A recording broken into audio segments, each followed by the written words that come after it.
What is going on?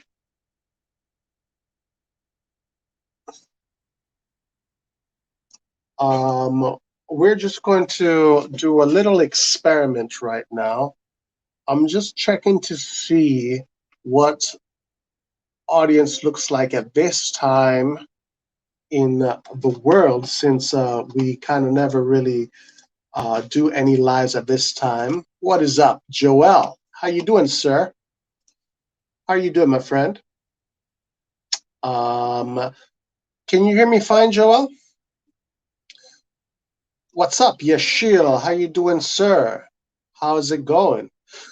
I'm very curious to see what at this time what our lives look like, because we want to have different times. We want to expand, different times in which we can reach more people around the world and talk about this beautiful club, which is AC Milan, the greatest club in the history of the world.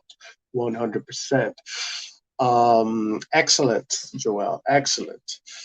Antonio, what's up, my friend? How you doing? Uh, we're doing some experiments here to see what the lives look like. Guys, I'm actually even going to put a link if anybody wants to join, come in and out, be my guest. But we're going to go live for maybe an hour or so. I'm just curious to see what this time brings, and maybe we can talk about Milan. So let's go through these pictures here, the AC Milan training pictures here. Let's see what happens. But whatever, it's fine. I can always talk about Milan. So here we go. Rebic had a really poor Euro. I really want to say Rebic had a poor Euro. I was expecting to see much more from Rebic during this Euro. Instead, he was pretty poor. Hey, can you hear me? Yeah, can you hear me, Roy? Yes, I can hear you. How you doing? Good, how are you? Excellent, excellent. Yeah, I have some time right now to kill, so I was like, hey, let's try to do a live right now. Why not?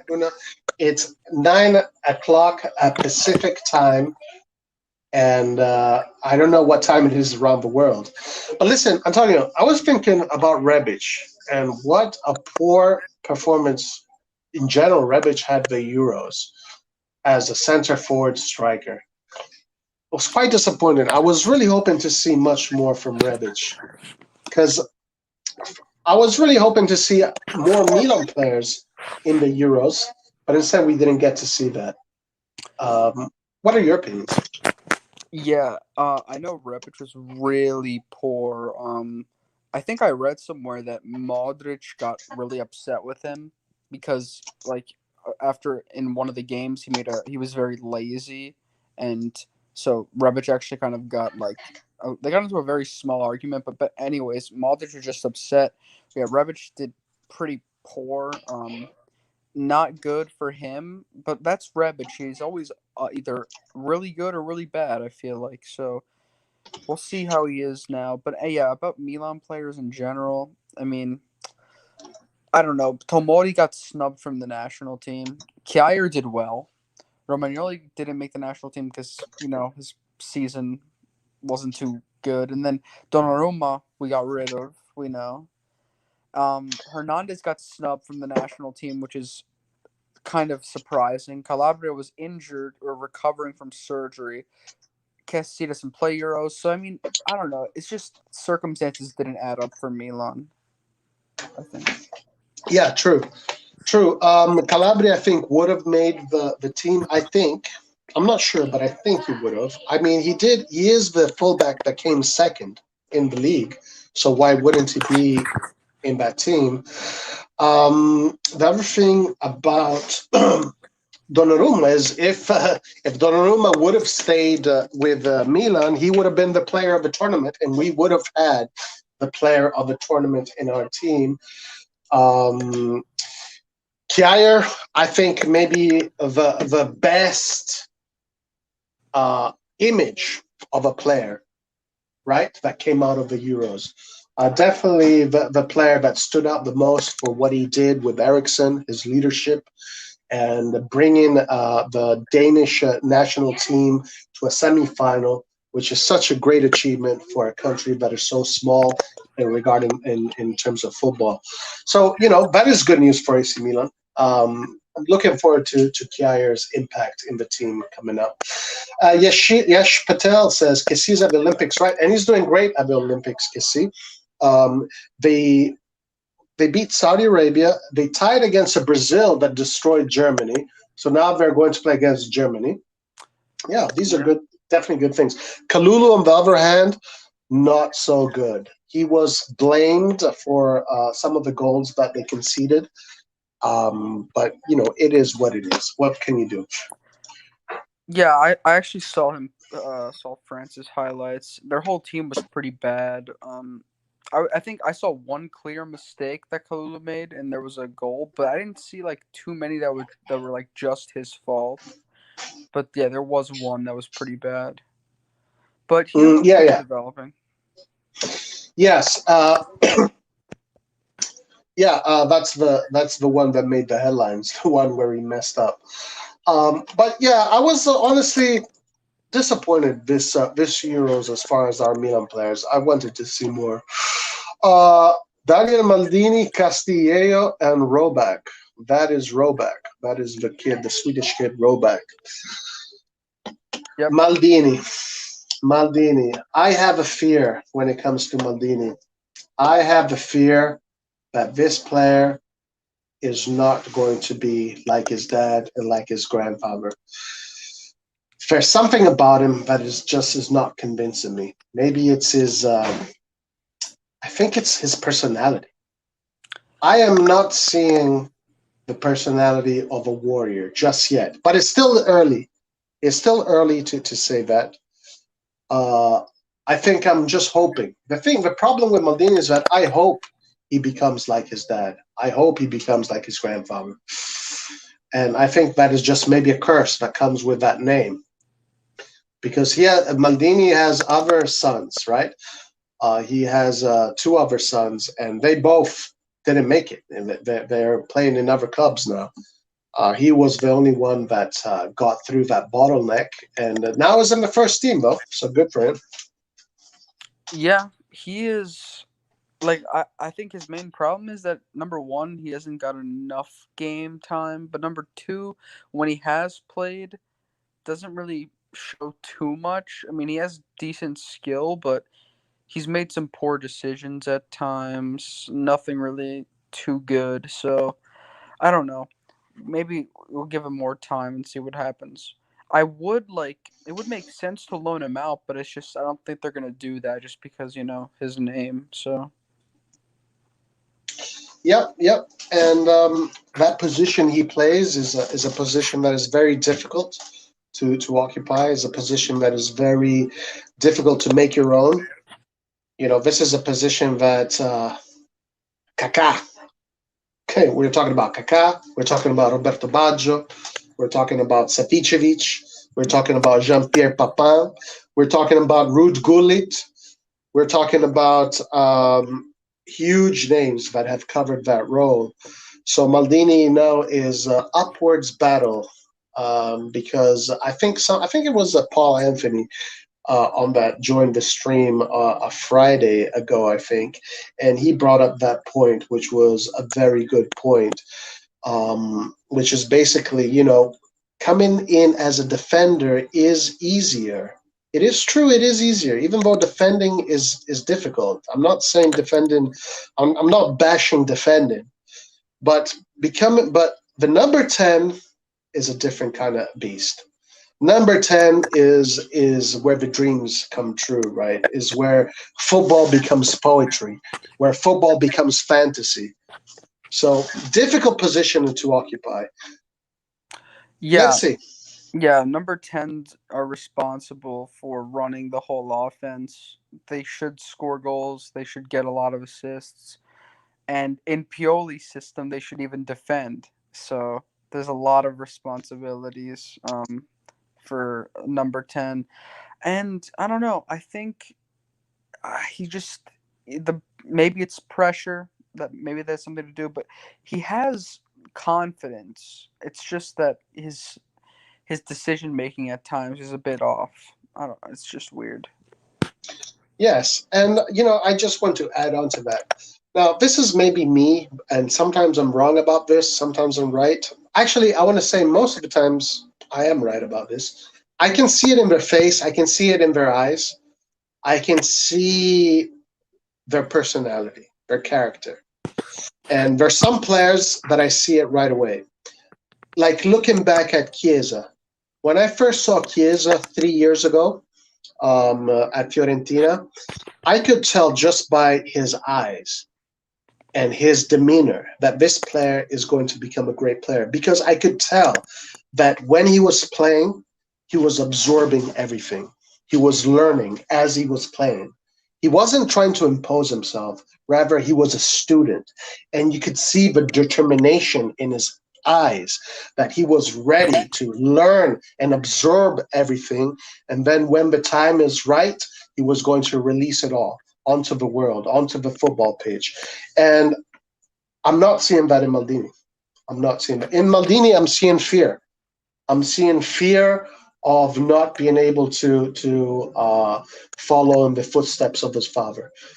So, but as I said, I have been wrong about my assessments about players in the past. So hopefully I'm wrong. And the only thing that can change this is what he does on the pitch. So let's see what he does on the pitch. Yeah. Roy, I was wondering. So just to end, just my last point about Maldini is that I can't really talk much about him right now because we have to really see. He's still young, so anything can happen, and keep giving him opportunities. But I was wondering, do you want to maybe go on like AC Milan's website or something and see if there's any like news or if any news came out? Yes. In the meantime, we have Rohit Rajiv with us here. How you doing, Rohit? I'm fine, Roy. How are you? I'm doing excellent. How's it going? It's going good. It's going good, except the transfer window, which seems to be very boring right now. Yeah. Yes. Yeah, yeah. There's not really much going on in the transfer window, Uh, at least this did, week. did, did you guys see the news about Samu Castillo? No. What? Which? Yeah, and Anto Vitiolo said that there are offers for Samu, but like it's only loan offers from Spain. Yeah. Yeah. Yeah. Yeah, Oh, there's been off like a little bit of Spain rumors for a long time, but it's too hard to really make to sell him for a good amount of money. yes. The rumors about Castillo going to like these mid-level Spanish teams have been. I did hear them a while ago. I did not see them today. But I think they're the most plausible thing when it comes to Samu Castillo. I think that is his best destination, like a mid-table Spanish team, and and I think as rough and as mean as it sounds, unfortunately, this seems that's going to be his destiny. Because I don't know, I don't know. What do you think is going to happen, Rohit? I think a mid level Spanish team would actually be an upgrade for Samu Castillo, given how he has performed in the last one season. I think it would suit his style in Spain, where they are not as physical as the Italian league. Or I mean, yeah, I mean they do play a lot of deep blocks. They do play defensive, but it's not as physical. And he has shown in the past that he can play in Spain with Villarreal, where he's a bit more he can dribble a bit more and he's got a lot more space. So I think it would be a great move. But Mm, given how the pandemic has set in and there's no money with anyone, even with Premier League clubs, I mean, except Manchester City or Manchester United, I think loan moves would there would be a lot of loan moves with regarding to this. Yeah, yeah. Another player linked to Villarreal is Cutrone. I Oh, read today. Cutrone. I read today that Cutrone, that Villarreal is looking for Cutrone, is offering money for Cutrone. Yeah, I agree with you guys. Mid-level Spanish team is where Castillo belongs. But guys, I do want to give Castillo props because to me he has put heart in Milan, and of course he's not the player that has, you know, that has made us go crazy like players in the past. But I do appreciate his work that he has done at Milan. You know, I do want to mention that. I do want to mention that. Yeah, it's also not like confirmed that we are going to get rid of him, even though we all want to get rid of him because he's not performing at a high level. Um, if we get a good offer, it'd be great to get rid of him, but the offer still has to come in. So, and yeah, we might just loan him out. So I don't know. It's frustrating. It's a very very annoying time. We're entering August, so it should start to pick up soon, but like our forward positions really need to be addressed. Like it was like 2 weeks ago where we were close to Vlasic, close to um I believe other players as well, but like it's just kind of been stalled ever since then, and it's a mess right now. And Milan fans really need to see like what will be improved in the attack because that's like our. I think our attack is our weaker side, of course, in our team, and we lost Çalhanoğlu, who was not a big deal, but we need to replace him or get another attacking midfielder and then get some more star power. But I think Giroud is a good signing so far, so I do have to compliment the team for that. But we got to see what happens on the wings and midfield, and also maybe even a young striker. So we'll see. Yep, yeah, 100%. Just to respond to Joel, do you guys think Mourinho will succeed at Roma? Guys, you take this question. What do you guys think? I'll let Rohit go first, I guess. Okay. Whenever I've seen a Mourinho team, the base of any Mourinho team is his defense. So at Chelsea, he had, at Porto, he had Carvalho. At Chelsea, he had John Terry and Carvalho. At Real Madrid, he had Varane, Pepe, and Ramos. Then again, back at Chelsea, he had John Terry, Gary Cahill, and David Luiz. At Manchester United, he had a slightly weaker defense, so he didn't perform all that well. And at Tottenham, he had a spent Toby Alderweireld and Vertonghen and Sanchez. So I mean, when you see when you see a Mourinho team, I mean his best team seems to be Inter. They had Walter Samuel and Materazzi. So they need to. I mean, he needs defense to perform because his whole system revolves around defense. But when I look at Roma's current defense, Kumbula is still not ready. Mancini is a decent defender, but he's not going to make that top level of defender. Maybe under Mourinho he can. Then you have Gonzalo Villar, Rick Karstrup, and Chris spinner Smalling. is Chris Smalling is often injured. Then you have Spinazzola's injured. Now they have got in Matthias Wiener, who is not used to Europe. Patricio is a decent goalkeeper. So I don't know. I mean, I'm sure that he will change the system from what Fonseca had. Fonseca always liked to play a bit more attacking, but Mourinho will focus more on parking the bus and trying to nick a goal on the counter. So I think Mourinho. I don't have much expectations from Mourinho. Maybe he will succeed, but it's a very tricky project because the quality of players at Roma is not as much as what he had at Inter or Chelsea or Real Madrid. Yeah, Yeah. I will just say my opinion. It's tough to tell. Um, at my gut instinct is saying that he won't be too much of a success. Like some people are saying that he's gonna win the Scudetto or do like very good or fight, solidify Champions League. I'm not sure about that. Oh, let's Yo, go we got Liard. Laird. Liard, sorry. What's up, Laird? Good morning, guys. Is it morning for you? It's midnight here, Liard. It's 9:30 a.m. in India. Nice, Laird. So I tried to do a live at 9 p.m. In America to see how it is. I'm glad you joined us, Laird. How was it? I mean, it's going on pretty well. Well, we just started. We just started. 20 minutes in. Um, Anyway, yeah. we're talking about Mourinho. Antonio, keep on going. Yeah, so I was saying my gut instinct is telling me he won't be too good. People think he's going to succeed, like do amazing things.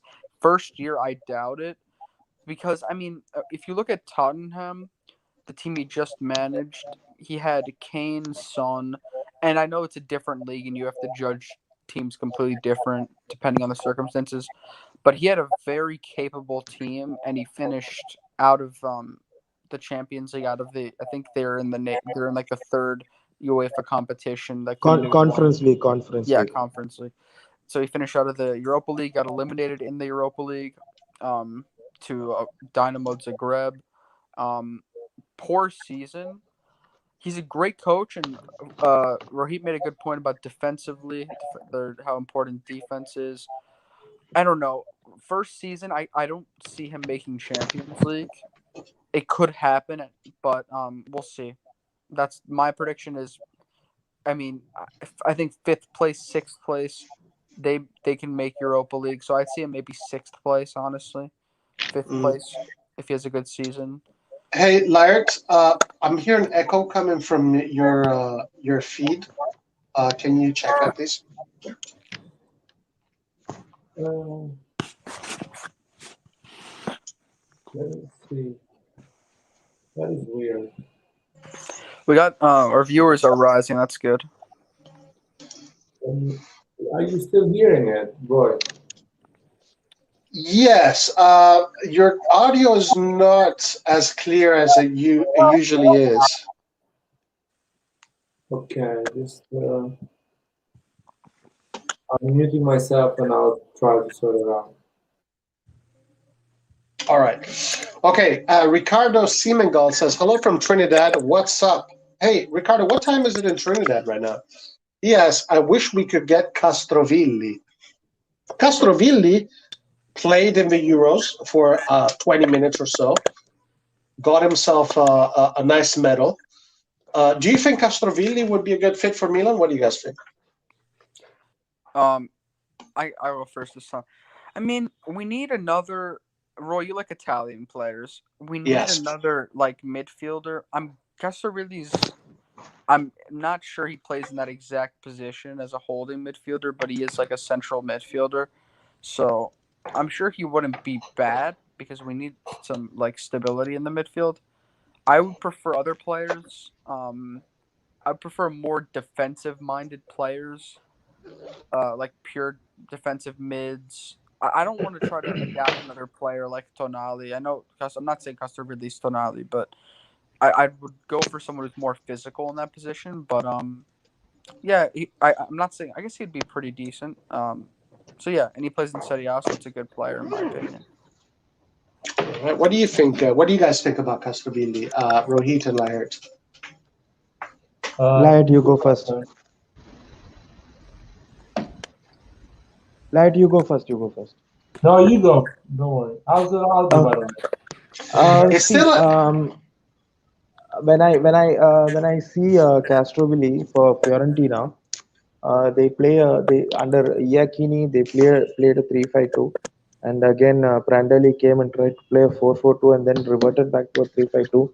So and under Montella he played as Mizala in a three man midfield. So I his position for me is still not actually clear, but from what his intent and his qualities are, I think he would play more as a 10, like what Hakan Çalhanoğlu plays.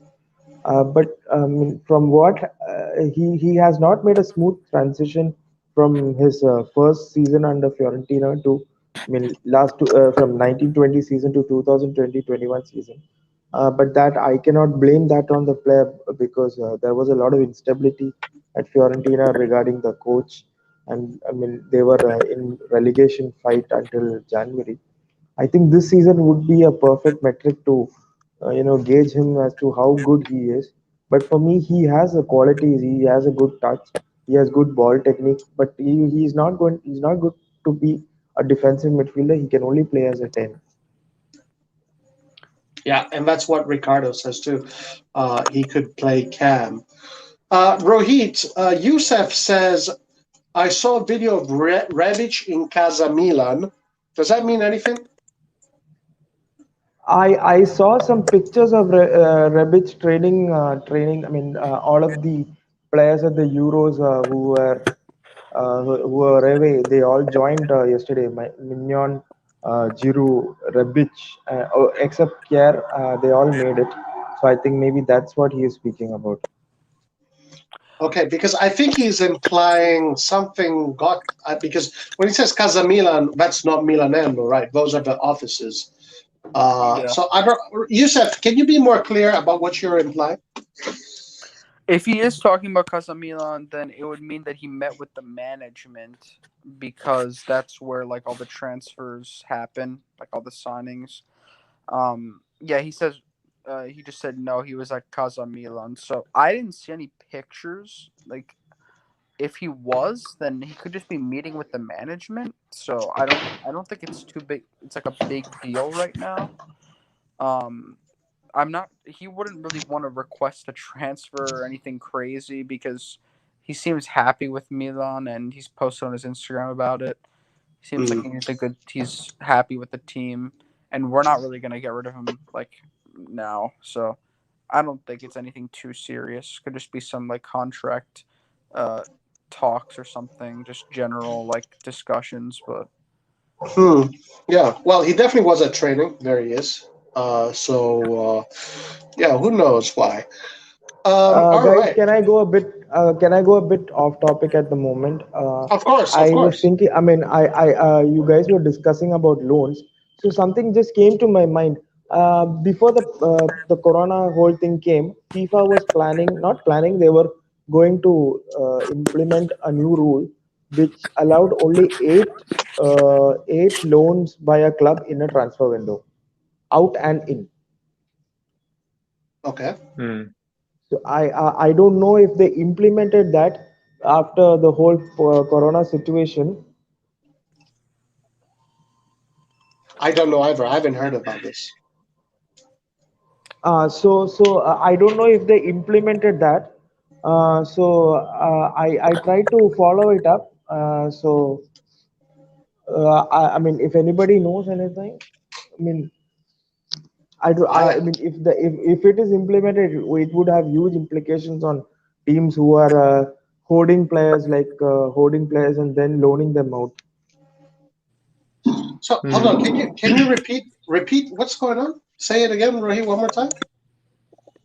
If a team like let's say AC Milan can only loan eight players in and out, Ah, uh, okay. in and in and out. Excuse me. Yeah, so sorry. Yeah, so in and out. If four. So let's say it can be three in and five out, or two in and six out, or Okay. six in and two out. It does not matter the ratio.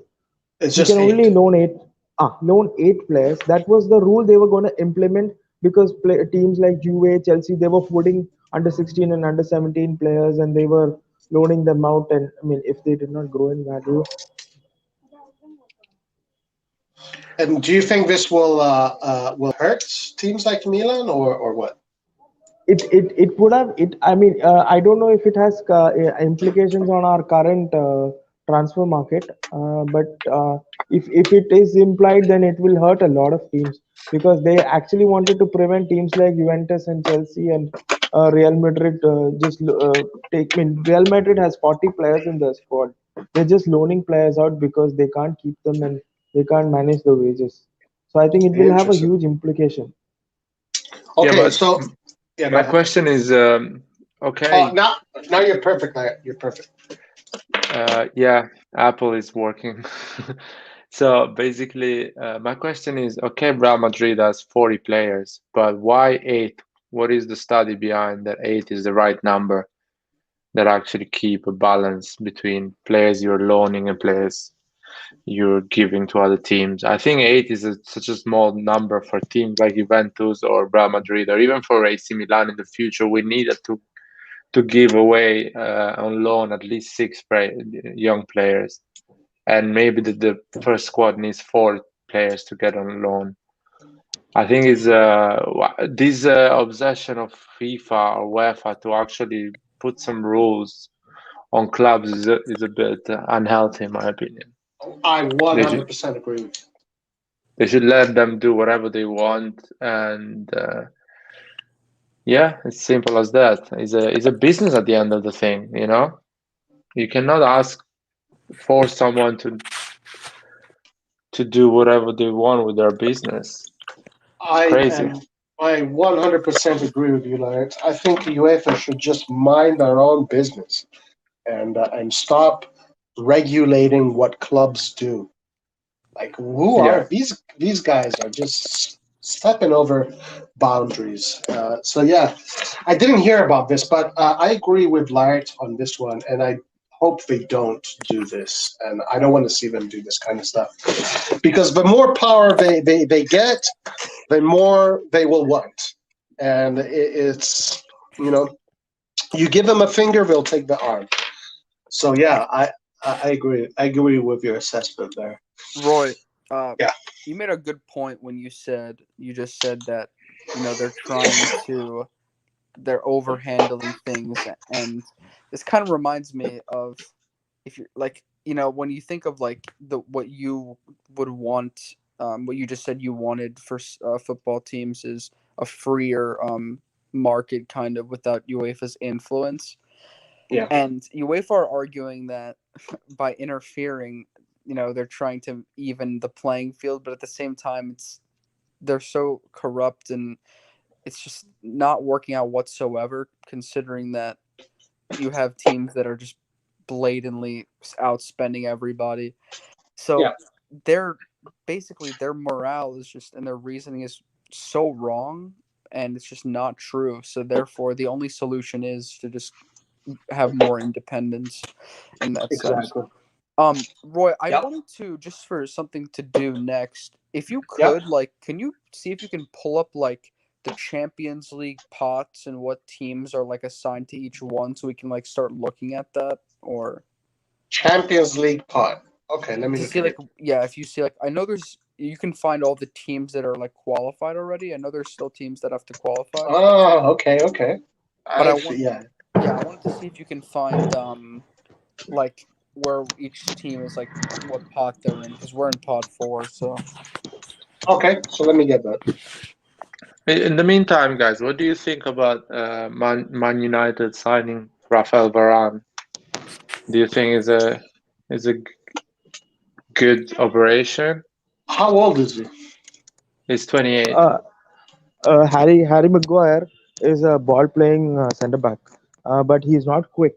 So last year when I see Manchester United, whenever Harry Maguire, I mean especially in that game that Tottenham defeated them 6-0, 6-1 or 6-0, they Harry Maguire was brutally exposed for pace by Heung-min Son. So if now Varane is coming, Harry Maguire has this license to roam around and play some balls into the attack. And if in case he's bypassed by a quick player, Rafael Varane can track back and kill that attack from his opposition. So I think it will be a good defensive partnership. 50 Yeah, million for him, yeah. yeah, I Yeah. would agree with the comment that Abdul just made. I think he's a little bit overrated right now. I mean, when I watch him play, I see players like that I would rather have than him. Of course, he's won everything there is to win, but he's a good player, of course. But they paid a good amount of money for him, and I would honestly rather have a lot of younger defenders right now. He doesn't So, interest me too much, so I don't mind them. picking him up. I don't think he's going to make that big of a difference. I wanted to add one point. I think, Light, what you said is absolutely correct. But the thing is that Manchester United always wants players which have a lot of PR. They Yeah, signed Sancho. He had a lot of PR. They signed Pogba. He had a lot of PR. So their signings are always a bit commercially focused as focused as what is on the pitch. I think the only signing that didn't get that much of PR was Bruno Fernandes, because he was not as famous as as famous as Varane or Pogba. true. No, that's true. Look, I don't honestly. I haven't followed much of his career, but I do know that his trophy cabinet looks incredible. So that must mean something. Um, so I can't really answer this question that much because I just don't follow him much. I just know he's one of the most decorated defenders in football history, pretty much. Right now, I think him and the Brazilian guy, what's his name? Brazilian guy that used to play in Barcelona. So you mean center back? Dani Alves. Dani Alves, yeah, him and Dani Alves are the two defenders right now in playing with the most trophies as defenders. So that must say something to me. But that's all I can say about it. I think it's a great signing. I say it's a great signing. Yeah. I'm still at the end of the day, I'm not that scared. I'm still like not. I'm not. My fear of Man United has not increased because of they signed them. So Okay, so I think I found the pots here, and I will share them in a second. I just want to make sure this is correct. Give me 1 second. just you should make sure that I think Wolfsburg is pot 4 and Villarreal's pot 1, and just some other teams are like lined up like that. Wolfsburg pot 4. Okay, Guys, can give we just me take a 1 second. minute to acknowledge how amazing Joel's profile picture is? It gets me every time. Yeah, man. Because he's gonna be with us. That's what they're saying. He's gonna sign when he's back. Yeah, I guess he's the best. That is the best Guys, give me one transfer second. Give market me one move. second. Give me 1 second, okay? Go ahead. Just give me 1 second. I'll get this. Can we talk about the guy? You guys, I guess you talk about the Milanello day for Mike and Giroud. What is the thoughts? Are you guys excited for the next season? I'm pretty excited, to be fair. It's been so long. The last time I was so excited Yeah, for I'm very AC excited. Milan to start the season. And what about Allegri and his conference talking, his interview? I like Allegri, to be honest. Like, I don't mind him. He's always been like a respectable person, and he won with us, so he's a great coach. Yeah, I did hear his comments. He said that Milan, he did compliment Milan, and he said Inter were the favorites again, which I love when people do that.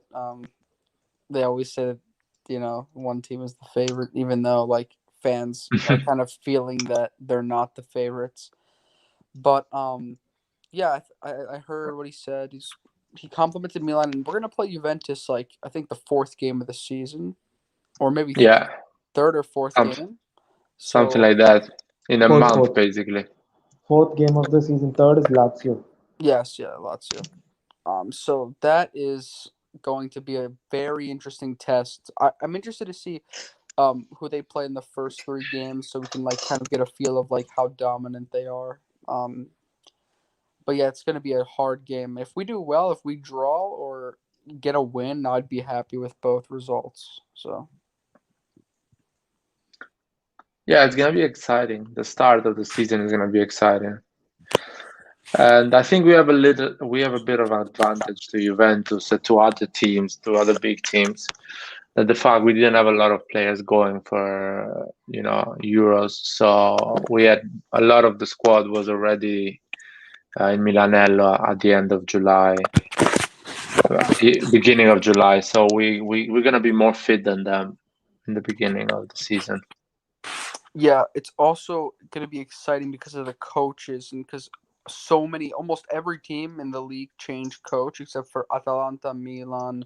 Um, there's a few other teams that Yeah. I can think of, but slipping out of my head. Some smaller teams, but yeah, and that's an advantage. Now that I'm thinking about it, I think I'm happy that Milan is playing Juventus earlier on, considering that we should have an advantage of being more like tactically Organized. sound. Yeah. Yeah, exactly. Then, but then again, Juventus have great players, and their coach can shape them up quickly. And we could just be overthinking it because at the end of the day, if Allegri has coached a lot of these players before, and he has a great back line of experienced players, Ronaldo, of course. So they're still going to be very good, no matter what. Yeah. But it's gonna take time for them. I agree with you. That's a good thing that we are starting with Juventus, Lazio, all these big teams from the beginning. So it's and I feel like our team, yes, it's always is a type of team, young and with a lot of enthusiasm. So we're gonna do better in the beginning more than in the middle of the season. We're gonna struggle in the middle of the season. So it's better to have these tough games straight away in the beginning. It's gonna be really interesting. And it's not far away. We're almost there. Guys, I am not looking forward to playing, like having to watch Lazio play Saudi ball next season. It's going to be very boring. Yeah. I don't think that Lazio are going to come out all out against us because Sarri's system takes a lot of time to settle into any team. It took 6 months to settle in at Chelsea. It took 6 months to settle in at Juventus. Even with all those players, even with the perfect players for his system, it took time because Sarri's system is all about patterns.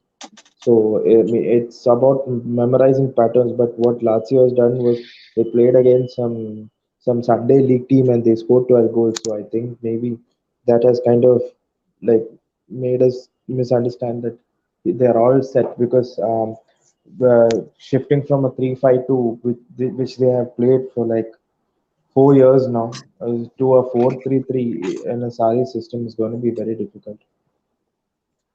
Agreed, Yeah, and agreed. there is a lot of talk when a Sarri team does good, in the pitch and they plays really well.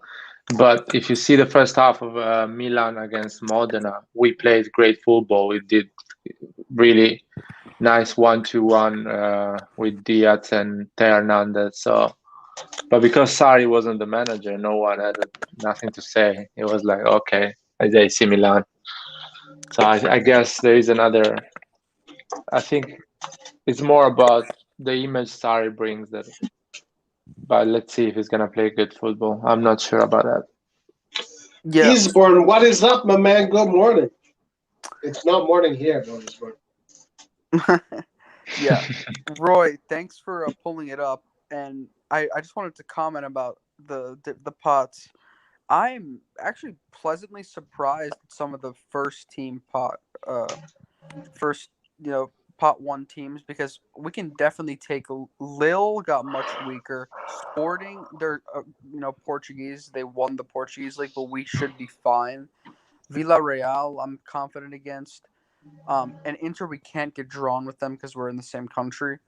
But yeah, the teams to avoid are definitely Chelsea, Manchester City, and Bayern. And Atletico is always a good team, but if we avoid those three teams, I'd be happy, to be honest. The problem the Part problem is two looks worse than part yeah, one. Yeah, the exactly. problem is then if we could end up in a group with Chelsea, Madrid, or PSG, and then Ajax or Leipzig and us, that would be such a painful group. Or even I think even Sevilla and Borussia Dortmund are really dangerous Yeah, teams to play against. It's not easy. At the end of the day, we need either the pot one or pot two team. We need to get lucky in one of those because if we get two amazing teams, then chances are very slim. I don't think when it comes to part two there is any luck. all of these teams in pot two are tough. Yeah, Yeah, but I would still take. I mean, I just in pot two. I mean, we don't know what PSG's capable of. But I would still like if I had to choose teams that I would want to play, I'd still probably choose Sevilla. And I don't know. Maybe we can't get drawn against you with Juventus. Um, that's my concern. That pot two, the weakest team is Juventus, and we're not gonna get that one. So, so I don't that's mind playing Manchester United, to be honest. Oh, Kangu will like that. Kangu will love that. They I got would love I would love to have PSG. To be honest, Let me get in that again. 1 second. I just want to get revenge on Man United. The way that they won that against us this year was so annoying, and we if we had attacking players, we would have definitely put up a better fight and could have definitely qualified. Nah, we would have scored a goal and they would have ruled it out, saying that Harry Maguire injured Oh his yeah, eyebrow. yeah. Oh my, Finale, man. yeah, guys. Listen, Roy doesn't like talking about this too much. I think because when we tried talking about it in the past, didn't really it wasn't a long discussion. But that Kessie goal still was there. Like you can't even argue for why VAR intervened in that goal. There was no clear and obvious there was nothing. The camera angle was not concrete. They never showed the right angle, and they robbed us of So a are you clear saying it Uh, was? goal. e- even the players did not appeal. Not even one Manchester exactly United player appealed. Not So even you that one was guys, Manchester insane. United player you, appealed. you guys think it was dirty play? It was like dirty play behind it. Yeah, and it's Uh, funny because they ended up losing in the final and in penalty it's shootouts, anyways. I'm not surprised. I'm personally not surprised. UEFA has been a bit biased towards England and English sides over the last few years because England is where the money is right now. Yes, that is exactly right. I agree. I That didn't is want to say it interesting. because I don't want to sound like a They were pushing for a complete English final in Europa League, but Arsenal did not make it to the final. yeah. Arsenal are such. I'm sorry, but they're such a joke. They have a bigger fan base, I think, than us, or like they have a huge fan base, and they're out of Europe this year, and they're still spending so much money just because they're in England. I get really frustrated, like just by the way England is like the way it works right now in Europe, and Rohit is 100% correct. Like I just didn't want to say it, but it feels like they're always being favored by everyone. All Money the talks. attention is on them. And Roy, like in America, I'm sure you've seen this too, but like in America at least, and Liar obviously lives in England, but everything like I'd say 80% or 70% at least of the soccer news that we get is like about the Premier League. Oh yeah, of You have course. to dig to like find other leagues. You have to go out of your way. Everything else on social media is all about England. It frustrates me so much. Well, that's the Commonwealth, you know. That's the Commonwealth, and that's why. Same thing in Africa. Africa, it's mostly Premier League. It's 90%. Well, in Africa, in the parts that were colonized by India, etc., the Commonwealth countries, which I've been to, it's all Premier League. It's only Premier League. You don't get to see anything else. They have dominion when it comes to football around the world, so that's why they get all this money. Roy, It's actually, that's not related to Commonwealth only. It's actually a poor. I mean, it's a lack. It's a complete ignorant part from Italy because I mean, we all know as Italian fans, we all know the glory days of Calcio. We yeah, all know about Sacchi, Van Basten. We all know about Maradona. We know about Sampdoria's 92 final. We know how great that time was. We know, I mean, even that time, even the 90 day of Calcio was almost greater than what Premier League is. I mean, what Premier League is now, I mean, yeah. being the biggest league in the world. But we all know that. But the thing is, how, I mean, from my personal experience, how many people in India know that? Very few people in India know about Italian calcio history, and there's no effort to educate either from the club side or from the league side They don't care about us. In India itself, the broadcast for Serie A started in 2013. I mean, they started broadcasting Serie A only in 2013. Until then, we only used to watch maybe a Milan derby or a Milan versus Juventus and AC Milan in the Champions League. So even in the Southeast Asia, I mean Indonesia, Malaysia, where there is so much of football followers, I mean they all follow the Premier League because the Premier League in '95 they made the effort. They went to these countries. They publicized their information. So there was a lot of effort involved into it, and Mm. they actually publicized it. I mean, even in America, they publicize it much more. They spend a lot on marketing, but you still in Italy, you still have the old idiots who still don't understand the value of marketing, who are still happy with what they get. I mean, the Premier League is earning 3 billion for TV rights, and here, even the team that got relegated last year, that is Sheffield United, got more TV money than Inter Milan. I mean, they still don't want to improve as a league. They don't want to get more money.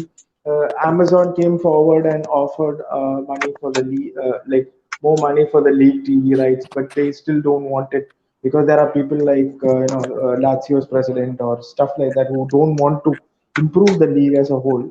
It's actually self-inflicted. It's not that Premier League did some magic. It's all self-inflicted, and And I hope to see. I mean, even for the stadium, even for stadium, there is something called the stadium law, which does not allow the owners or the presidents of a club to renovate without the council's permission. So I mean it's actually becoming a complete nuisance. It's actually becoming huge bottlenecks for progress of football in Italy. I mean they don't want to progress. They don't want to change what it is because they think that the current status quo is better than what it was. But I think if Italy does not in Italy does not follow the Premier League. Not only Italy, other leagues as well. If they do not follow the Premier League, they will fall down to obscurity very soon. Guys, I have 2 points and a question for Rohit. But the first point is that a comment that Eastbourne made about fantasy Premier League.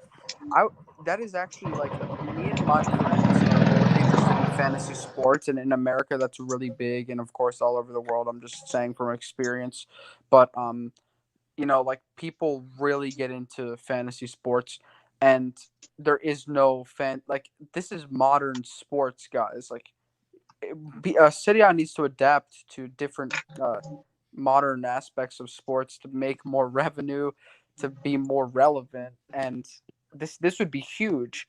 They have this in Italy, because yeah, I've yeah, we seen do. YouTubers have I watch Italian Oh, YouTubers, in and Italy, it's a religion. It's a religion. yeah, but it just why is it not available across the world? Just confuses me. I Um, don't know. That's a yeah, good question. Well, I there's think Rohit was right. It's just Italy. They don't put the effort. They don't put the effort yeah. in This global marketing. The second point I wanted to make just a personal experience because I'm like older teenager. I have younger siblings, and I'm looking at the younger generations that I'm around. It's so frustrating to see every every kid who is a football fan in America, which there's not too many, but the kids who are in my community, the only jerseys they ever wear are Premier League jerseys, and these kids grow up thinking that Arsenal has a better history than Milan. Like that's the type of knowledge that they have. Just because right now they have maybe, I mean, not even right now because they're trash right now, but like I guess in the past decade they bought bigger players and they play in England, so whatever. Yeah. But They. Yeah. Go ahead. and then I just wanted to ask a question. Rohit, if it's just Italy's fault, how do you explain? I'm not like trying. I'm just asking this question. How would you explain like why Spain and other leagues are also behind England right now? Just because England have done a better job, is that it? I think I have an answer for that, and it's quite simple if you think it. Is the language. At the end, what makes a league really interesting and appealing for the audience is what surrounds the league. So the interviews, the content around the league. And if you see, or if you want to have some content for the Italian league, Serie A, or the La Liga, or Bundesliga, you need to speak German, Spanish, or Italian, even if you want to have some news. And these broadcasters are quite lazy, especially if you go outside Europe. They are dealing with a sport that not a lot of people are following, and they need ready to go content to put on their broadcast. And the Premier League is already there. They have it. It's in English. It's ready to go. Interviews, analysis, and what's going on, news and everything. So they just take it, copy and paste, and put it in the broadcast. And they do the same in South Asia, and everything. About the Serie A, Bundesliga, and La Liga, you need actually to translate everything. You need to dub everything. You need to actually have someone that research the news and put those news on in United States for this case. So that's the reason that Premier League has that advantage. Though, so it's easy for them to create attraction from other markets. That's a good point. Yeah. Yeah. Another point I would like to add is to Lad's point. Spanish league is I mean everybody knows it's not a secret. But Spanish league is a two team league. I mean yes, Atletico has been challenging, but I mean I researched 70% of all the league played so far has been won by either Barcelona or Real Madrid. And in La Liga, unlike Serie A or EPL, there is no. I mean, it's not an equal split. It's on merit. So Real Madrid and Barcelona make way more money than all the other 18 teams in the league. I mean, that's also one factor. And the point is that nobody wants to watch Spanish league other than a Barcelona or a Real Madrid match. And even in India here right now, we last season we didn't have it on we didn't have a telecast. It was broadcasted through Facebook. Hmm. It's a Wow. real Mickey Mouse situation. Interesting. We don't have Bundesliga also. We don't have League One either. We don't have the telecast of all these leagues. It's a real Mickey Mouse situation. I mean, in India, obviously, we are a bit more interested towards cricket, but again, there is no actual interest in these places. But English Premier League is so. I mean, it has like what Antonio said. I have people around me who believe that Arsenal are a bigger team than Milan and Juventus. And Yeah. I mean, yeah, and people actually started watching Serie A only after Oh, we lost him.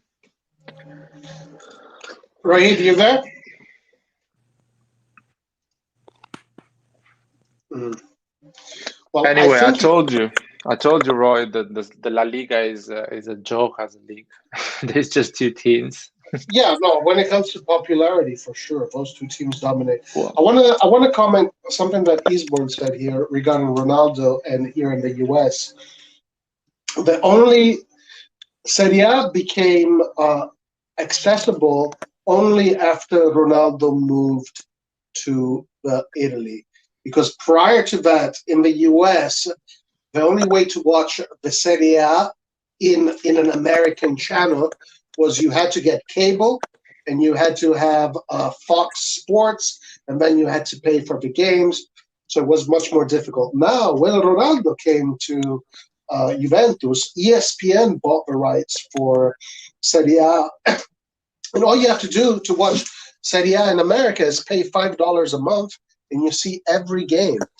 So even these players here move and shift markets. I mean, just because of Ronaldo moving to Juventus, I can watch Crotone against Chievo Verona only because Ronaldo went to Juventus.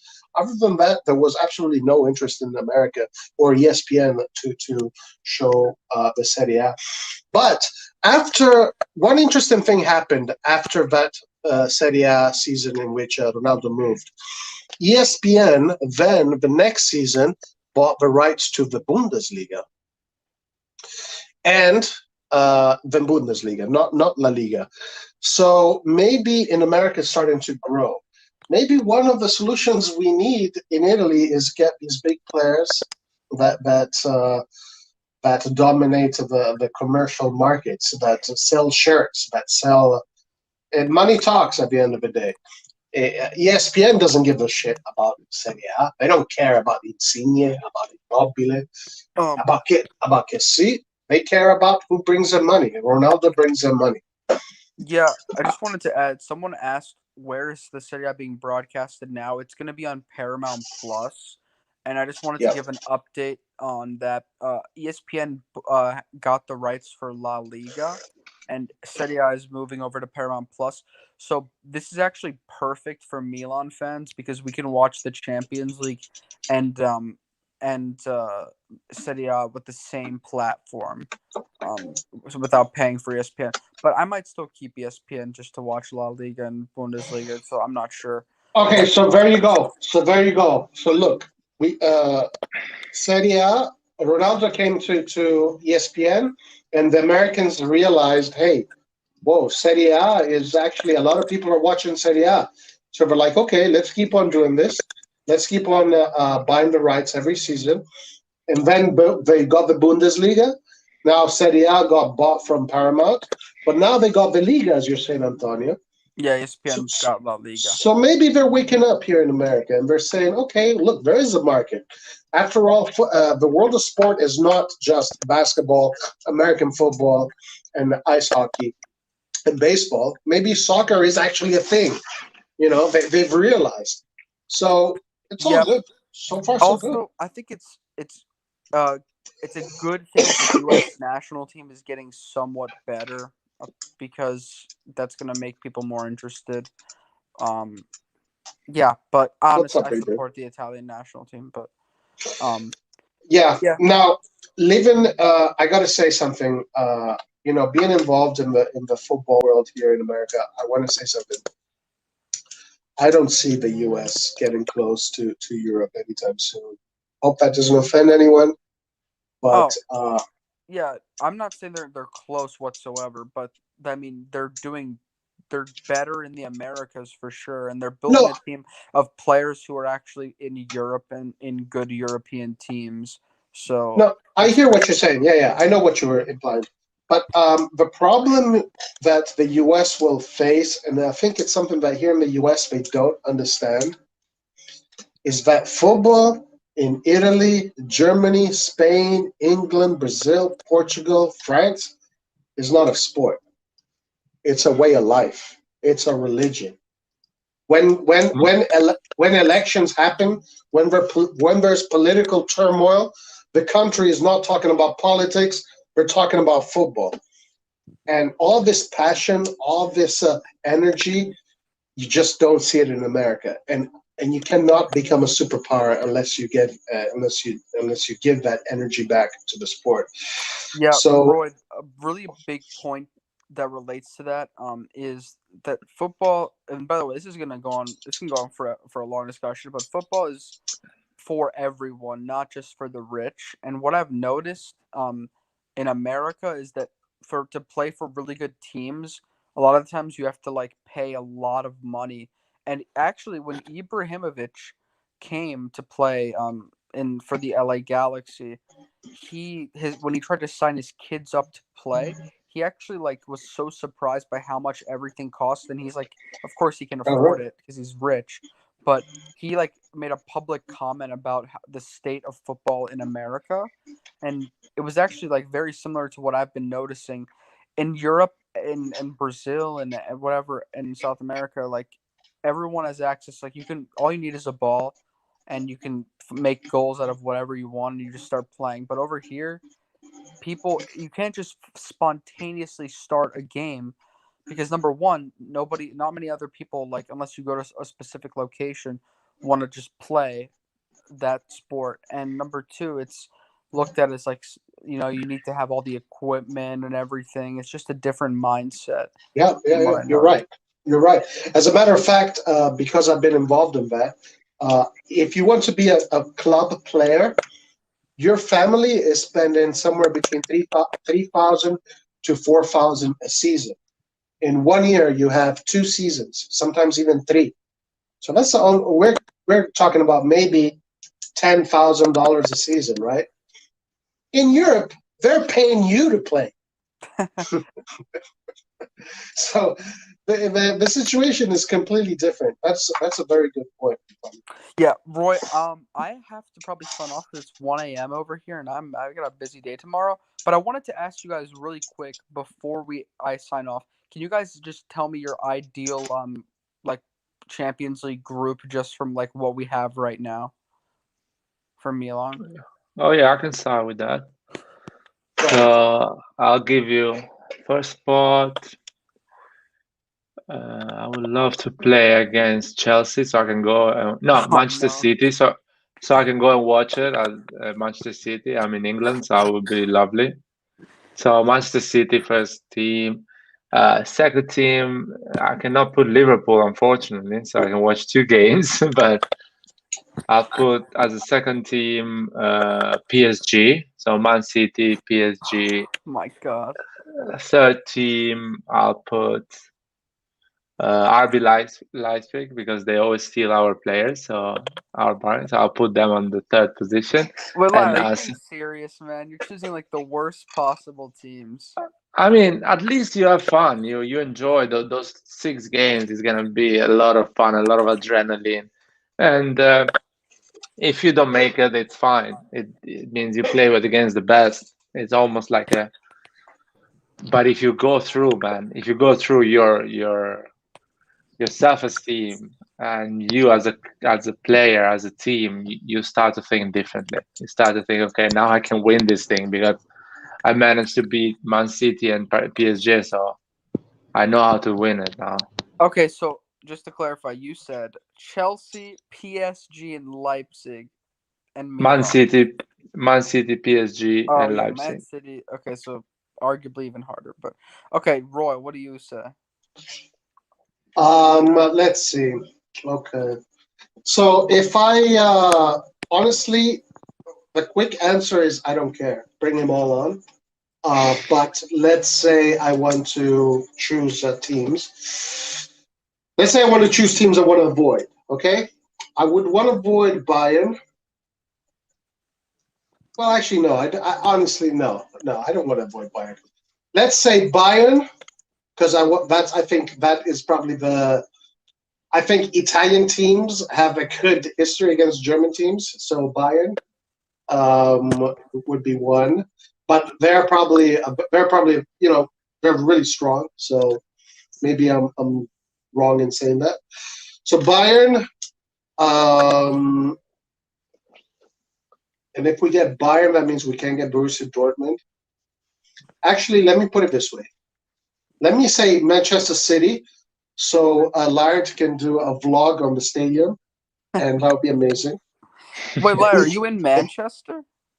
No, I'm in London, but I can go there. And because Manchester City doesn't have a lot of supporters, they really struggle on filling the stadium. So it's easy to find tickets.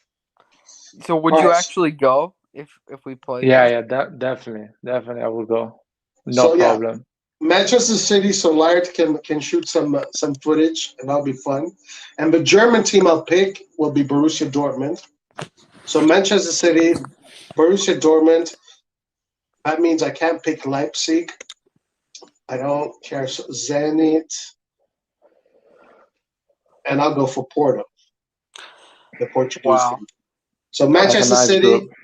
Manchester City, Borussia Dortmund, Porto. Bring it Okay. on! Bring it on! No, I Rohit, I'm don't can I not give care. you scared. yours?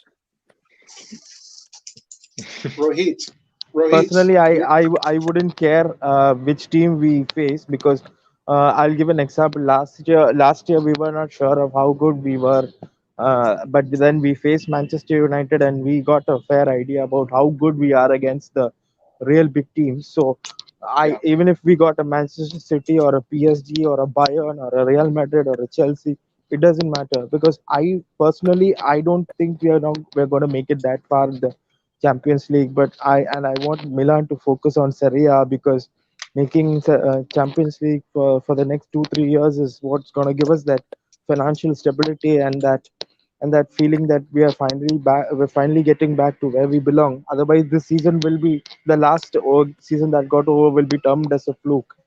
So I want us to have stability in Serie A and then think about the Champions League. So I think even if we face Manchester City, we will have a fair idea. I mean, Manchester City for me is the best team in the world. I mean, they had a hiccup in the final against Chelsea.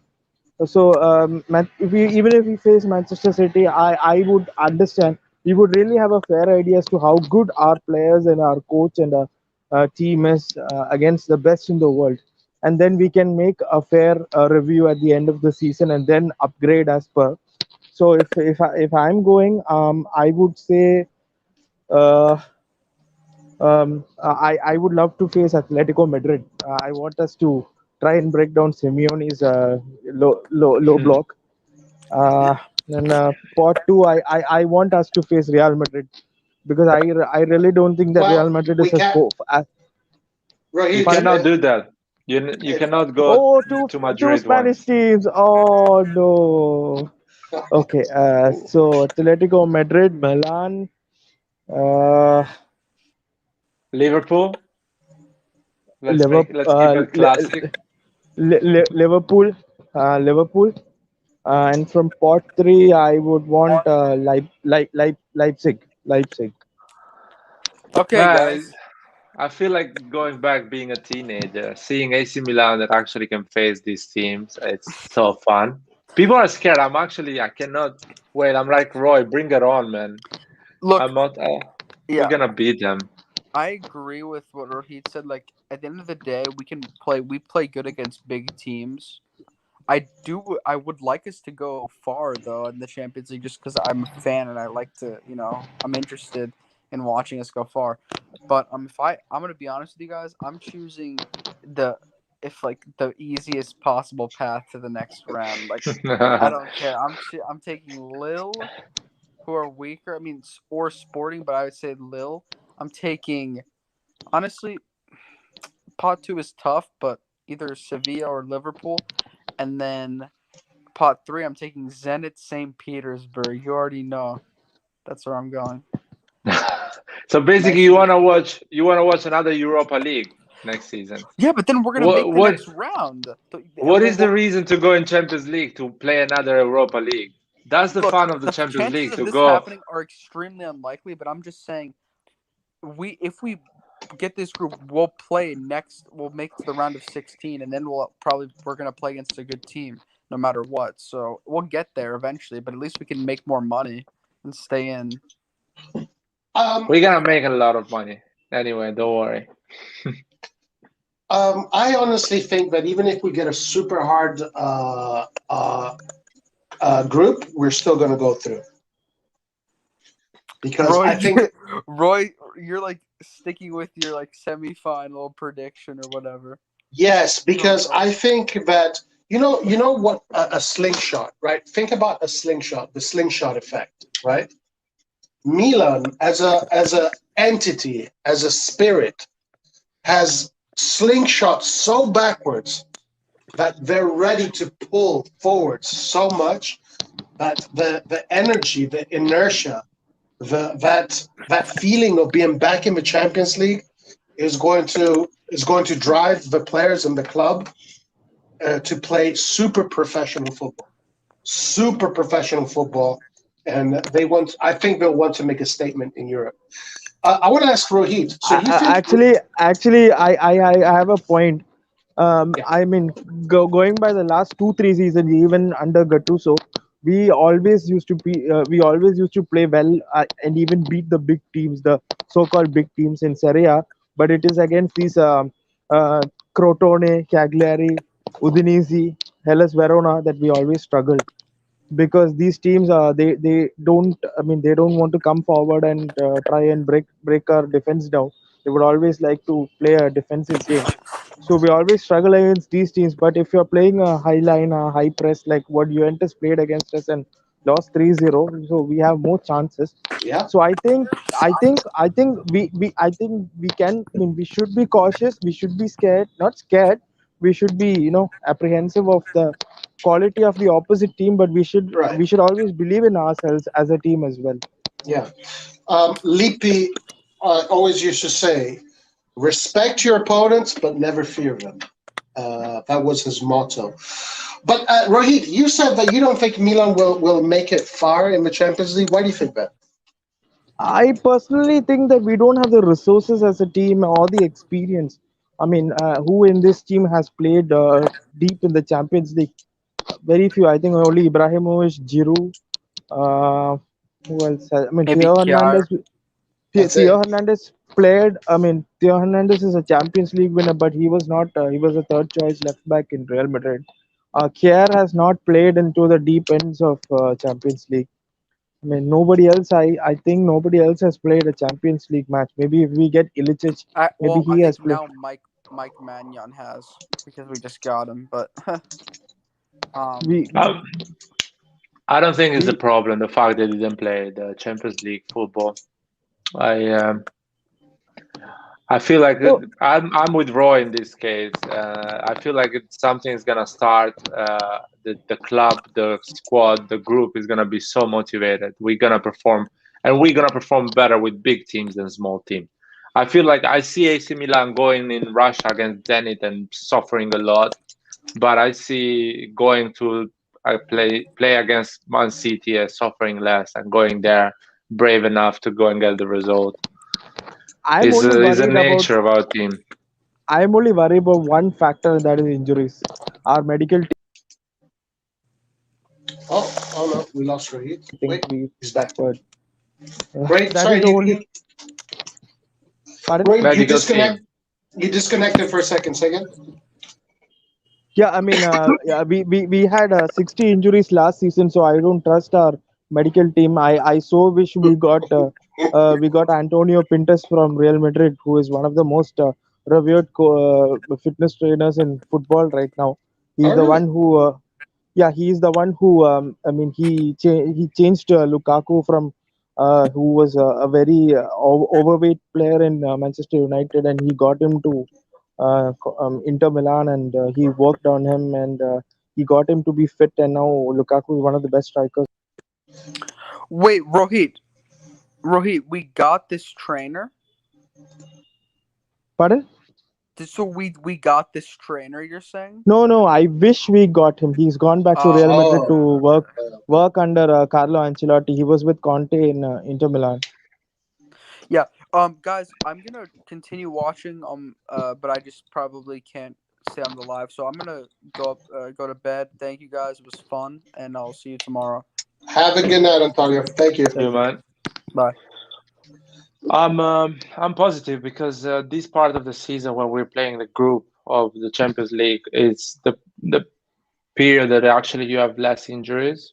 It's like it's the best moment for the football players because they are fit. They just the season just started. They are trying to give everything. The difficult part comes in January, February, March. That is the 3 months that actually you AC Milan usually struggles with injuries and lack of form, and we go back in form after March or the middle of March. So that's the whole thing, and yeah, we go to Champions League, man. I want to see it. I want to see 3 great games, 6 great games, like proper football. I want the best of the best. It's You probably agree with this, right, Lart? It's better to finish fourth and just focus on Serie A rather than playing in Europa League. Oh yeah, Europa League. I don't like it. I don't like it. And the Champions League is different from the Europa League in terms of the way you get tired with the Europa League is different from the Champions League. So the thing is that you actually, when you play the Champions League, you play the game of the Champions League quite fresh because the Serie A you have played Saturday usually, and you play Wednesday or Tuesday the Champions League. And usually you play the other game of the Serie A Sunday, so you have more recovery time than actually playing Thursday. And because AC Milan is buying a lot of players at the moment, so basically we have two good choices to each position. I think Pioli is gonna rotate a lot. So players like Benacer, Theo Hernandez, the center backs, everyone is gonna play less before Champions League game. They're gonna always rest most of them. So and the Champions League give you that energy, that confidence that if you play well in Champions League, you come back in Serie A and you play better. So you achieve the top four because you feel you're a big team. We need that boost of confidence, and our supporters as well. I see some supporters on Twitter, or they're really scared. They're really like underestimating the management, underestimating Pioli, underestimating the players. As you say, Roy, a couple of lives ago, at the end they are human beings. So Real Madrid has a great player, for example, Chelsea, but still they're human being, and Tomori, Bremaser, Kessie, they can outplay them. They can Yeah, actually win against them because something else and change. And we saw it with Italy at the Euros. The players Italy had, they were not like glamorous and big names, but still they outplayed a lot of other players. They had a bigger name. yeah. So And this is a problem that I have with Italy a lot. There's so much reverence for other countries, other teams. They treat these other teams and other countries as if they're aliens, right? Like, oh my God, yeah, we're playing against, the God. players. Yeah, we're playing against gods. It's like, but this mentality in Italy, I don't know if it's good for us or it's bad for us. Because at the end of the day, the clubs get the results most of the time, the ones that are supposed to.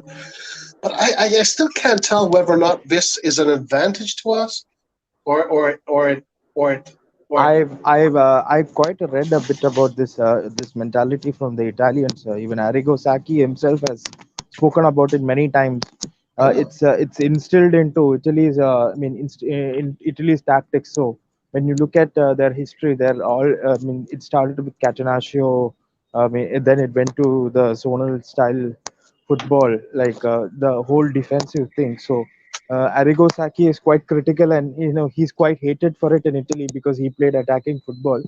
So he was saying that this Italian mentality is always, they're always it's kind of an inferiority complex. I don't know if it is true because I'm not from Italy. I've read about it, and Italy has been conquered many times, and the wars. Relating to the wars 400, 500 years ago. So there's a lot of that kind of complexes. So it makes the people to be a bit a kind of cautious. They're a bit in kind of inferior feeling. So yeah, that's why even the tactics that is played by Italy is always defensive. Back then, now I think with Roberto Mancini playing a high press, it's very bracing to see that. So I think that has played into the minds of the people a lot. That mentality is still there. That is what I have heard. yeah, And no, I it's even there. It's there. I have read it across, so I don't know if it's true. But then Saki came and he kind of changed it. I think I can even remember the comments by Johan Cruyff before that 4-0 loss in Athens. He said that we have already won. It's an attack versus defense game. AC Milan didn't have their main players. We didn't have Van Basten or Baresi. They were injured or suspended. So they kind of acted like they already won it. But then AC Milan came out and thrashed these Barcelona 4-0. So that kind of mentality, Italy always has this way of getting underestimated. Even in 2006, if anybody asked like you, who's your favorite team to win, everybody would say Brazil or Yep, France or Argentina. In Brazil, especially, it was that their golden generation. They had Kaká, Ronaldinho, Ronaldo. They had Robinho. They had all those players. So nobody would have said Italy. But then Italians came out and they won the tournament. So yep, that's the kind of mentality that people in Italy and people outside Italy always had about Italy. Even this Euros, I did not expect Italy to do this well, but ever since I saw the first two games, I was sure that Italy would go up to the final. Even if anybody asked me before the Euros, like what was your who's your favorite team, I would say Belgium, France, Germany. That's always the kind of thing about Italy. Everybody underestimates them, but they always come out when they have to. Um, Yeah, yeah. Go ahead. no, you go, Roy. Sorry, you go first. All right. Okay. Look. Yes, what you're saying, Rohit, is so true. Now, the thing, I was never raised in Italy, so I was never around that environment. So I never, it has never been part of my spirit, my way of seeing things. But because I engage with a lot of Italian media and listen to a lot of the opinions of a lot of Italians, yeah, it is true, Rohit. It is true. There is this inferiority complex. Everybody else is a god, and Italians are just these low kind of people that are always looking up, right? But at the end of the day, I'm still trying to think. I don't like that. I don't like it because honestly, in 2006, while everybody in Italy was saying that there's no chance because we have Materazzi and Gattuso, they have Ronaldinho and Kaká. I remember the media was saying this, but I was saying, yo, we have the best team. We're going to win this for sure. I was so confident we were going to win in 2006. This Euro here, I mean, I knew Italy was one of the best teams. I didn't know that they were going to win because I thought France had a crazy good team. But at the end of the day, my question is this mentality actually good for Italy and for our clubs? Does this is it almost like a cheat code in a way that has developed? Uh, I grew up in Italy actually all my life. So, and I play football in Italy. So I can tell you that I think that the country is divided 50-50. There is a part of the country that actually thinks that the other countries have better players. They are always in a better position. They always like a better culture. You know, when Juventus went out of the Champions League this season, a lot of Italians were saying, "Oh, we are really behind. We don't have the culture, the winning mentality." Even the Italian football TV, the guy was really complaining about Italy as a. But there is another side of the country that actually thinks that we are really good. We have a lot of talent. We have a lot of knowledge, and winning 4 World Cup and 2 Euros is not a coincidence. You're not lucky 4 times, or going so many times in the international finals, or the AC Milan and all the triplete of Inter or Juventus going twice in the final. It's not a coincidence or just luck. There is a knowledge. There is a incredible football knowledge behind there. So that's the way Italians think. There is 50-50. When we talk about AC Milan, is just confidence. This team, Berlusconi gave something to this team that is never going to disappear for at least the next 50 years, which is the confidence of going outside Italy and trying to win the game. And Inter and Juventus, they never got that. Their president, they never gave that confidence. And Allegri, I think, said in an interview that AC Milan is built in a way that you have to play good football, you have to play beautiful football, you have to win and convince. And that's because Berlusconi built that mentality in these 30 years, 25 years, always trying to get the best manager, the best players, and play good football. He was always actually telling the managers we should play with 2 strikers because we want to attack and we want to dominate the game. So it's like having a president now that actually saying we need to play with 3 strikers and quality midfield because we need to dominate the game. So he's always so that mentality is gonna stay always for AC Milan. On the other side, Inter and Juventus are all about win. We have to win no matter what. You remember what Conte was saying at the end of the season. I don't care if we are ugly to watch. We just need to win this Serie A, and all the supporters was agreeing with that.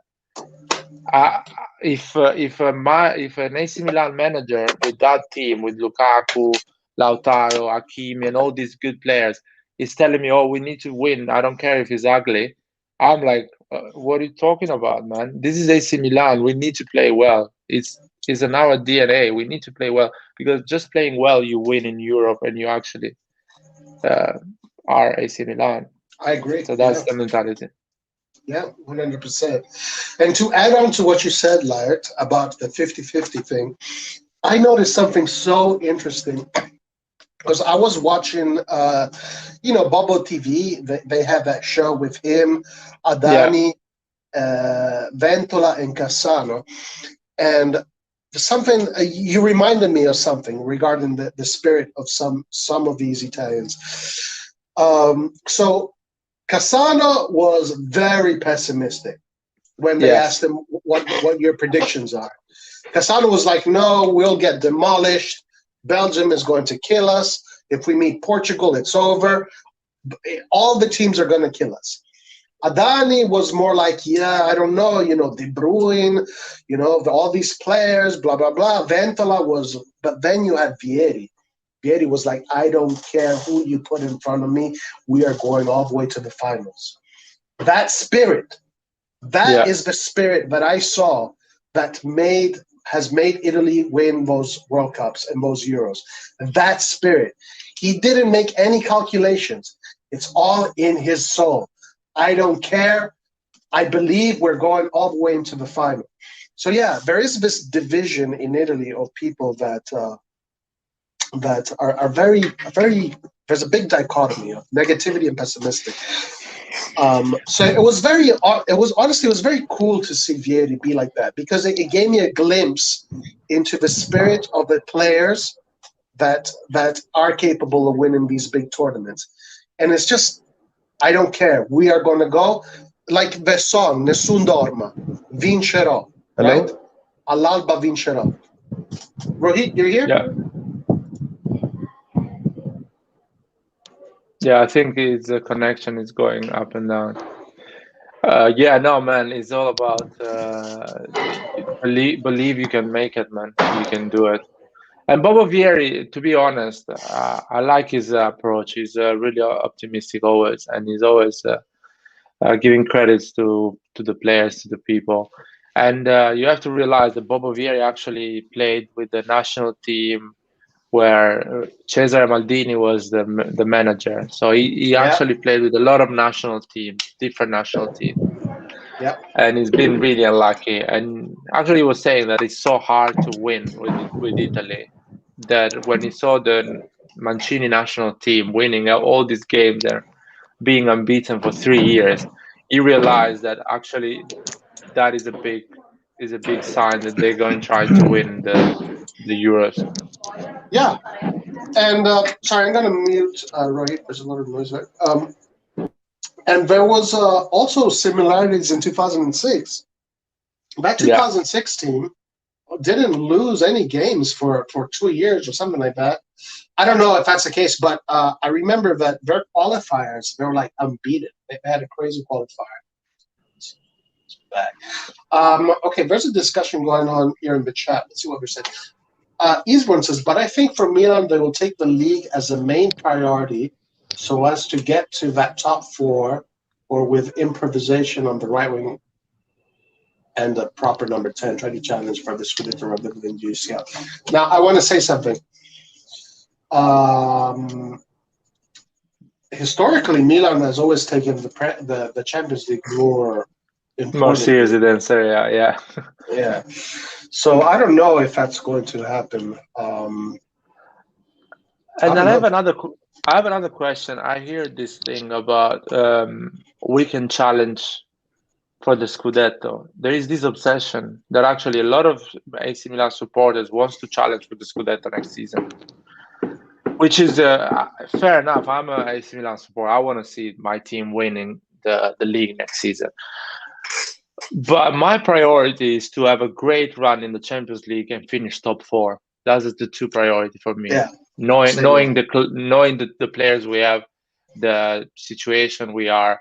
I feel like the players, the young player we have, if they do a great run in Champions League, their confidence grows. They become better players, and in the long run, you're gonna get the results. On the other side, the top four is important because makes you stay in the Champions League and be on the group of the big clubs in Italy and in Europe.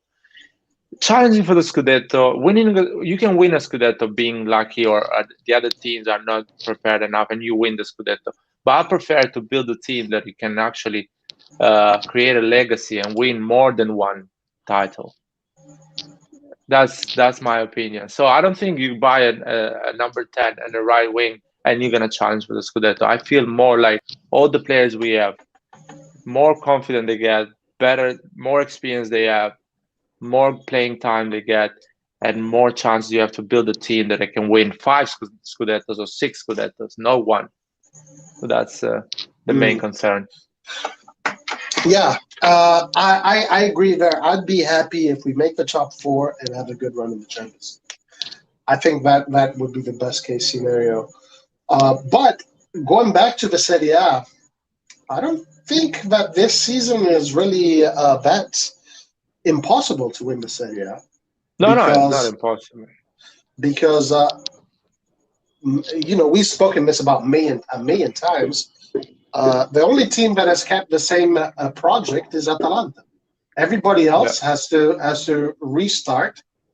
Everybody else press the reset button, and we know that when you press that reset button, it's not one season; it's 2 seasons, 3 seasons before you get to a point where you get trophies. Now, Allegri, I don't know. Also, my point was that for Scudetto, we were actually leading the Scudetto over Inter, who had a so-called better team on paper. We were leading them, but then it was those injuries, and I mean, we had to keep changing our formation. I mean, not formation. Sorry, we had to keep changing our lineup every game. It was a different team. It was a. I mean, we had to play Samu Castillo as a false nine. It went to that desperate measures.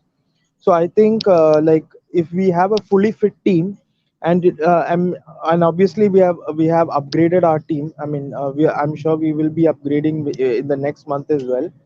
I think we have retained our core. That is Theo Hernandez, Tomori, Kier, Calabria, Ibrahimovic, and Benacer and Kessie. We have retained our core players.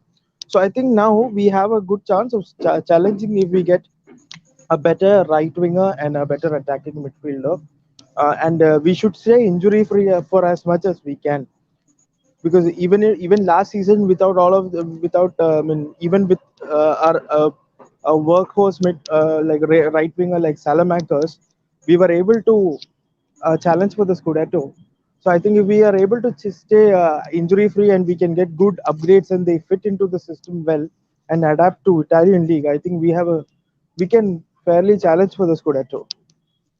Yeah, I think so too. I think it's realistic to think that this season we are one of the favorites of winning the Scudetto. But I I'm don't. I'm not against Ladd's opinion as well. I think he has a great point. I think doing well in the Scudetto from a PR sense is not as it's not as great as doing well in the Champions League, because people more neutrals watch the Champions League. So if we do well in the Champions League and we, let's say for example, if we get to a quarters or a semi-final, I mean there would be more there will be more attention paid towards AC Milan. People would be like, oh yes, AC Milan are back. Yes, the Devils are Yeah, back, and that kind of PR would come up. I think that also is a great point which Light has made. you're 100% right, Rohit. We are going to get a lot of that. You're going to see ESPN headlines. You're going to see Yahoo headlines, Google headlines. The not Red Devils is Manchester United, but the Milan is back in the Champions League. That is going to make a lot of headlines. I mean, even this season, Inter's Scudetto is not as publicized as maybe like what it was in the past, because Inter Milan, whenever people will say Inter Milan got the Scudetto, everybody will say, look what Inter Milan did in Champions League. They went fourth in their group and they couldn't even beat Shakhtar Donetsk. So I mean, it would always linger over that kind of thing. So I think Yeah, both. I mean, winning a Scudetto is not a bad thing. I mean, but even what Layat said, I think that is also correct. If we do well in the Champions League and we are in top four, I think it that's what we balances got. out. Yeah, I agree with that.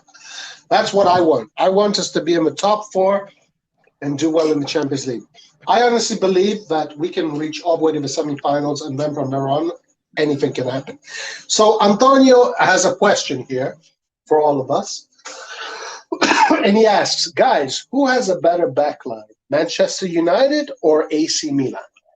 Van Bissaka, Maguire, Varane, Shaw, Calabria, Chiar, Tomori, Hernandez. Guys, take it away. Oh, I think our back line is better. First of all, our keeper is better than their keeper, and Calabria is an insane right back.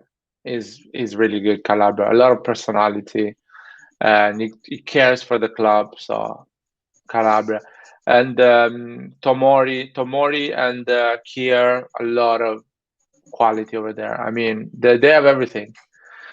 And Hernandez as well. I think we are better than them as a back line. Yeah, and midfield, man. I think we have the best, one of the best midfield in Europe at the moment. I don't know who is the best midfield. Probably Chelsea has a better midfield than us. Yeah, Chelsea, Jorginho Kante, Mount. yeah, Jorginho Kante and Kovacic as well. So they have three great midfielders. But after that, I'm thinking Real Madrid, yeah, Modric and Kroos, they're insane, but they're old. I can see them now struggling. I saw them in the Euros and I saw them in La Liga the previous season and in Champions League when they get a tough team, they struggle. They are getting old, unfortunately for them. And who else has a better midfield than us? If we can put, I don't Bayern see it. Munich, Bayern Munich, Is Goretzka and is Kimmich.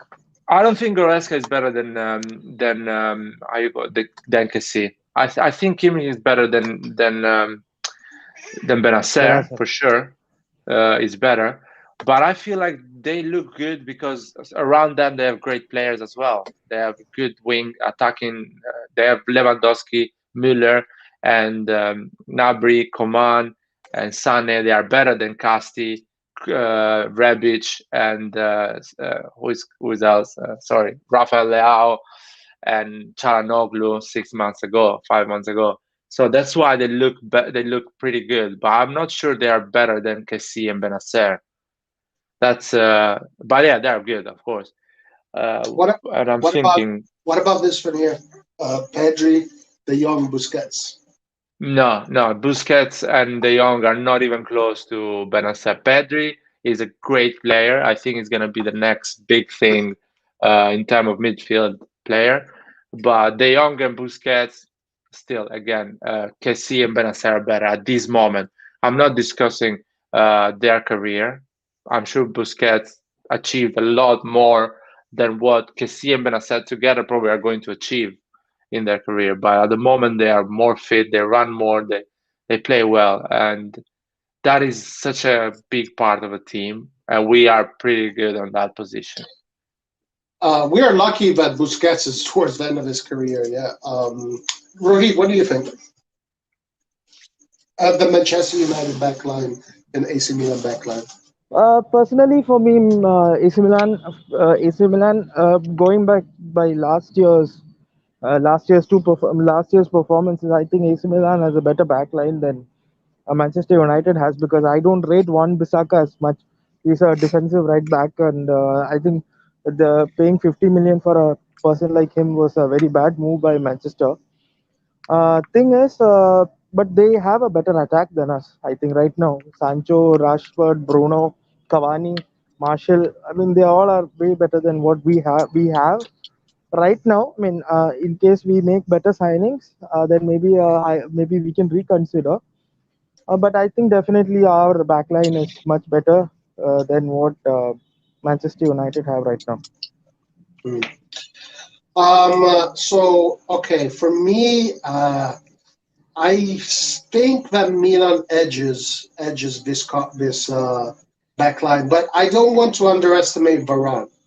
I do not want to underestimate Varane because Varane has won four Champions Leagues, has won a World Cup, has won countless trophies as a first team player. So Varane is a winner, no matter what. So I'm not going to underestimate Varane. I And don't know what is Maguire's age, but at Real Madrid, Varane was playing as a centre back with Sergio Ramos. I think mm, Sergio Ramos's influence on Varane was really yeah, great because yeah. I mean he had that calming influence, he had the experience, he had the leadership. So playing alongside Ramos, I think had amplified Varane's qualities. But now I think he would be the senior defender in the centre back partnership. I think Maguire is 26, so I think he Mm, would have to take the lead. I don't know if he is made out for that. I think now it would be a challenge I mean, now it would test Varane's capabilities because he would have to he would have to lead the line. He would have to be the centre back partner. I mean, you can see how signing Kier has changed our system because Alessio Romagnoli until then was not. I mean, not a proper leader. Like he did not have the experience that what Kier has. I mean, even yeah. Kier had a great influence on Tomori, as per the Chelsea fans who said that at Chelsea he used to make such silly mistakes. So I think, yeah, I mean, having that experienced person up next to him really helped Varane. So I mean, we have to see how Varane would, I mean, how he would cope with that because even at Madrid once last season when Sergio Ramos was injured for a long time, he and I mean, I'm not saying Eder Militao was a great defender as much as what Ramos was. I think they were challenged because they did not have the leader at the back. Mm. Yeah, no, when it comes to leadership, I definitely put Kiar in front of everybody there. No doubt. There's no doubt about that. By miles. Kiar wins that battle when it comes to leadership. When it comes to athleticism, I think Tomori probably wins that battle. Even though Varane is a very gifted physically person. Maguire, very good in the air. When it comes to goals and forward and inertia forward, in England, they say Shaw is the best in the world. In Italy, we say Theo Hernandez is the best in the world. So it's pretty close there. When it comes to the defensive fullback, I think we win by miles. Calabria is definitely much better than Bisaka, whatever his name is. So I think we do have an edge, but I don't want to give it that much of an edge just yet. I think I, I respect Varane a lot. I respect what he has achieved. These players don't win trophies just for nothing. But I will give the edge to Milan on this one. So I'm there. And now going back to the midfield, I agree. I think KC is a player that you can put any freaking team in front of him. Nothing changes. Nothing changes. He plays exactly the same. He doesn't feel the pressure. He doesn't feel anything. He plays exactly the way he plays, no doubt. So, yes, I think midfield, we could be going towards having the best midfield in Europe. Now, Eastbourne said Pedri, De Jong, Busquets. De Jong was in the Euros the player that had the most successful dribbles. Pedri in the Euros was the player that had the most successful pass rate. Busquets is a great player. I think Pessina said that he's still dreaming he's still having nightmares about Busquets. Um, so yeah, we're not there yet for the midfield, I think, but we're getting close. We're getting close. Uh, but another thing about the midfield of Barcelona is that he's a midfielder. He can work pretty well in Spain. But on the other side is a midfield that it cannot react on different type of games. So if they find a team that actually has a defending pretty well and has a lot of pace, they struggle. On the other side, KC and Benacer, I feel like they are perfect for any type of game. They can be defensive, they can control the ball, they can attack. It's I feel like we have such a great midfield. I've seen enough these last 2 years, and I see that a lot of midfielders they're playing together, but they don't really find each other. Some of them, they feel like they are not made for each other.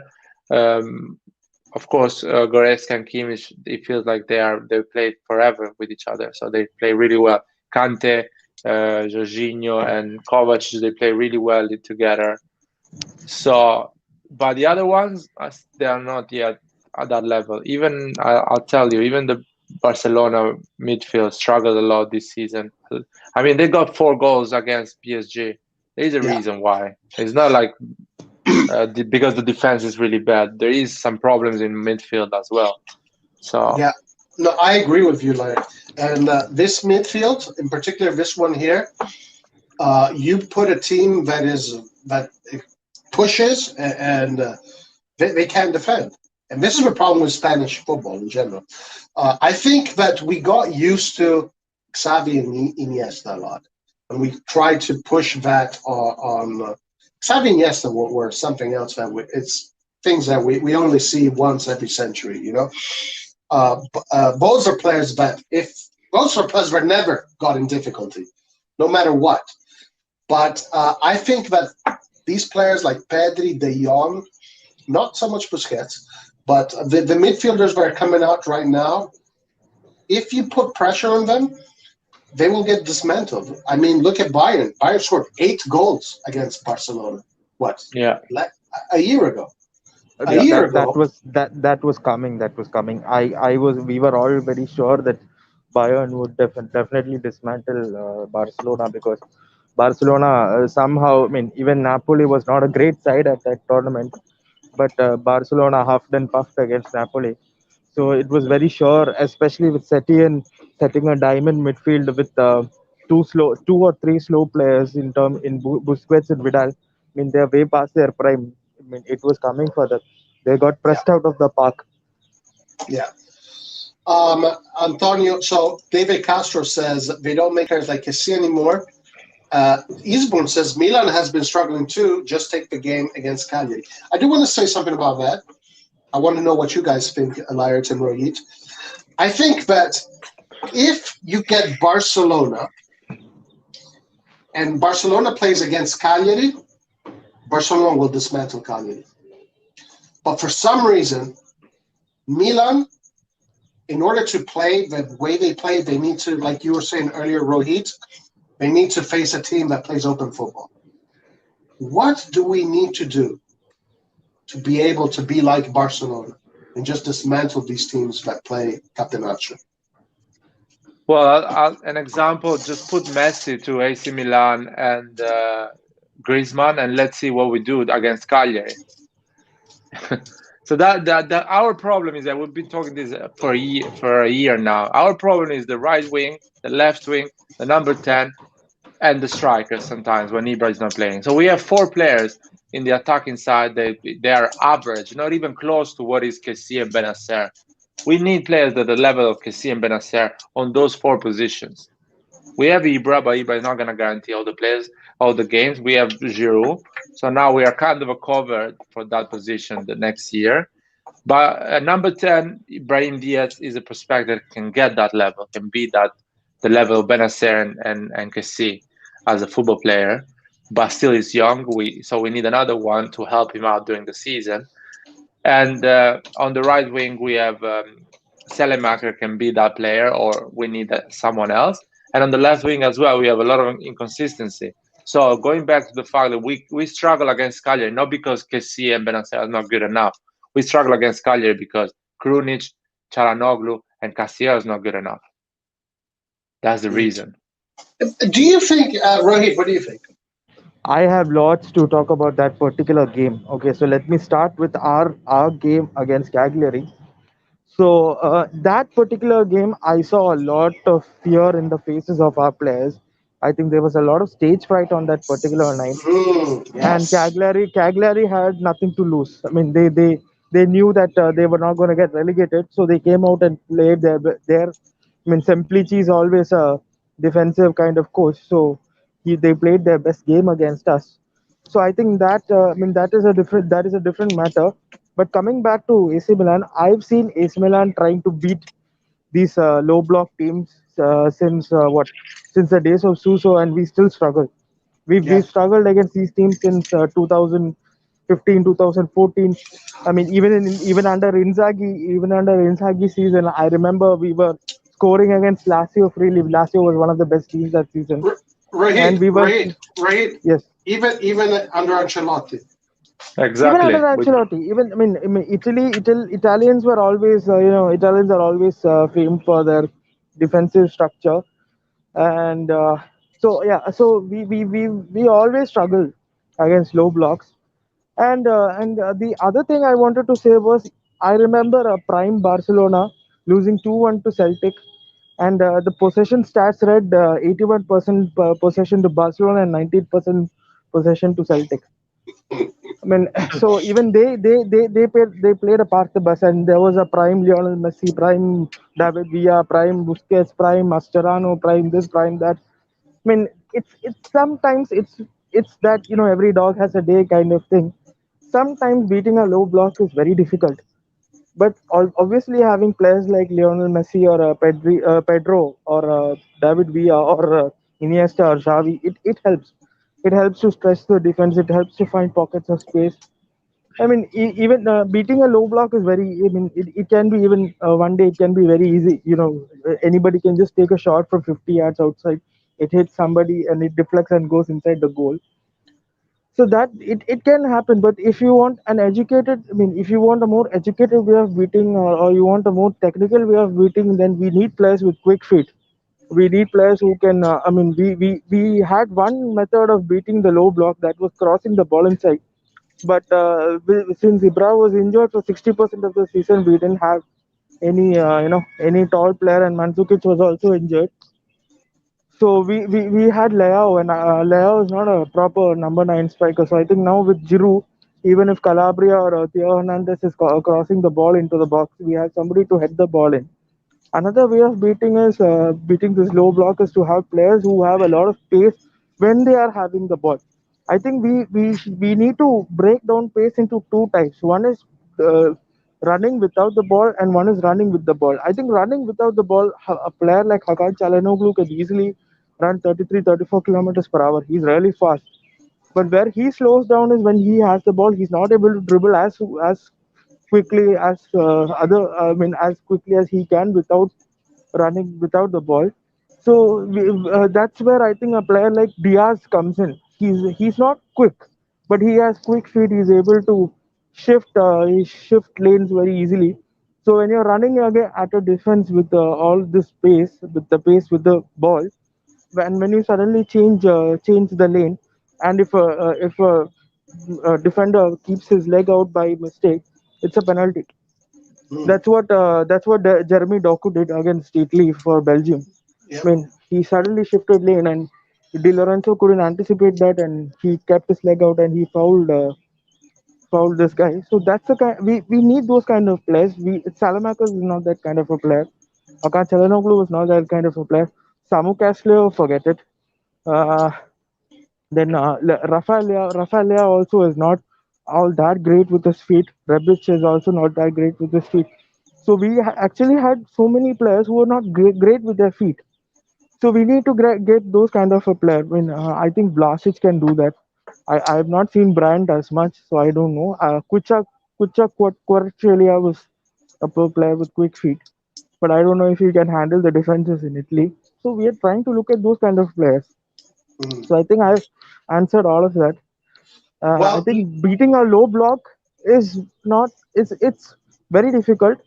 But I mean, if you have yeah. good defenders, I mean, for example, I remember Atletico Madrid parking the bus against Bayern in a Champions League semi-final in Mm. 2016.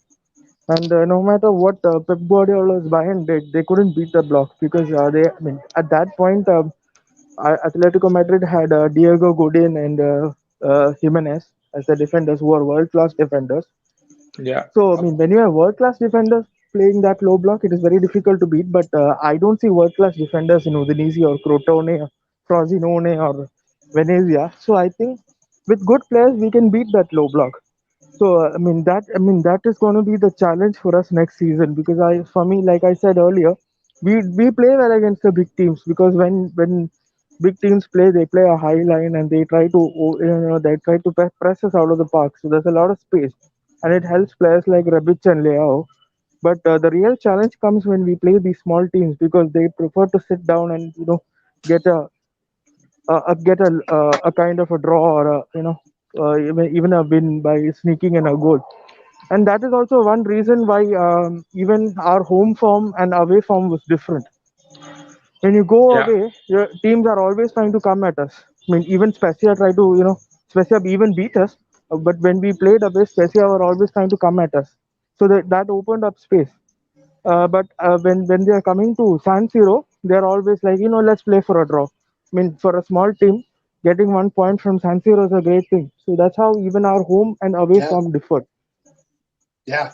When Yeah, when they draw at the San Siro, it's like they won the Champions League. You know, Yeah, exactly. I mean, they celebrate Udinese like, almost beat us. Udinese almost beat us with that deflected goal. I mean, I don't remember who shot it. I think it was De Paul. He shot it and it hit Calabria and it confused Donnarumma. So I mean that's how they play. They just want to sneak in a goal. If you don't get a goal, no problem. But don't allow the opposite team to come at you. Even Cagliari, the most funny thing, everybody was talking about Cagliari, that the next game they played against Bologna, Fiorentina, their backline was near the half line. That's how high they played. Cagliari played such a high line that even I have not seen AC Milan play such a high line. And because of that high line, but sorry, it was against Genoa's Shamudra. There was a counter. He beat Diego Godin and he scored a goal. And Cagliari lost that game 1-0. I mean, so that's how. I mean, against bigger teams, in their when the smaller teams are going away to that team's home that is coming to San Siro, they prefer to play a low block because getting, like Roy said, get winning there is like winning the Champions League for them, winning or yeah, even drawing. So yeah, that's all part of a strategy. It should be up to us to find a strategy. Not find. We need to have the right players. We need to have the right players to break down that low block. It's now, not a tactical thing, or it's not. I mean, even Jose Mourinho passed the bus when he wanted to, park the bus in that 3-1 win at not 3-1 win, that 1-0 loss. I mean, he lost Thiago Motta to a red card because oh, Busquets acted as Barcelona, he was right? injured. Yeah, yeah, yeah, Yes. So that was when that parking the bus term came in. So parking the bus is it's a very difficult tactic to break.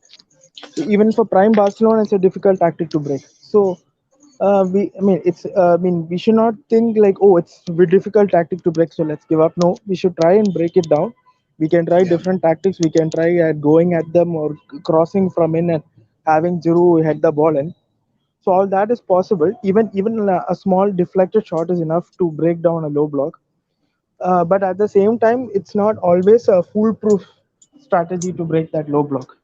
no, yeah, yeah, exactly. The low block is not about tactics. It's all about how much quality you have in the team, and so trying different solutions. So we unfortunately the previous season we didn't have enough quality to actually find different solutions against the low block. That's why even we even even struggle a when lot. whenever I see the players who are linked to us, Kucha Kvaratskhelia, Kayo Jorge, even Vlasic, I would think, okay, is this guy fit to play against our teams in Serie A against these low blocks? Because when I see Andre Silva was not a bad player like we think he is. He's only good for teams which play a high line. So, I mean, when you look at Frankfurt, Germany, they don't like to play a defensive setup. They always like Yeah. to attack, and they always play a very high line. So he gets a lot of space. So when he went there, he was able to play his game and he was able to score. But here in Italy, he was up against a wall whenever he tried to get into the box. So that is, and even Paqueta also. Paqueta also, he does not know how to break down a low block. But when he went to France, where they play a very high line, I mean, I was watching a match to write about Fode Ballatore. So it was a match between Monaco and Lyon. I think the distance between the two last lines of defense for Monaco and Lyon, it was hardly 40 to 50 meters. Both the teams were pressing each other, so there was a lot of gaps. And if you have players like Paqueta who are good at doing these tricks, and he knows how to beat defenders. When you do that, it's easy to break down. But in Italy, they're like, you can do whatever trick you want, you can do whatever skills, show whatever skills you like. You come at us, you break us down. That's the motto here. Mm. Yeah. Look, unfortunately, unfortunately, guys, I have a little bit of a different theory. I agree with you guys. Obviously, quality helps. Quality is helpful, but I hope I'm wrong about this. I feel that there's a little bit of a curse when it comes to the mentality that Milan has developed in these years. Because even when we had super teams, I still remember us losing or drawing against Cesena, against Spal, against these teams that we were supposed to win 7-0 when we had Seedorf, Pirlo, Gattuso, Kaká, Shevchenko, Inzaghi, Maldini, Nesta, Cafu, Dida, Kaladze. Even with these players, we still had issues against these small teams. I honestly have a fear, and I think that Milan has created a certain DNA that when it comes to the Serie A, we have not we have not found the solution. I think it's in our training, it's in our philosophy, and it's a problem. It's a big problem because I know what Laird would say right now. My question is, why is it? Okay, guys, Rohit has to go. Hey, Rohit, thank you so much for joining us, guys. I love Rohit. What a guy. I love the way he talks about Milan. To me is poetry. I love the guy. So thank you for joining us, Rohit. Thank He you, also man. he also Thanks, writes. lad. Thanks, lad. Thanks, Roy. Yes, and Rohit also writes for Sempre Milan, so watch out for his articles when they come out. Rohit, thank you, my man. Appreciate it. Thank you.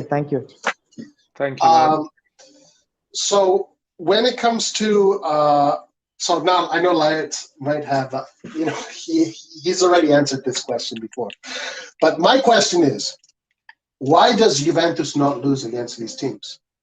Why does Juventus beat all these stupid teams, but we can't beat these teams? Why?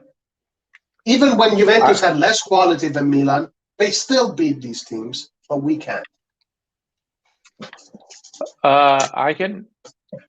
So first of all, Juventus had a lot of quality in the last, I would say, 10 years. To simplify, so they had the most quality in Italy. So that's why they succeed with these teams more often than the other team. But let's talk about the AC Milan when we had that quality and still we struggle with that. So an explanation can be the fact that we were playing attacking football and really football with possession. So we were keeping the ball and we were trying to control the game. And we were succeeding in Champions League at that time, doing pretty well every season, going to semi-final, quarter-final, final every year. So what happened to the mentality of these small teams in Serie A? They start to think, okay, we don't have any chance against this quality, or at least the only way we can win against these teams, like AC Milan, that actually is beating Manchester United in Champions League, the only way is to wait for them and stay with a deep line and wait for them and try to get a draw or maybe win it by accident. So that's what started everything, and that's what actually happened when you play every Sunday, every Saturday against these teams. They are always waiting for you, or you need always, always, always to find a new solution. It gets frustrated, and it actually tires you a lot. On the other side, these teams, when they play against Inter and Juventus, they play more physical. So they don't wait, they press, they try to win it in a physical way. And that's why uh, Inter and Juventus struggle less against these deep lines because few teams play the deep line against them. That's my opinion. Okay, I think there's some truth in that because it is true that when you have these teams that do predispose their football on possession, then you are forced to do that. While Juventus and Inter are not really obsessed with possession, but more obsessed with results, rather. But I do think there's a mental aspect that Milan just does not, for some reason, I don't know why. It honestly, my heart is bleeding right now because I'm about to say something that makes my heart bleed. I just think that Milan does not have the mentality because when I see, and Isborn says now Roy is going to do this Juve talk, but when I see Juventus play against these teams, it's I just don't see any fear.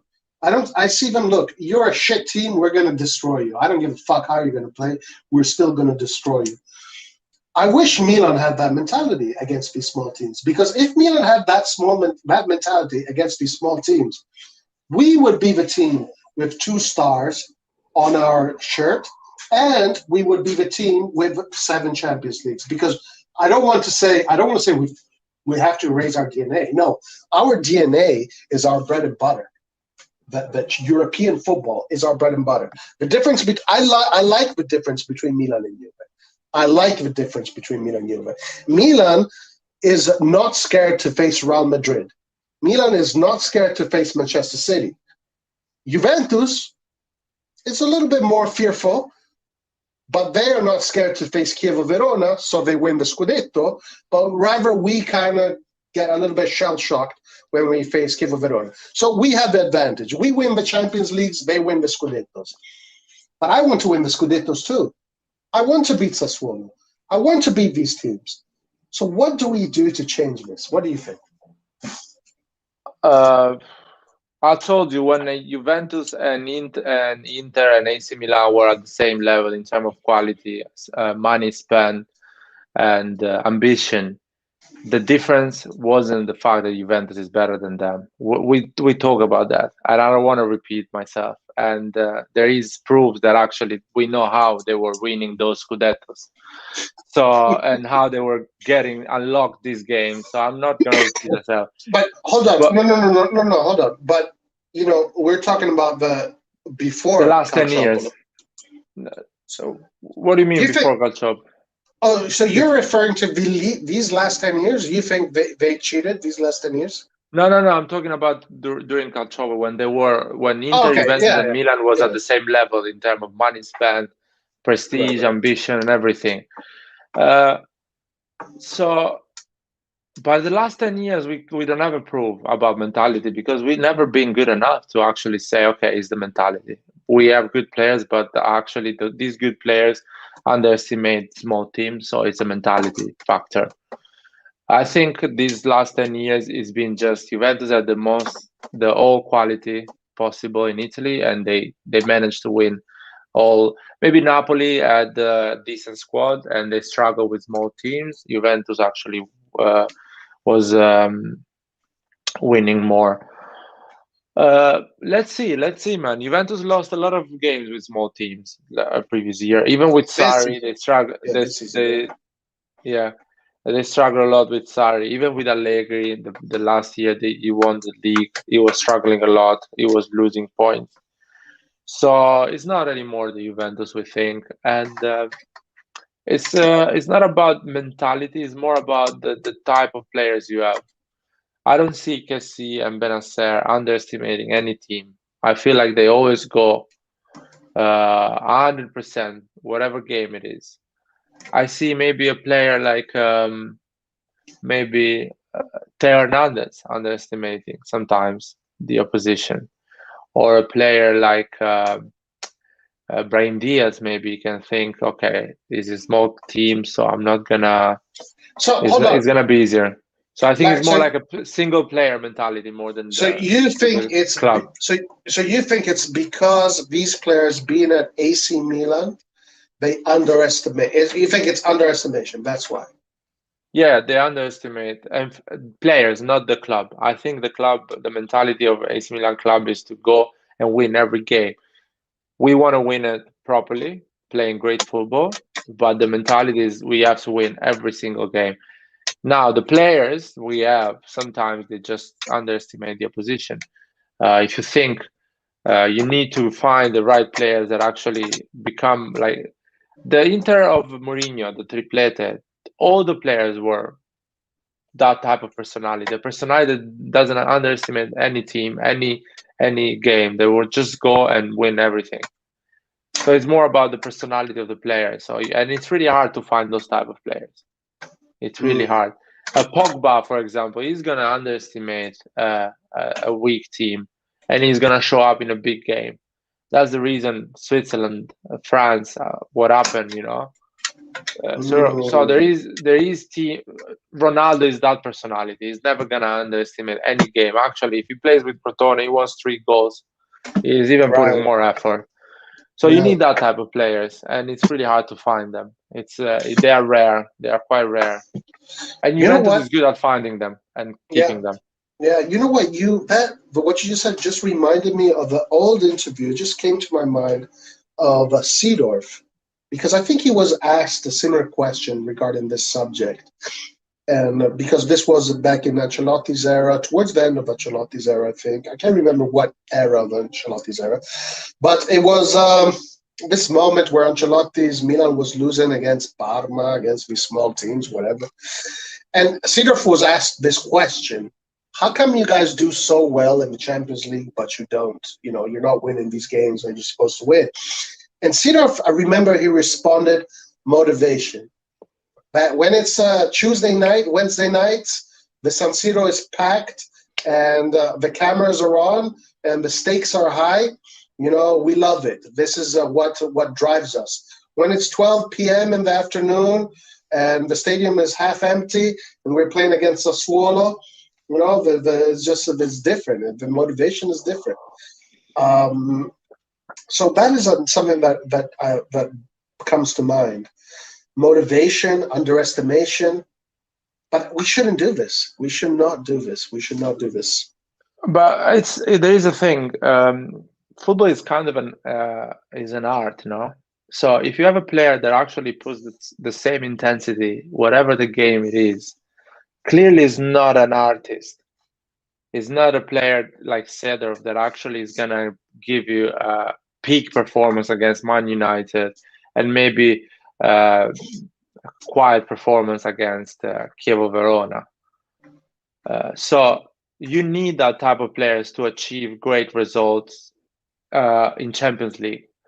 So let's analyze the Real Madrid that won 4 Champions League. No, they won Yeah. 4 Champions League. In those periods, let's say since Ronaldo moved to Real Madrid and he left, they won 4 Champions League, but they won just 2 La Liga in 10 years.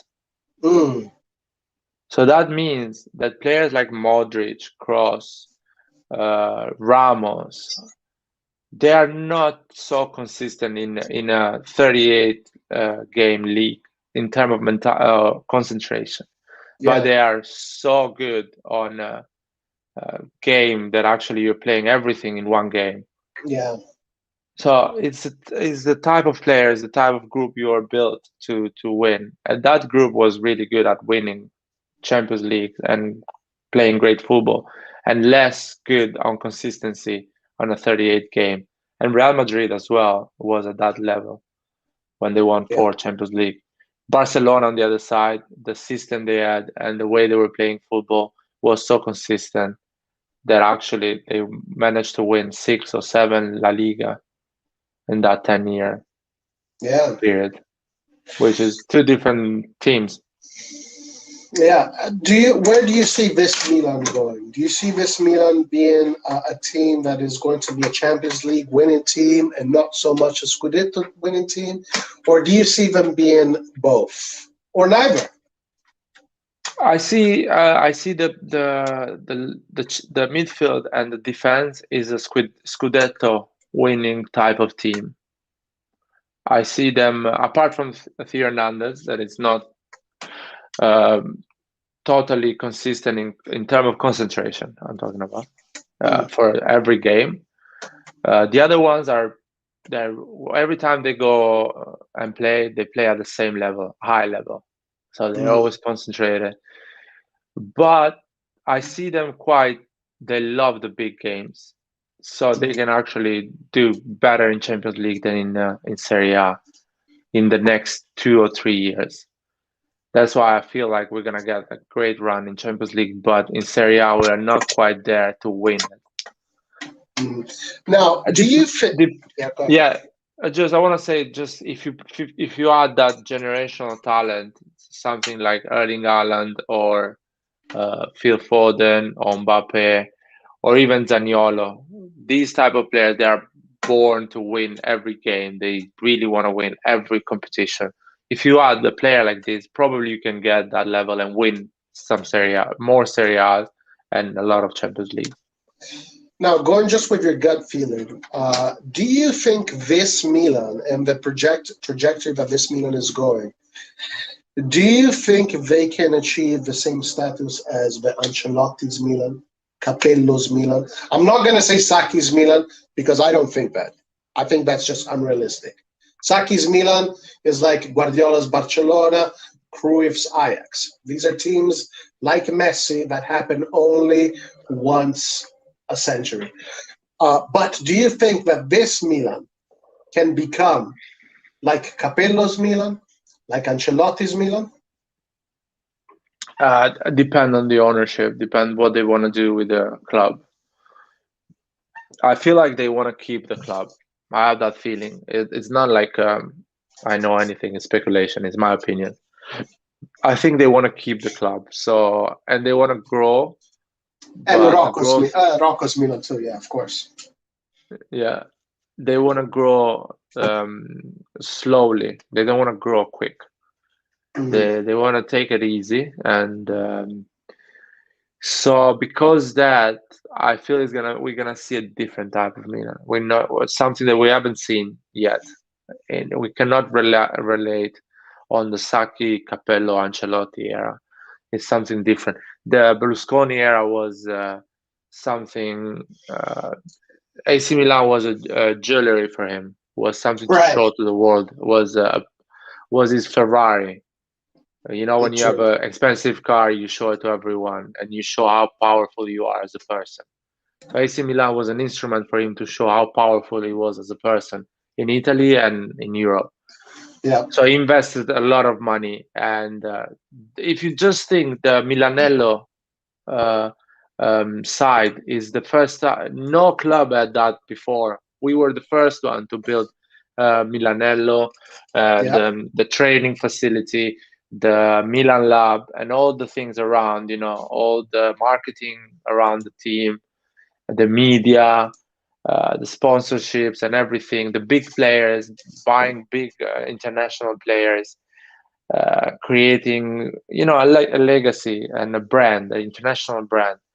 So this team right now is going for a different direction. I think we are going for a team more like Bayern Munich. We Mm. want to try to replicate the Bayern Munich system, which means you invest, of course, you buy that 50-60 million euro player, but on the other side you need to find talent, you need to find good players, Italian players from the youth academy, a good manager, a culture around the club, and you don't rely on big stars, you don't rely on big money, but you rely on a system that actually feeds himself. That's what I see going. Yeah, yeah. I do see that going more in that direction, more in a technical kind of project. Rohit brings a great point here that for Berlusconi, Milan was also a political project. Yeah, And that's because for him, I mean, that allowed him to become the prime minister of Italy. And it wasn't his ambition. Berlusconi, a very ambitious person. A lot of people don't like him because of his politics, but you have to give credit when credit is due. A very successful entrepreneur, a very now I don't know if he did any dirty shit. I honestly don't know. I don't care. I never cared. I never cared about his political leanings. I don't even know what they are. I never even knew what they were. All I cared about Berlusconi was that he was bringing trophies to Milan. That's all that mattered to me. Rohit says, I think we're aiming to a sustainable project, sustainable within the budget. Now, I honestly hope that the Elliott thing does not last that long. Okay, because to me, I don't see Elliott being an ambitious, super ambitious ownership. I honestly hope that we get an owner like these crazy owners that treat their teams like toys, because historically those are the owners that win the most. So I'm happy where Elliot is bringing Milan. I'm very happy actually. I think we have finally, after so many years, like here, a sustainable project, right? A serious backing, financial backing, a serious company. Even though in America they have a terrible reputation, they're considered wolves. They're considered terrible human beings. The media hates them. They have destroyed cities, in some aspects. There have been reports of this hedge fund literally destroying the economy of some small cities in America. But at least Milan right now has this ownership that we can kind of rely on. But honestly, like, I don't want this ownership to be a long term thing. I really don't. I would rather have a crazy oil tycoon or whatever tycoon that comes and treats the team like a toy. What do you think about that? To be honest, I prefer a president that doesn't get involved too much, that gives you that stability, like the hedge fund is giving to AC Milan, because it's important to understand that the hedge fund is so powerful that if we want to build a stadium, they're gonna go for it. They're gonna launch the project.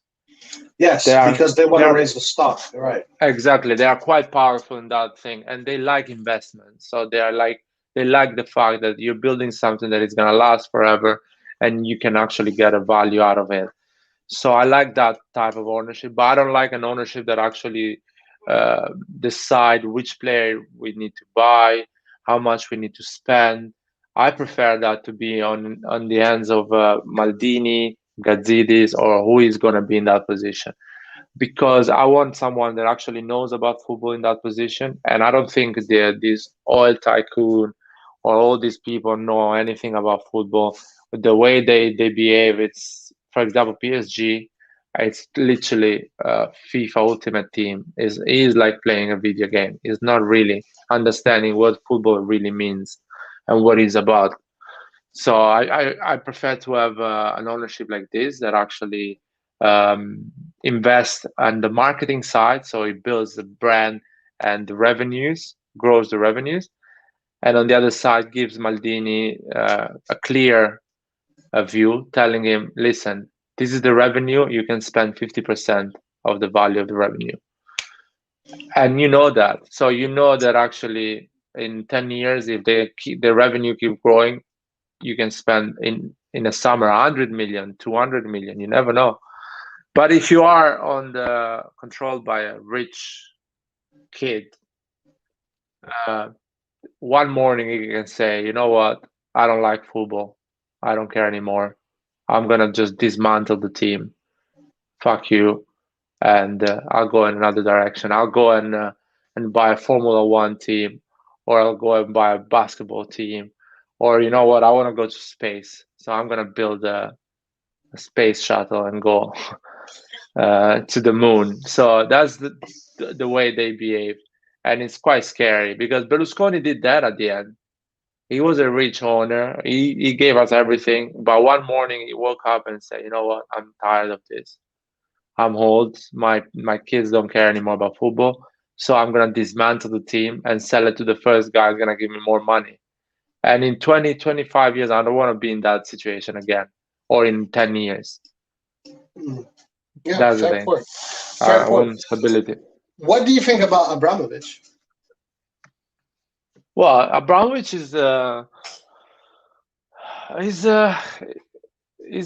similar to Berlusconi, to be honest. He has a lot of politics involved in England, and he used to be, at least, and he wants to show off the fact that he has a big club to his rich friends in Russia or whatever in the world.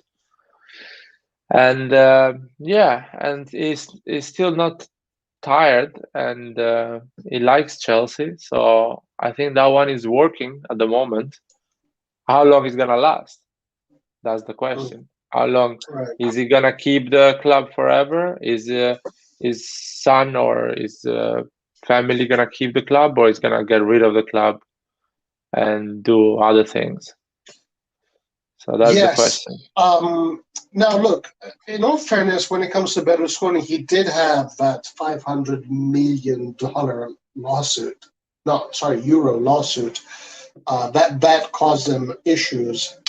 But okay, he evaded taxes. He evaded a lot of taxes, and that's what happens when you evade taxes. You get that kind of problems. So if he didn't have that problem, I think he would still be the owner of Milan because Mm.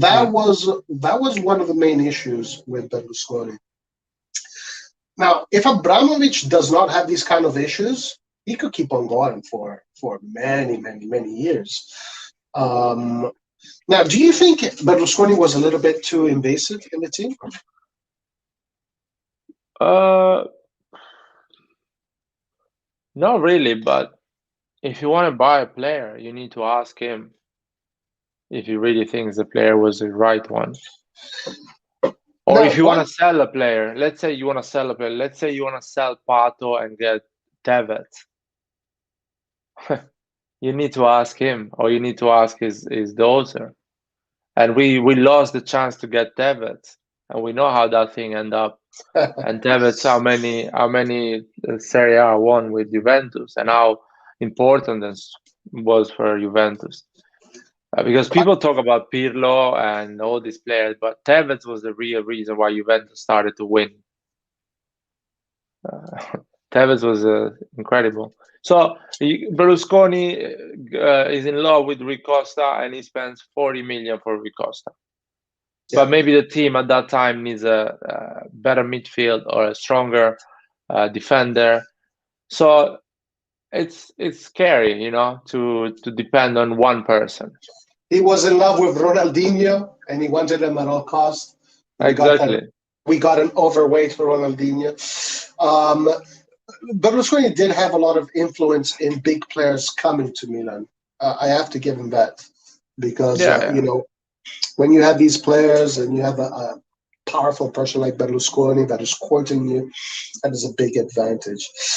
So we'll see how this develops with Elliot. I definitely think that we're going in the right direction. All right. So Isborn here earlier had a comment I want to look at. Did you see this? I don't know much about it, but I'm curious. What about Allegri's comment on Bonucci? Do you think he'll be a regular starter under him, or he might want to come back to Milan? What is he referring to here? Do you know?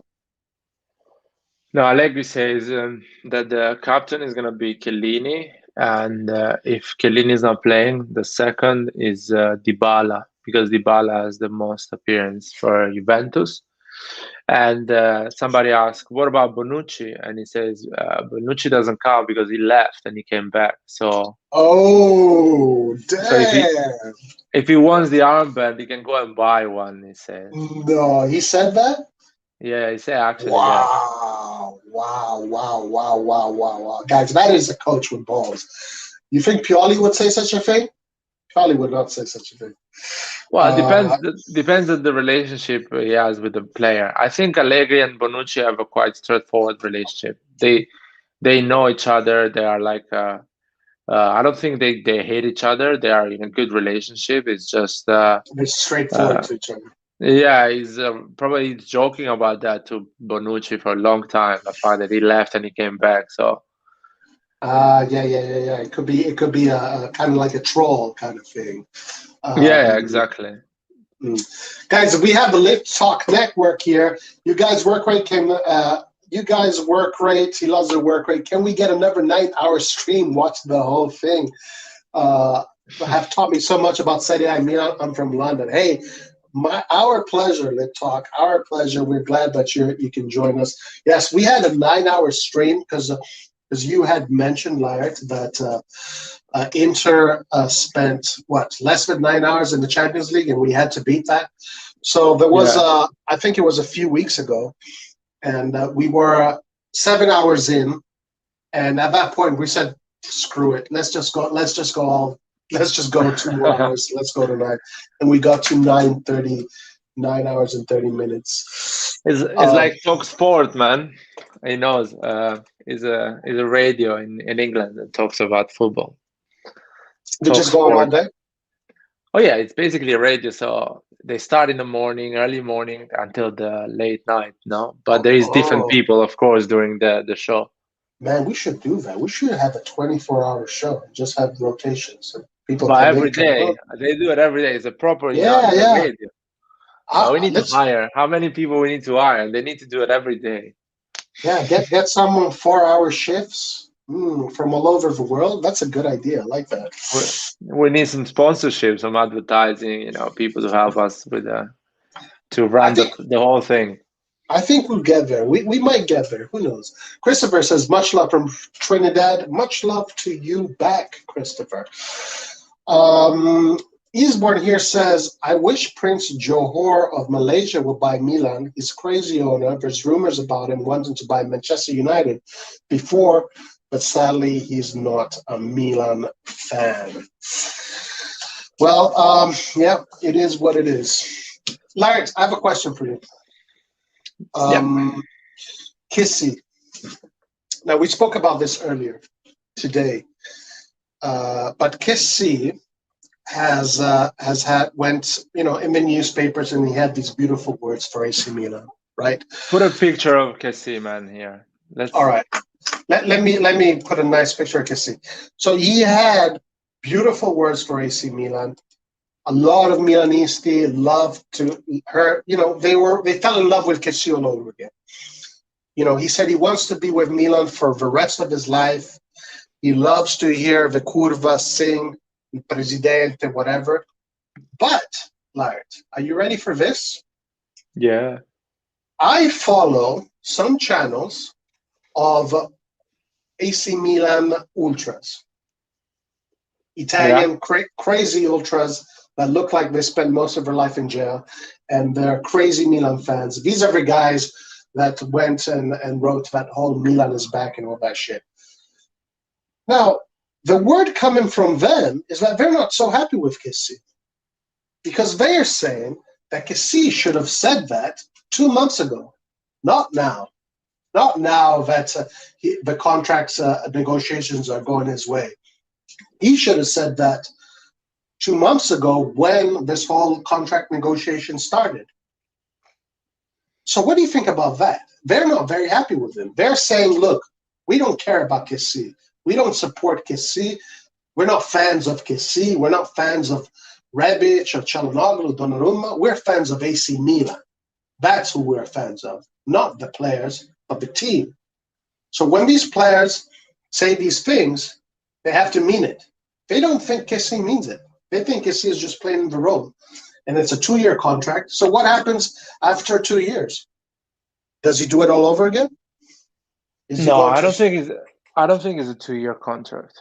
I don't think it's a 2-year contract. I think it's not going to be a 2-year contract. It's going to be a 4 years contract. And the word right now is 2 to 3 years. No, I don't think. Listen, these medias are saying a lot of shit. I'm not even following them anymore because they don't really have any clue what's going on here. So I don't think he's saying those words to sign a 2-year contract. That's not actually proving what he's saying. So he's gonna sign a 4-year contract. AC Milan is gonna give him the 6 million a year he wants, and that's it. I don't think it's not. No one asked him about what he feels about AC Milan. That was an interview. They asked him and he answered. So it's not like going on Twitter or whatever and saying, "Oh, I love AC Milan." Yeah, so he never say I want to leave. He never say I'm not happy about the contract. All the rumors we know about Kessie is that His agent was unhappy, and then the negotiation is not going well.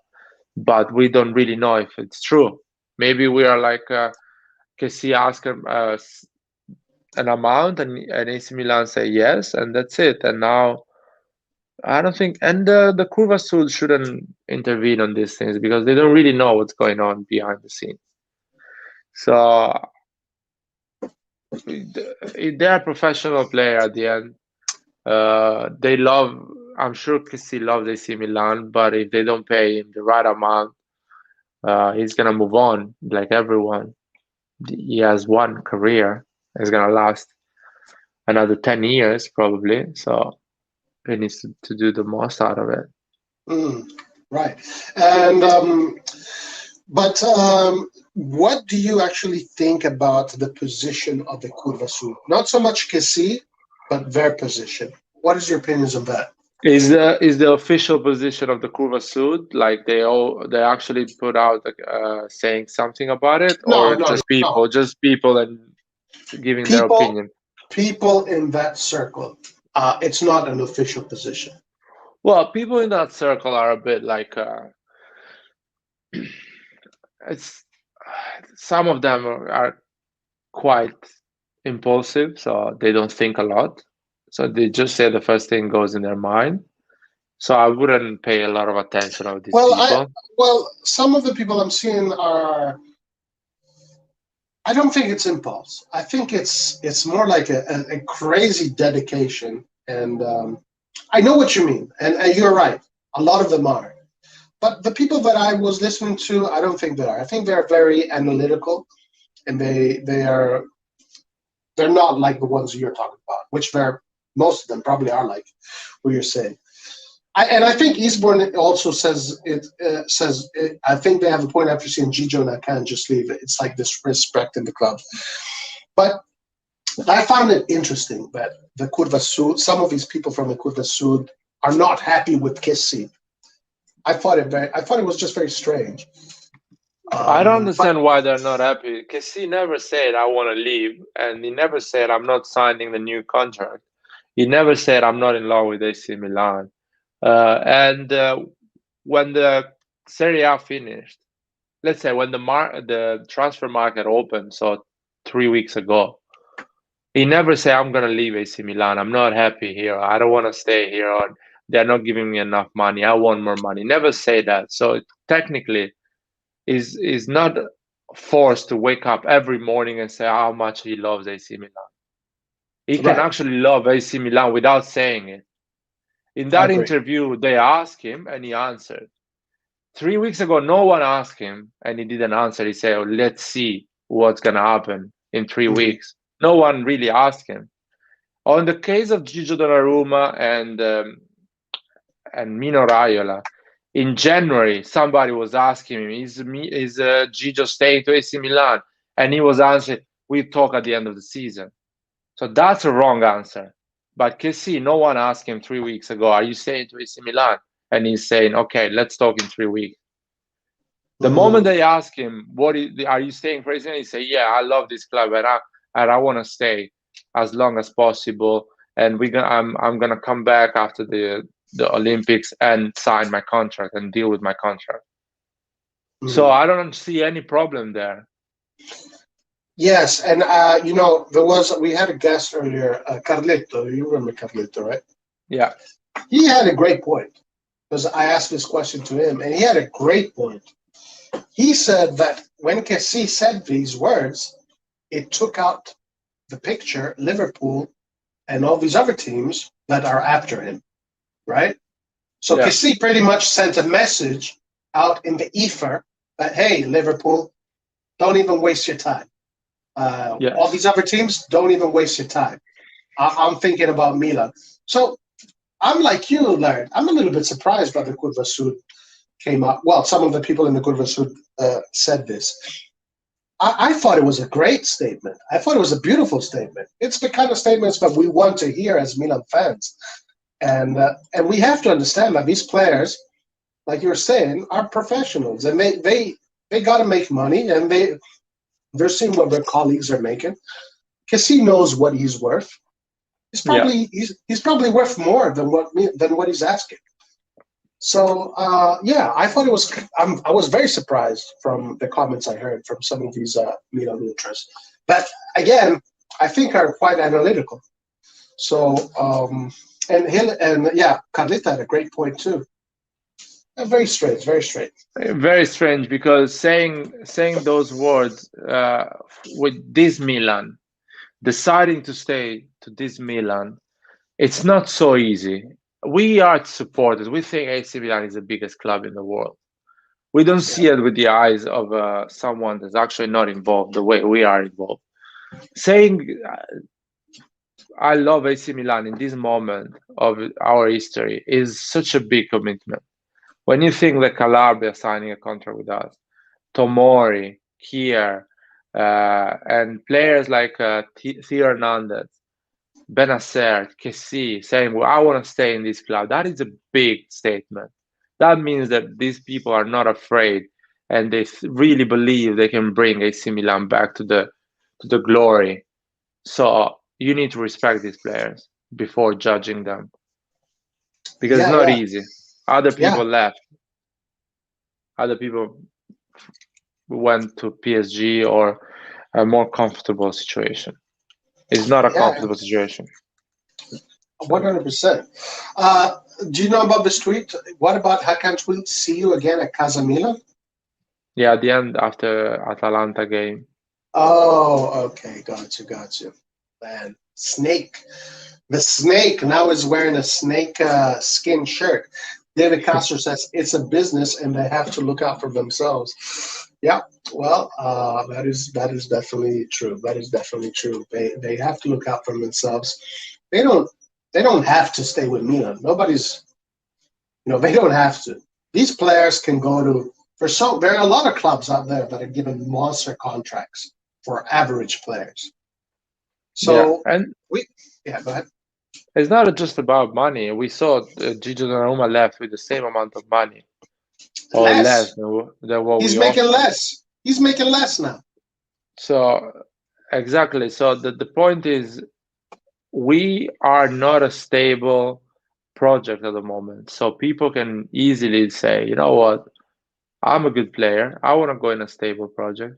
I want to play for Liverpool or for Manchester City or for PSG. They're going to be always in Champions League for the next 10 years. They're always going to invest, spend money. So I want to play for them, not for AC Milan. That I don't know if they're going to play in Champions League next season, even if I play a great season. So people that actually stay, you need to respect them and love them because it's not the same AC Milan we used to growing up, you Yeah, know? yeah. And look, uh, you can literally go and sit on the bench of Man City or Real Madrid or Barcelona, whatever. I mean, I don't know now because of COVID. You can make double of what Kessie is asking, just sitting on that bench and playing half the games. It's very strange, very strange. Eastbourne says they don't have to stay, but they should at least show and give respect to the clubs and the fans. Yeah, but I do think, I honestly, personally think that today, and I'm not saying this because I'm biased, guys. I don't give a crap about being biased. I literally don't give a crap about being biased. I swear to you guys, I'm going to repeat it. I don't give a shit about being biased. But I think today, any smart footballer that wants to have a big career, wants to win big, and wants to be in a team that is going to fight for the Champions League like nobody else, should be coming to AC Milan. Because Yeah, I Milan, agree with you. because this Milan guys is all about the business, and I see a spirit that I haven't seen since the summer of '69. Brian had it. But I see a spirit that I haven't seen in a long time, and this is the spirit that has made us win big trophies. So right now, Milan is one of the best places to be. Because he is a smart man. He knows what he needs to do. He knows where he is at. All these other players are very smart. They know Tomori. He knows Kier. All these guys, they know. Which brings me to Donnarumma. How the hell didn't he know? Why the hell did he think that Milan is not going to be the best place for him to develop? Bad consulting, man. His agent gave him wrong. His family. I told you, man. A lot of people around him gave him wrong advices. Simple as that. Or maybe I really believe he really thought he's gonna get the 10 million from AC Milan. He really thought, oh, these idiots are gonna give me 10 million. So he was like relaxed and he's like, I'm coming back from Europe and they're gonna give me a contract. And AC Milan told him to fuck off and got Mike. So he got like unprepared and he had to accept the 7 million contract from PSG because he really didn't have any offer. So what we are discovering now is the fact that he really didn't have any offer, the offers he was saying, oh, I have an offer from Chelsea, from PSG. Actually, no. The best offer he had was from AC Milan. The other teams were giving him nothing. And he managed to get a contract from PSG because his agent is so powerful. And he convinced them, but still for 7 million a year, so nothing incredible. That is insane. And this closed the chapter saying that it's not Maldini's fault that Donnarumma is not an AC Milan player. That is the proof. Yep. That's it. Yeah, no, for sure. I think you said it perfectly. His consultant is look. Raiola. We've said it on this channel before. Raiola is a genius at what he does because he gets all the best players when they're young. Somewhere, something about Raiola's team, of whoever works for him, his scouts, whatever it is, it's top level. Him and George Mendes. But unfortunately, he's just a piece of shit, and we kind of had to be victims of his piece of shitness, I guess. So he consulted him badly, and it is what it is. So Udita, man, that's a tough name to read. UB. Okay, but I don't want to disrespect UB or Uditanshu. If everything goes to plan, we may win the UCL within this decade. I think earlier. Yeah, I feel earlier, man. If we go 3 years in a row in Champions League, there is a high chance that in those 3 years, it's going to be the right year to win it. Say again, sorry, Vlad. If we go 3 years in a row in Champions League, so we're going next season, the season after that, there is a high chance that in one of these 3 seasons we can win the Champions League. Yes. I think it's that close. I think we're that close. Oh my God. Let's hope. Eastbourne says it might be his girlfriend. Who knows? Because guys easily fall into these kind of traps. That is possible. Yeah. Ricky says, "Let it go, Roy. Laugh my ass off." Udit. Just call me Udit. All right. Perfect. No disrespect, my man. No disrespect. I feel in the Donnarumma's case, I think it's more the family. I think the father, the mother, the brother.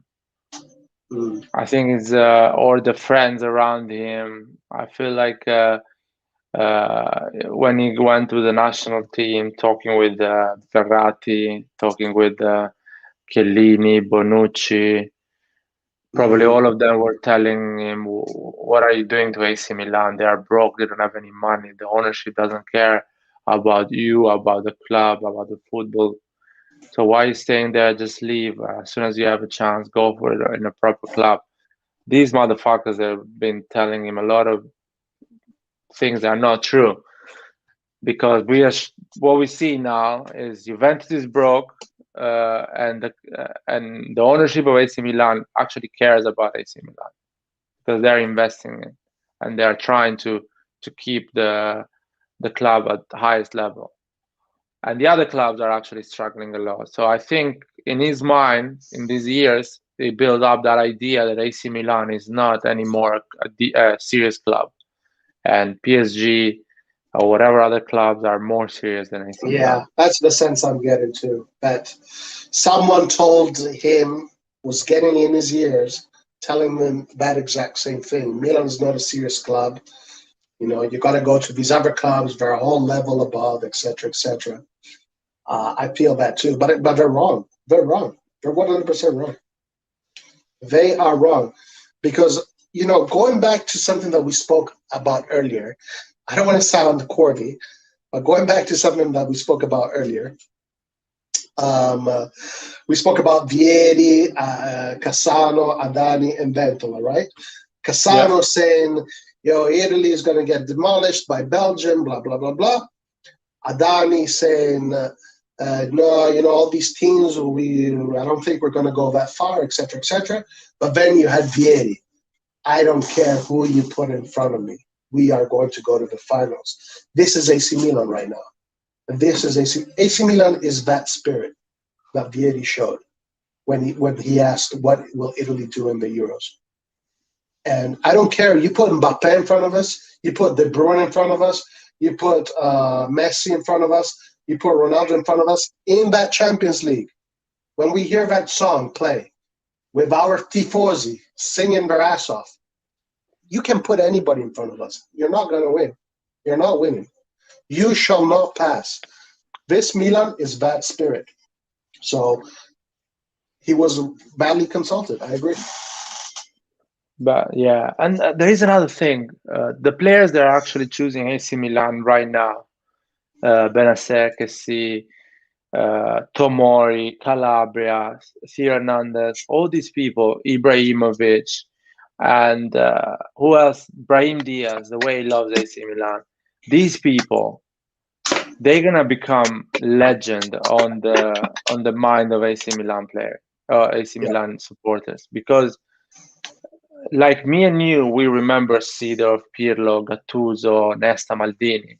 The new generation is gonna remember these players forever. They're gonna be in that level Yeah. because they're gonna associate that to the change from the banter era to going back to where we are.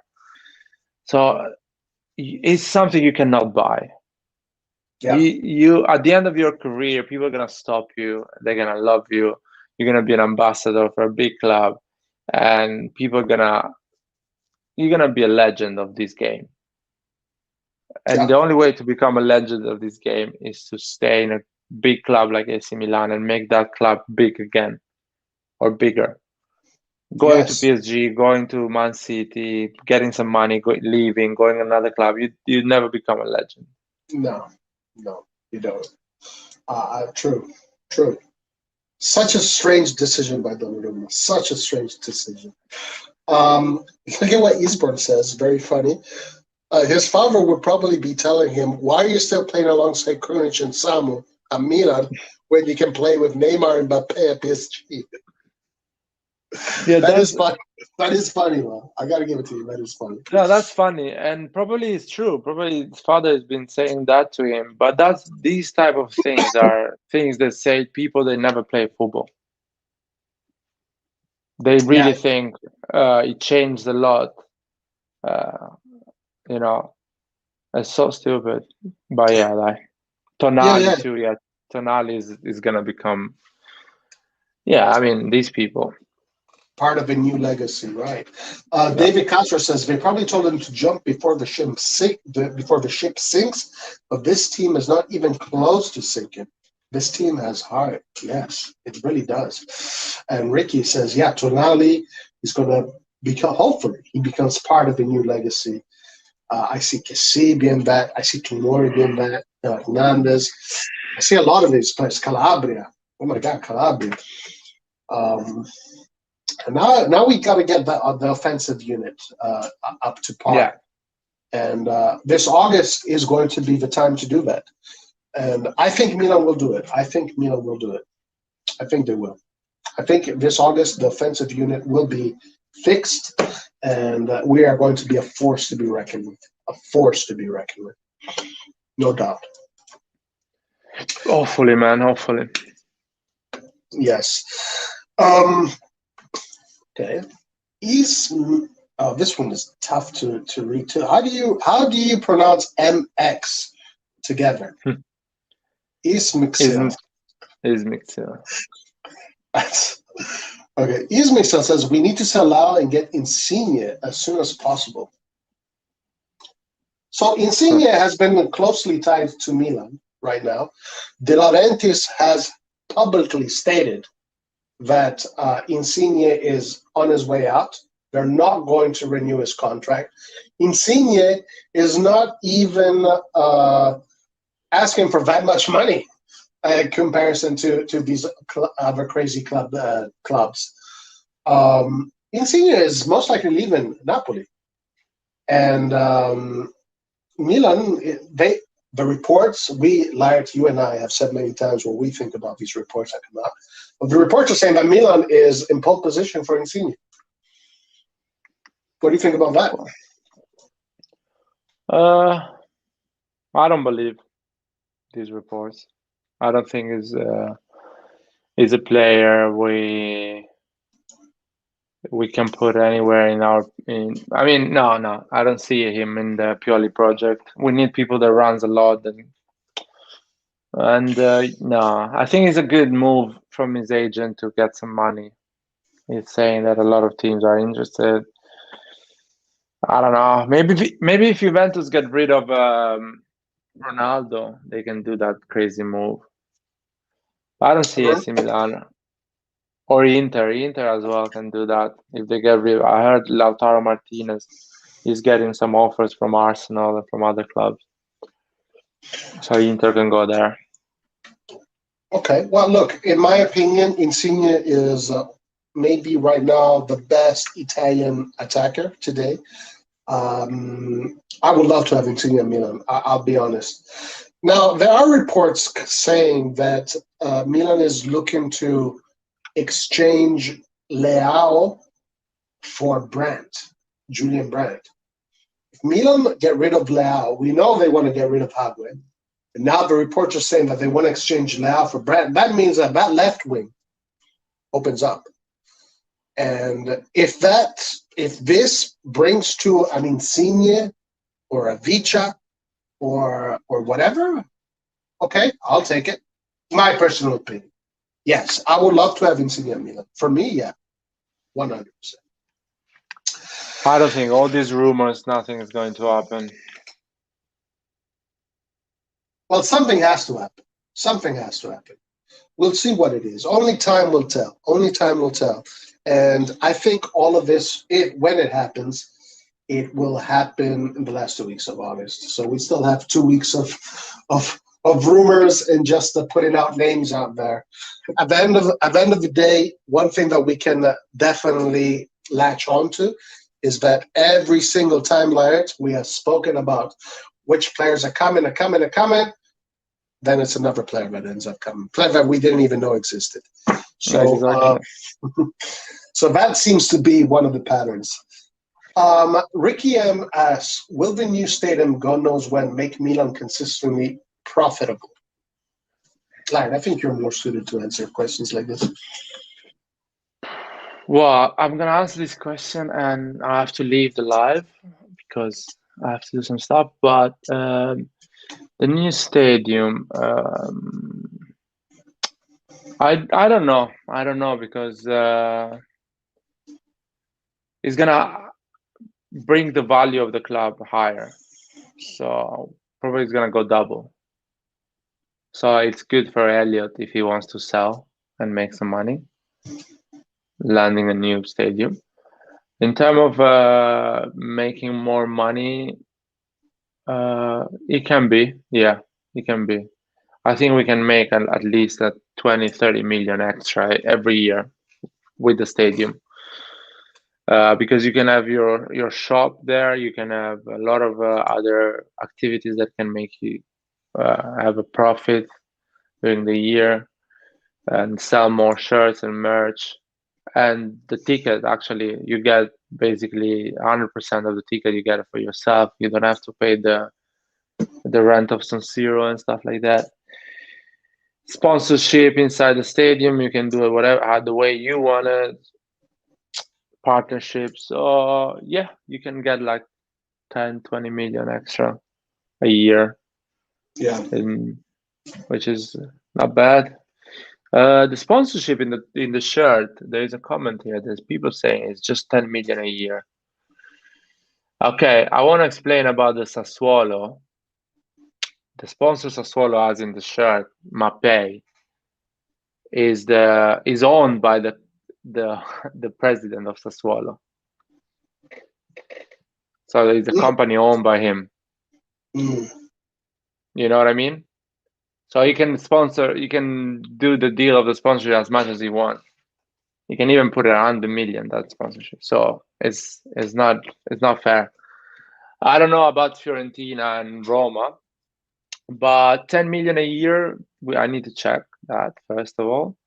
And you need to see what is the deal about the shirts and the selling of the shirts, because some sponsorships are really good, but that imply the fact that you get less money from the sales of the shirt.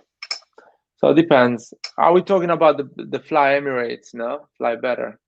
The Emirates Fly Better, no? I think that's what Eastbourne is referred to. Yeah. So I don't think that is even related with the selling of the shirts. So probably it's quite low. Yeah, you're right. 10 million is really awful. But I believe Paris Saint-Germain is getting more money than us, for sure. Mm. Yeah, if that's the case, I didn't know that. That's terrible. Who's doing these deals? Why are they making these deals? We need to. In fact, Majidine says we need to work a lot on the marketing side, and I think Milan will try new ways, which is good in my opinion. And Ismail here confirms, yes, it's 10 million from Emirates. Wow. Compare that to the 400 million that Juventus is getting. Damn. Yeah, from their own sponsor. That is absolutely insane. That is some crazy stuff. Yeah, yeah. No, Milan needs to have its own stadium. It's about time. Barbara Berlusconi was almost capable of making that happen. Do you remember the model that they created? It was really nice. It really looked really nice. It is a shame that that didn't happen. But if you guys remember when Barbara Berlusconi was trying to bring that project into fruition, then it just didn't happen. That's the closest I can remember us getting our own stadium. And I think it's about time. And no more, like Eastbourne says, no more sharing the stadium with Inter. These Interisti need to get their own stadium. I mean, don't they want their own stadium too? Why do they need to? Why do we need to share our stadium with these guys? Yeah, it's about time we definitely get our own stadium. I don't know. Let's see. Why Branch when we can Insigne? He's just 25 million. Just allow for 30 million. Look, I am all about Insignes, man. I would get Insigne. I would buy Insigne tomorrow. So that's my opinion on Insigne. That's definitely how I see Insigne. Roy, I need to leave, man. That's all right. insane live. Light, thank you so much, my man. I will see you during the week. I still have some time to burn, so I'm just going to stay a little bit longer. Go for it, man. But thank you, my brother. I will see you soon.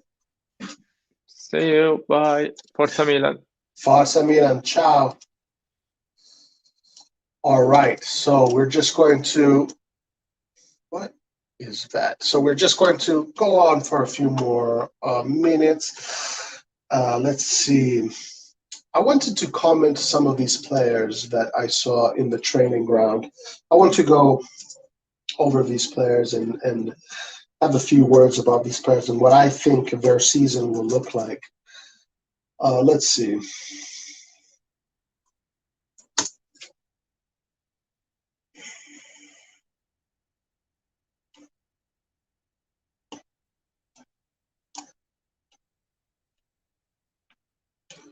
All right, so let's get to the training grounds. Here it is. Perfect.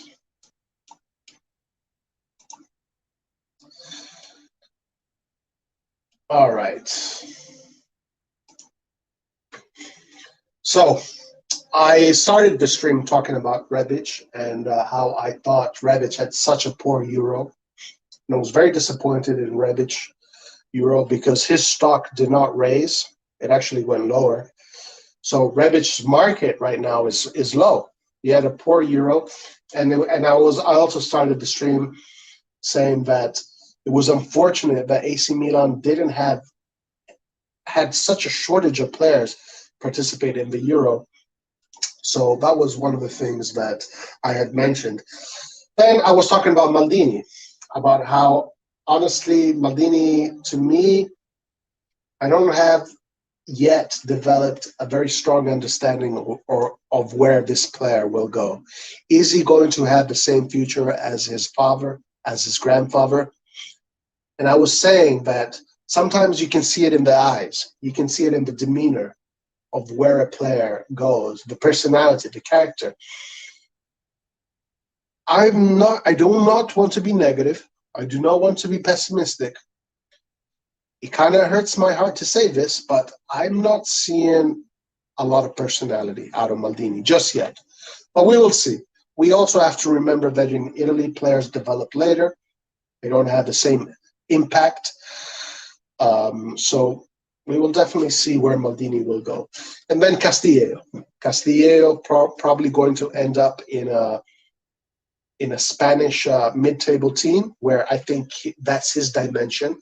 But I have a lot of respect for Castillo. Castillo was a player, is a locker room player, a player that accepts his role, and he fights. He's a warrior. Now, technically, he's not Milan. We need more. But we'll see what Castillo, what his future brings. Let's see. Eastbourne says, it's a shame. Just look at Twitter. Milan have only around 7 million followers, while Man City, who are still without a European trophy and no history, have more than 10 million followers. And also, Eastbourne, AC Milan has 95 million fans across the world. It is strange that they only have 7 million followers. That is less than 1% of all Milan fans. Ricky M, regarding Maldini, says, Daniel needs the minutes. It's up to Milan to give it to him or not, either here or elsewhere. Yeah, he might end up on loan and get his minutes fair, develop his personality, his character. You need to fight. You need to hustle. You need to sweat. You need to have, that's how you grow. You grow when you fight. Football is a war. And if you need to you need to be a soldier in that war and win. That's how you develop personality. And I hope he gains it. I really does. All right, Mike Magnin.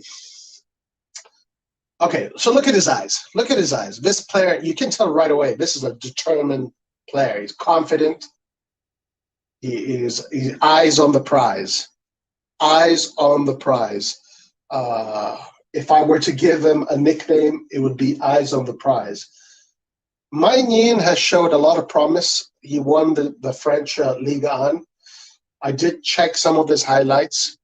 He gives a lot of confidence to his squad. He's a presence, and I think he will do well. Again, now personally, for me, Donnarumma is the best in the world, so whatever. But I'm very confident that Magnin will do very well, and Magnin will probably win more than Donnarumma in the end. We got 10 million on Instagram. Okay. Do you think without Maldini working for Milan, Daniel Maldini will still get a chance to be in the Milan squad? Great question, Eastbourne. Great question. My answer is I'm going to be more on a no. I'm going to be more on a no. But I honestly, I just haven't seen enough of Maldini to have a definitive answer. But I think you bring up a great point here.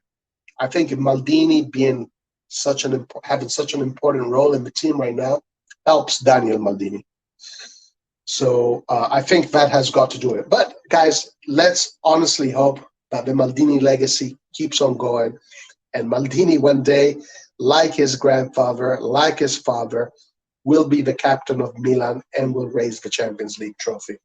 That would be a story that a fairy tale kind of story. Pioli, guys, look at that. Pioli, Pobega, and I believe this is Roback. Pioli, Pioli, Pioli, Pioli, Pioli. I don't know what to say about Pioli, guys. He is the least paid coach out of the top 7 teams in Italy. That is something to think about. What does that mean? What does that say about him? But the results have showed Pioli right. You know, when was the last time in the last decade a Milan coach brought Milan to the second place? Maybe in one of the most competitive seasons in the last decades. Will he be able to achieve glory in the Champions League? I think yes. I think he will. I think he will. I honestly do. And I think that Pioli's talent, like we said earlier, is his ability to give players responsibility, whether they're sitting on the bench or whether their responsibilities on the field. And Pioli has this great ability to give the players a sense of group, a sense of family, and each player has their role. And I honestly think that Pioli will get the job done. And maybe Pioli can become a legendary AC Milan coach. Same, Roy. I just think he's still at Milan just because of his father. So he needs to step up soon and work on his game if he wants to continue the Maldini's legacy at Milan. Yes, I think you have a point there, Isbor. I think you have a point. Because honestly, we have seen youngsters that age that look better than Maldini. I think as Milan fans, we're tied to the name. We're tied to the name because the name is such an important name. But let's see, guys. Let's see. Pioli likes Maldini. Pioli, I don't know. Now maybe Pioli is being a smart businessman and wants to keep his job, so he's playing the game, playing the role. But I also think that Pioli is also might be honest. Pioli thinks that Maldini is capable and he should be in the first team. So let's see what happens. Pioli needs to do better in his sub-management, though. Agreed. And against Cagliari was a disaster. Against Cagliari was his lowest point because the way he used the subs against Cagliari was just disgusting. He and also again that game, Pioli just gave no confidence to the team whatsoever, and it was such an important game. That game was the game that would have solidified AC Milan's Champions League. But then, we also have to give Pioli credit where it's due because the next game he lost Rebic. He didn't have Ibrahimovic. And so he had to, maneuver the chess pieces on the board. And, we had to play with Leao as a center forward against such a big team, Atalanta, such an important game. That game, Pioli got his shit right. He got the tactics right. Because trust me, guys, if Milan had Rebic, had Ibrahimovic that game, Milan would have played a different game. Milan would have played a nice, the Milan game. But because he didn't have those players, he had to change the system a little bit. And it worked. He got the job done. And who are we to criticize a coach when he gets the job done? We just need to honestly say thank you. Thank you for allowing us to dream more. Thank you for putting Milan where it belongs, back in the Champions League. And then here, guys, we have Pobega. A player that maybe is not the most gifted player in the world when it comes to his feet. He definitely does not massage the ball the same way Messi massages the ball, but a player with personality, a player that has been in the system, the Italy system, from the under 20, the under 15, under 16, under 17, under 18, 19. Then he made the jump to the under 21. These players with that kind of trajectory are players that in Italy have always become big players, players that win big games with the national team. This player has been in and out of Coverciano, the temple of football in Italy, all his life. All his life, this player has felt the energy of Coverciano, one of the big temples of football in the world. So, unfortunately, Milan are reluctant on keeping this player. Let's see what happens. Let's see. Hopefully, he produces something in the friendlies. Because, guys, I do not want to see Locatelli 2.0. I do not want to see Cristante 2.0, Pessina 2.0. And then there are many players, guys, there are many players throughout the history of his club in the last 20 years, even under Berlusconi, many players that should have stayed at Milan, but instead went and made headlines elsewhere. Let's see. Roy, would you prefer Milan to loan Pobega and get Bakayoko, or just keep Pobega for next season? Great question, Eastbourne. Excellent question. Now, with Pobega, I think it depends on certain aspects, I think. Does Pobega want to play every game? That's a question to ask. I don't know. I don't know what the answer to that question is, but if I ask that same question about Bakayoko, I know what the answer is. Yes, he wants to play every game. Is Bakayoko going to take the place of Benacer? No, because in Pioli's system, Benacer has a specific role, has a technical role that Bakayoko cannot produce. Bakayoko does not have that feat. Bakayoko is not that kind of player. Bakayoko will be an incredible player to have as deputy as Kessie. Because, hey, are you kidding me? I got Kessie playing. Then the next game, I want to rest Kessie. I put Bakayoko in. Guys, that's quality. That is quality. And I think Bakayoko would create problems in the locker room. I don't think he's the kind of player. He's a player that wants to be a main actor, a main protagonist. So if Bakayoko were to accept the role of playing deputy to Kessie, and we loan Pobega out for one more season, get his experience out at Spezia, I would even say yes to that. But the problem is that I think that Bakayoko would not accept that role. Therefore, I would rather keep Pobega this season, develop Pobega this season, guys, this is the key word I'm about to say. Give Pobega responsibility of being in a team with great ambition. Put him in the battlefield. Giving him a chance to go to war for AC Milan. Give him that responsibility. And guys, I'm telling you, the players with that kind of trajectory are the players that beat teams like Belgium, beat teams like France, beat teams like Germany, but also sometimes lose against Sweden, okay? Fine.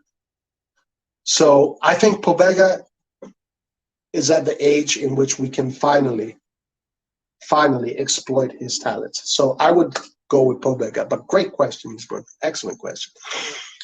Pobega needs to play together with Tonali, double pivot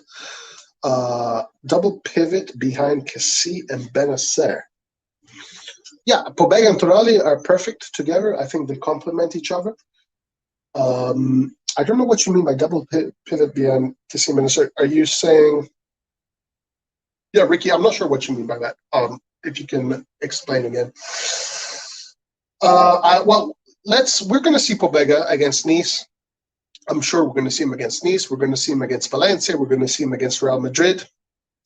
This is his time to shine. All right, a lot of Rebic here. Giroud, guys, look at that, Giroud. Now, you guys, for the people that follow Rossoneri TV, you guys know how I feel about Giroud. Okay, I'm not a big fan of the player. From a technical perspective, I think mentally he's excellent. I think he's very good in the locker room. I Personality, he's got a lot of personality. He's won big trophies. He's scored big goals. But I prefer more. I prefer players that are very good with their feet. I like players that like Ibrahimovic. Okay, that's where my standards are. Ibrahimovic is those are my standards. Is Giroud? Can Giroud do what Ibrahimovic does? I don't think so, guys. I honestly don't. Let's see what happens. I honestly hope that he surprises me. Um, I really do. But guys, we spoke earlier about how difficult it is to play against Cagliari, Udinese, all these small teams that close down. It's very difficult. Okay, is Giroud the answer? Is he going to be that player that is going to put in the headers when we don't have Ibrahimovic?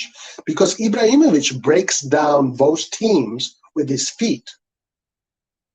Ibrahimovic breaks down those teams with his quality, with his ability to stop the ball at his feet, turn left or right, quick drop of his shoulder, little dribble, and all of a sudden he breaks down the team. But can Giroud do that? I don't think so. I don't think so. I hope I'm wrong about Giroud. I really do, guys. I hope I'm so wrong about Giroud. I'm praying that I'm wrong about Giroud. Why don't we start Pobega against lesser fancied teams like Crotone or Salernitana? It will give him game time as well as experience. We may need him when Kessie and Benacer leave for the Yes, I agree with you, Udit. I definitely agree with you. Those are perfect games for him. And guys, we have the Serie A, the Champions League, Coppa Italia.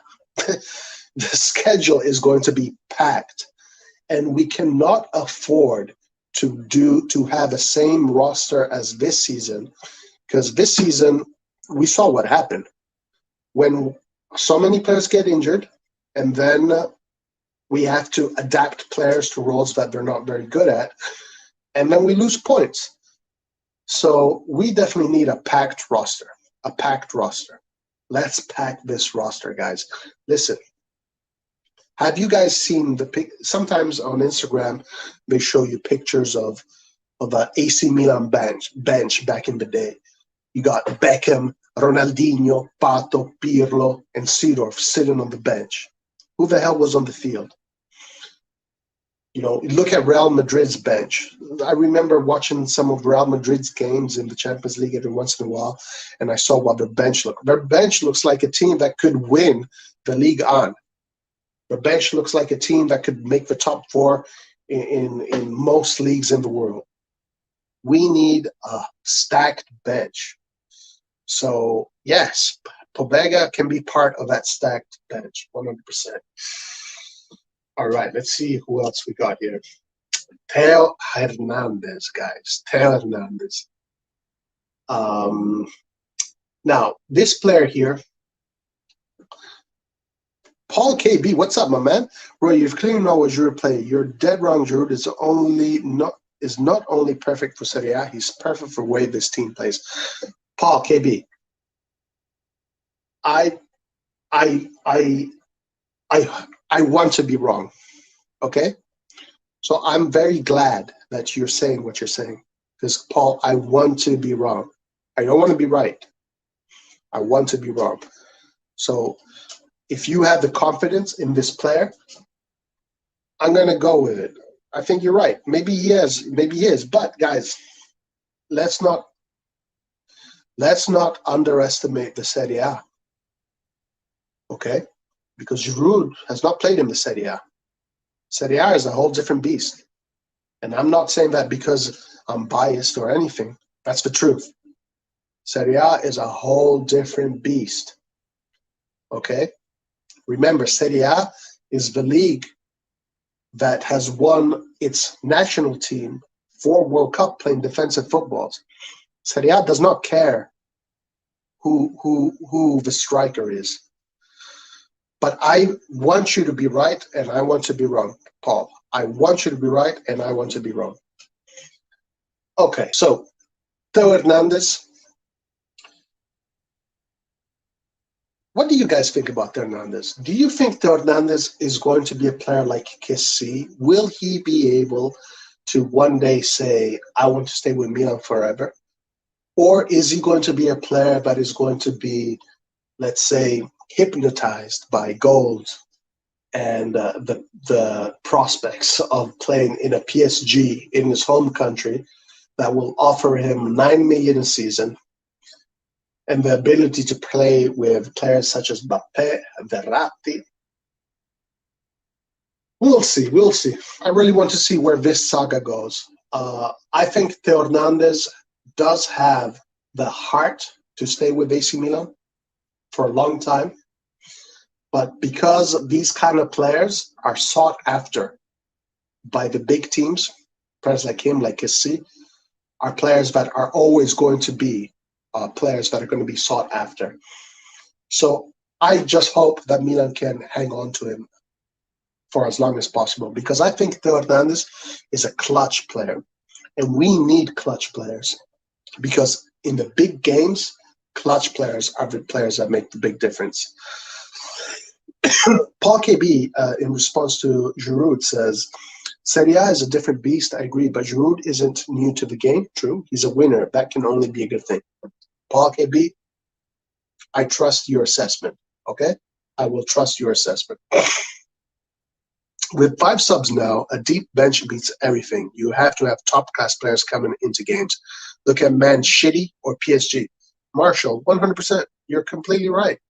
But even when it was just 3 subs, you still needed a deep bench. This has been football for a long time. It's always been the case.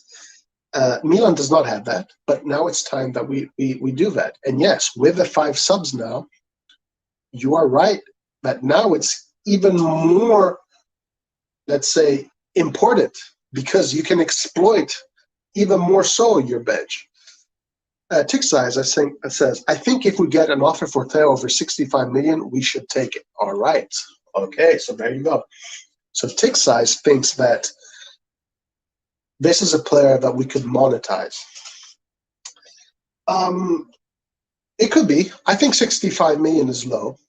I think 65 million is low. I think it's worth more. I mean, guys, Sancho is worth 90 million, guys. Sancho. What has Sancho done to be worth that kind of money? This player has already won a Champions League. Okay, Balotelli has won a Champions League. Sure, fine. But he didn't win a Champions League as a main actor, but he's already won a Champions League. If Sancho's worth 90 million, Theo Hernandez should be worth 130 million. If we can get him for a price like that, 100 million, because you have these crazy teams that will pay that kind of money, I say yes. But nothing under 100 million, guys. I wouldn't sell him for nothing 100 million. The first 5 games of the Serie A, in between those games, we have Champions League matches plus the games in January. Will be the crucial period for Milan. Sorry, the first 5 games of Serie A, and in between those games, we have Champions League matches plus the games in January will be the crucial periods for Milan to determine the season. Yeah, I agree. Now, 100 million for Theo or nothing. Look at his numbers. Yes, guys. 100 million is a minimum. Minimum. Guys, I mean, you have players that are selling for crazy numbers.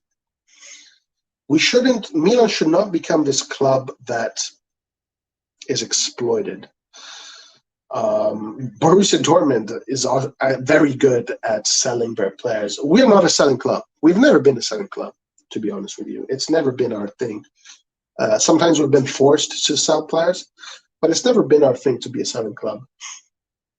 Theo Hernandez could be a similar situation when Zidane was sold to Real Madrid. When Juventus sold Zidane, with the sale of Zidane, Juventus created a whole different team. But again, guys, look at how that worked for Juventus. Zidane went to Real Madrid. Zidane won the Champions League at Real Madrid. Juventus never won it. Nah, guys, we should keep Theo Hernandez. Theo Hernandez is a diamond. He's a gem. The one thing that worries me about Theo Hernandez is his mentality. He seems to be very, very much so a party animal. Okay, he likes to party.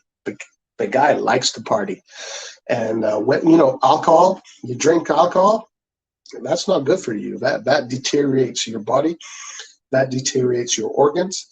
That is, then you have to work harder to burn the fat. Uh, so maybe that could be something that could ruin his near future career. Roy, would you take 80 million? No, I would not. No, because he is worth more than that. If Theo was to go to the PL, he would sell him to Manchester City for 130 million, and with that 130 million, we can buy 3 top players in Italy, right? Because in Italy, players cost the best player in Italy costs what? 50 million, 40 million. You have players in Italy that you can buy for 30 million that are going to produce even better stats than Theo Hernandez. So you sell him to one of these crazy teams in England. I mean, guys, I think we had Rohit earlier here, and he was saying that the last team in the EPL made more money than Inter. Okay, so this is the difference that we're talking about when it comes to EPL and Serie A. Sell these players to these crazy teams in England, make a boatload of money, and use that money to buy 3 Theo Hernandezes. You can buy 3 Theo Hernandezes with that kind of money. But 65 million, 60 million, nah, I wouldn't do that. I honestly would not. Theo would basically be our Hakimi if we need to sacrifice when a good offer comes knocking. Yeah, but the Hakimi offer, I think, was even low. When we have issues with his girlfriend, that's also not a good sign, just like last season. Right.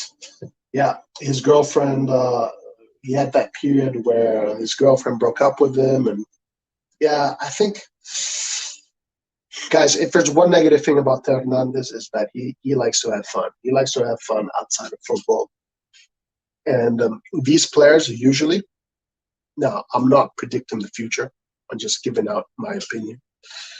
These players, they look really good when they're young, but then as soon as you hit that 23, 24, 25, 26, if you don't maintain that physical discipline, that mental discipline of being a professional athlete, you lose it. You lose it.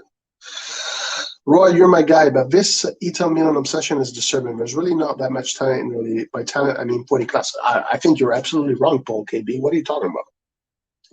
Who won the Euro right now? It was Italy.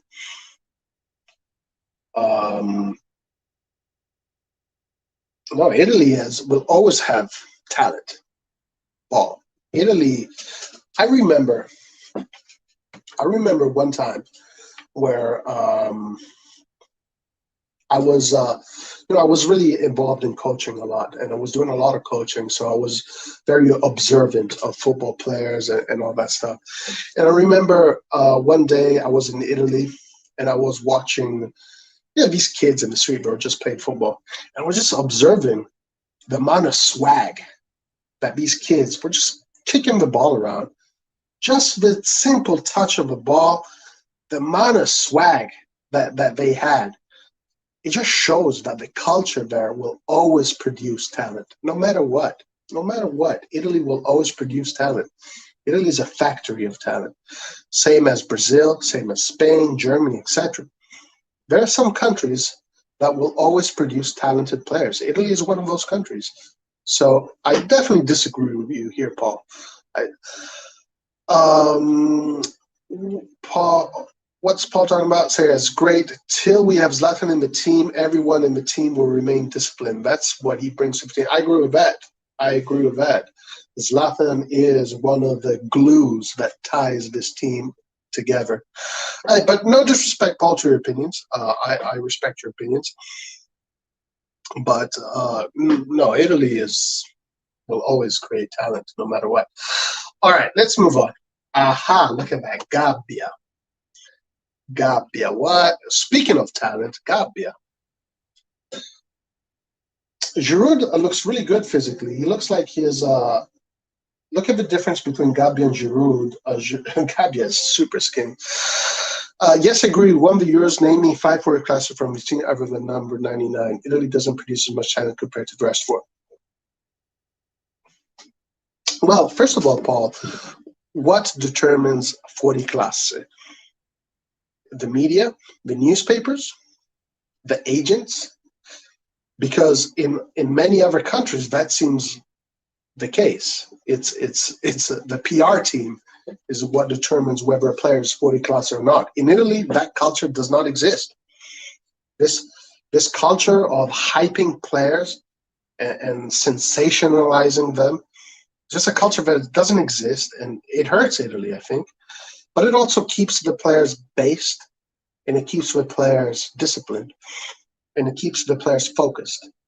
But we want to talk about 40 class, yeah, Chiellini, Bonucci, Spinazzola, Verratti, Jorginho, Insigne, Chiesa, Donnarumma, and then there's more. And then those are the 40 class, right? But then you have, the talent.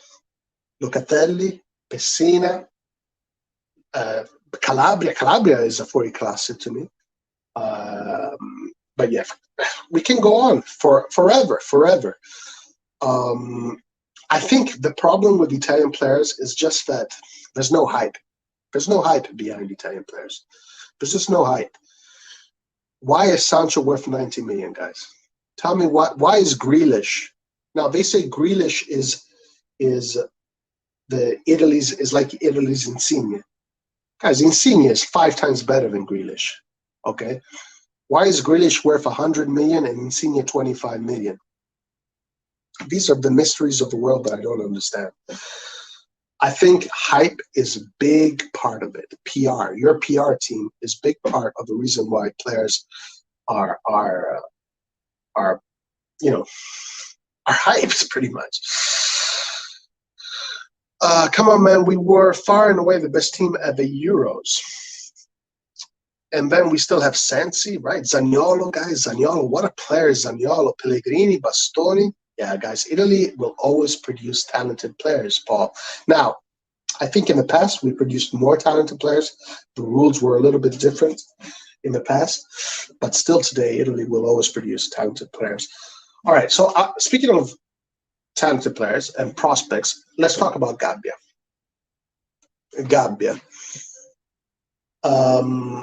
Gabbia is potentially based on his trajectory in the national team and the national system. He has the same trajectory as the greats that end up being in the national team, etc., etc. So under 15, under 16, under 17, under 18, under 19, under 21. Okay, so that has been his trajectory so far. And that trajectory is a big indicator of what these players become. He has the same history as Chiellini, Bonucci, Maldini, etc., when it comes to the national team. So he's a youngster at Milan. It's his second year as a professional, I think, at Milan. And I honestly think, now I know we spoke about this in another podcast, but I do think that Gabbia might be the next big Italian defender. Him and Bastoni could be the 2 big Italian defenders that will take over the national team, based on the trajectory so far. He's still a youngster. He is still a youngster, guys. I'm not jumping the gun. He's still a youngster. But based on his trajectory, when you compare it to the other greats that have, taken over the Italian national team, Gabbia is there. He is in that trajectory, but he has to play. He has to play. He has to be given responsibilities. And guys, let's be honest. Do you guys ever remember a bad game with Gabbia on the field? I honestly can't remember one time we lost with Gabbia on the field. He did great when he came on the field. In that, he was part of that long string of wins. So I think, guys, we have a diamond in our midst here, and I honestly think that Gabbia can become in the future, not just yet, but in the future, a very big player. All right, let's move on. All right, back to Pioli. Giroud, a lot of Giroud here. Let's see what you guys are saying. English players are just being overhyped by the English media and their fans. Every English player who can kick a ball is worth 50 million, all because of the media. Guys, it is true. And this is not to disrespect England at all. I respect England, guys. I respect the EPL. I respect how these EPL teams approach European football. They go in the field, they do not fear anybody. They play at 1,000 miles per hour. And then before you know it, Manchester City, Chelsea is in the final of the Champions League. Manchester United is in the final of the Europa League. England is in the final of the Euros. How can you disrespect England when it comes to football? But they have this problem. Extreme overhype of the players, extreme arrogance, extreme everything. And it just does not look good. It makes them look like the villain. It makes them look like the villains. Paul KB says, good point. EPL players have always been overhyped. TBF. But I'm comparing these players to their predecessors, and maybe that's the problem. Yeah, it is true. It is true. Italy seems to have had more right now. That I don't think we can say we are going through a golden generation. That is true, Paul. I do believe that, but we still have a lot of talent.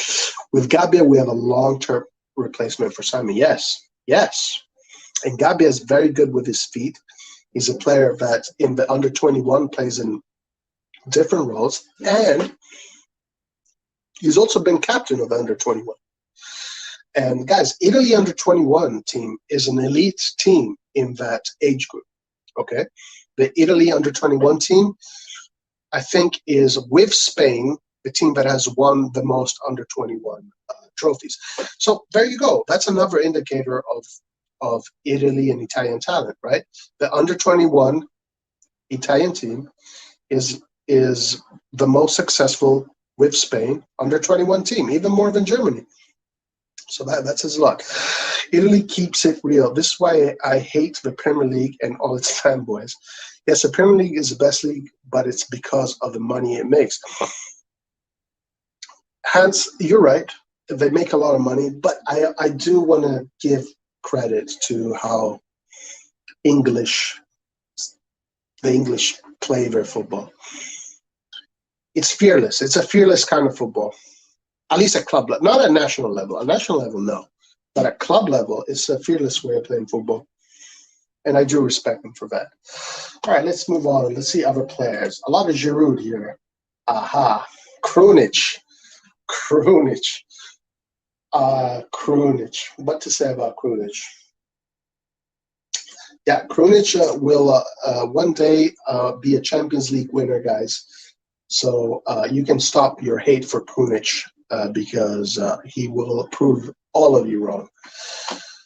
Krunic, great player to have in the team. I hope he stays because we spoke earlier. We need a deep bench, and Krunic provides that. Guys, okay, he won Bosnian Player of the Year. But Bosnia is not it's a country that has produced a lot of talent, okay? He's in the Bosnian team. He's always there playing. He's used in different roles. I mean, okay. Bosnia is a small country when it comes to producing talent, Who do you have? You have Pjanic, you have Zeko, I think, right? If I'm mistaken, I could be mistaken. But it's a team that, the Eastern Europeans go in really hard. The Eastern Europeans actually have a great warrior-like mentality, and it helps a lot. That's why I think they do really well in Serie A, because Serie A, you have to have very strong personality. Yeah, let's keep Krunic, guys. Let's keep Krunic. Let's not sell Krunic. Ricky says Krunic, the GOAT. Krunic, GOAT. When was the last time an English player won the Ballon d'Or or even get into the top 3 or top 5 list? I think Owen. Didn't Owen win the Ballon d'Or? Paul says, no Krunic, no party. Lionel Krunic, player of the year. Rebic must be surprised why Krunic is still there. He's going, I think a black English player could win Ballon d'Or this decade. Which one? Just the kind of time we live in now.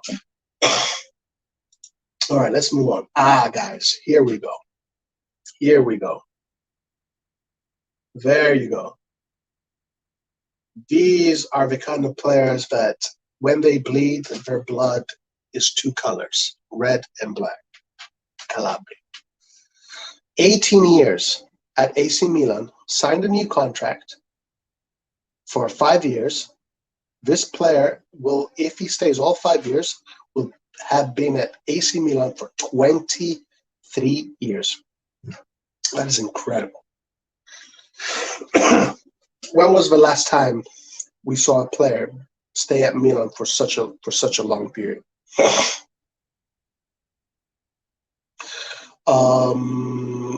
It's been a long time. Guys, I think we have one of our legends right here in this picture. One of the players that no matter who you put in front, can be Pelé, can be Maradona.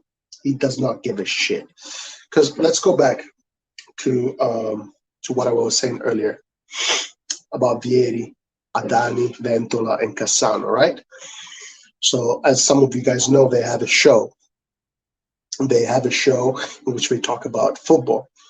And they were asked in the show, the theme was, how will Italy do in the Euros? Cassano was very skeptic. He said, Belgium will destroy us, blah, blah, blah. Ventola, Adani, they were very skeptic. But Vieri was like, we will go to the finals. We will win. I don't care. I don't care who you put in front of me. We will win. That spirit. Calabria embodies that spirit. He doesn't need to be the flashiest player. He doesn't need to do 7 double scissors, a rabona, and a rainbow flick kick. No, we're talking a player that is all heart, and he loves the shirt that he is wearing. These are the players that make your club legendary. These are the players. Okay? He's still a youngster, so the world doesn't know him, but they will know him soon. And he would have been in the Italian national team if he wasn't injured. Anyway, it's good to see him in training because he underwent a surgery, so it's really good to see him in training. All right, guys, I'll be right back. Give me 1 minute. 1 minute.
All right, back in action.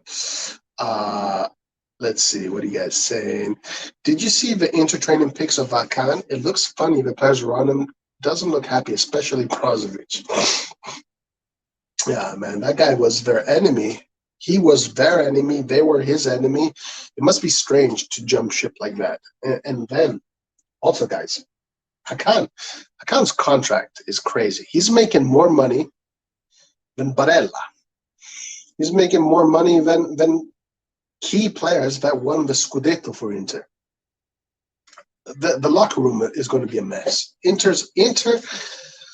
I predict Inter to be a complete failure this season.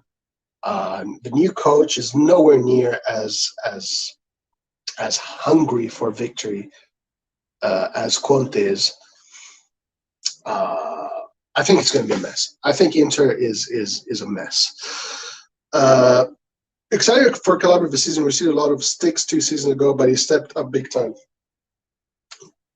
Yeah, true. And good for him. He always has rumors about bringing new right backs. And yeah. I wish this is the problem, Marshall, that Milan just does not trust its own product. Like, what kind of club does that? Like, why are we like this? Why are we like? You should be proud of your products. You should be proud of what you create. You should be proud of what you produce. Why does Milan not give in its own products?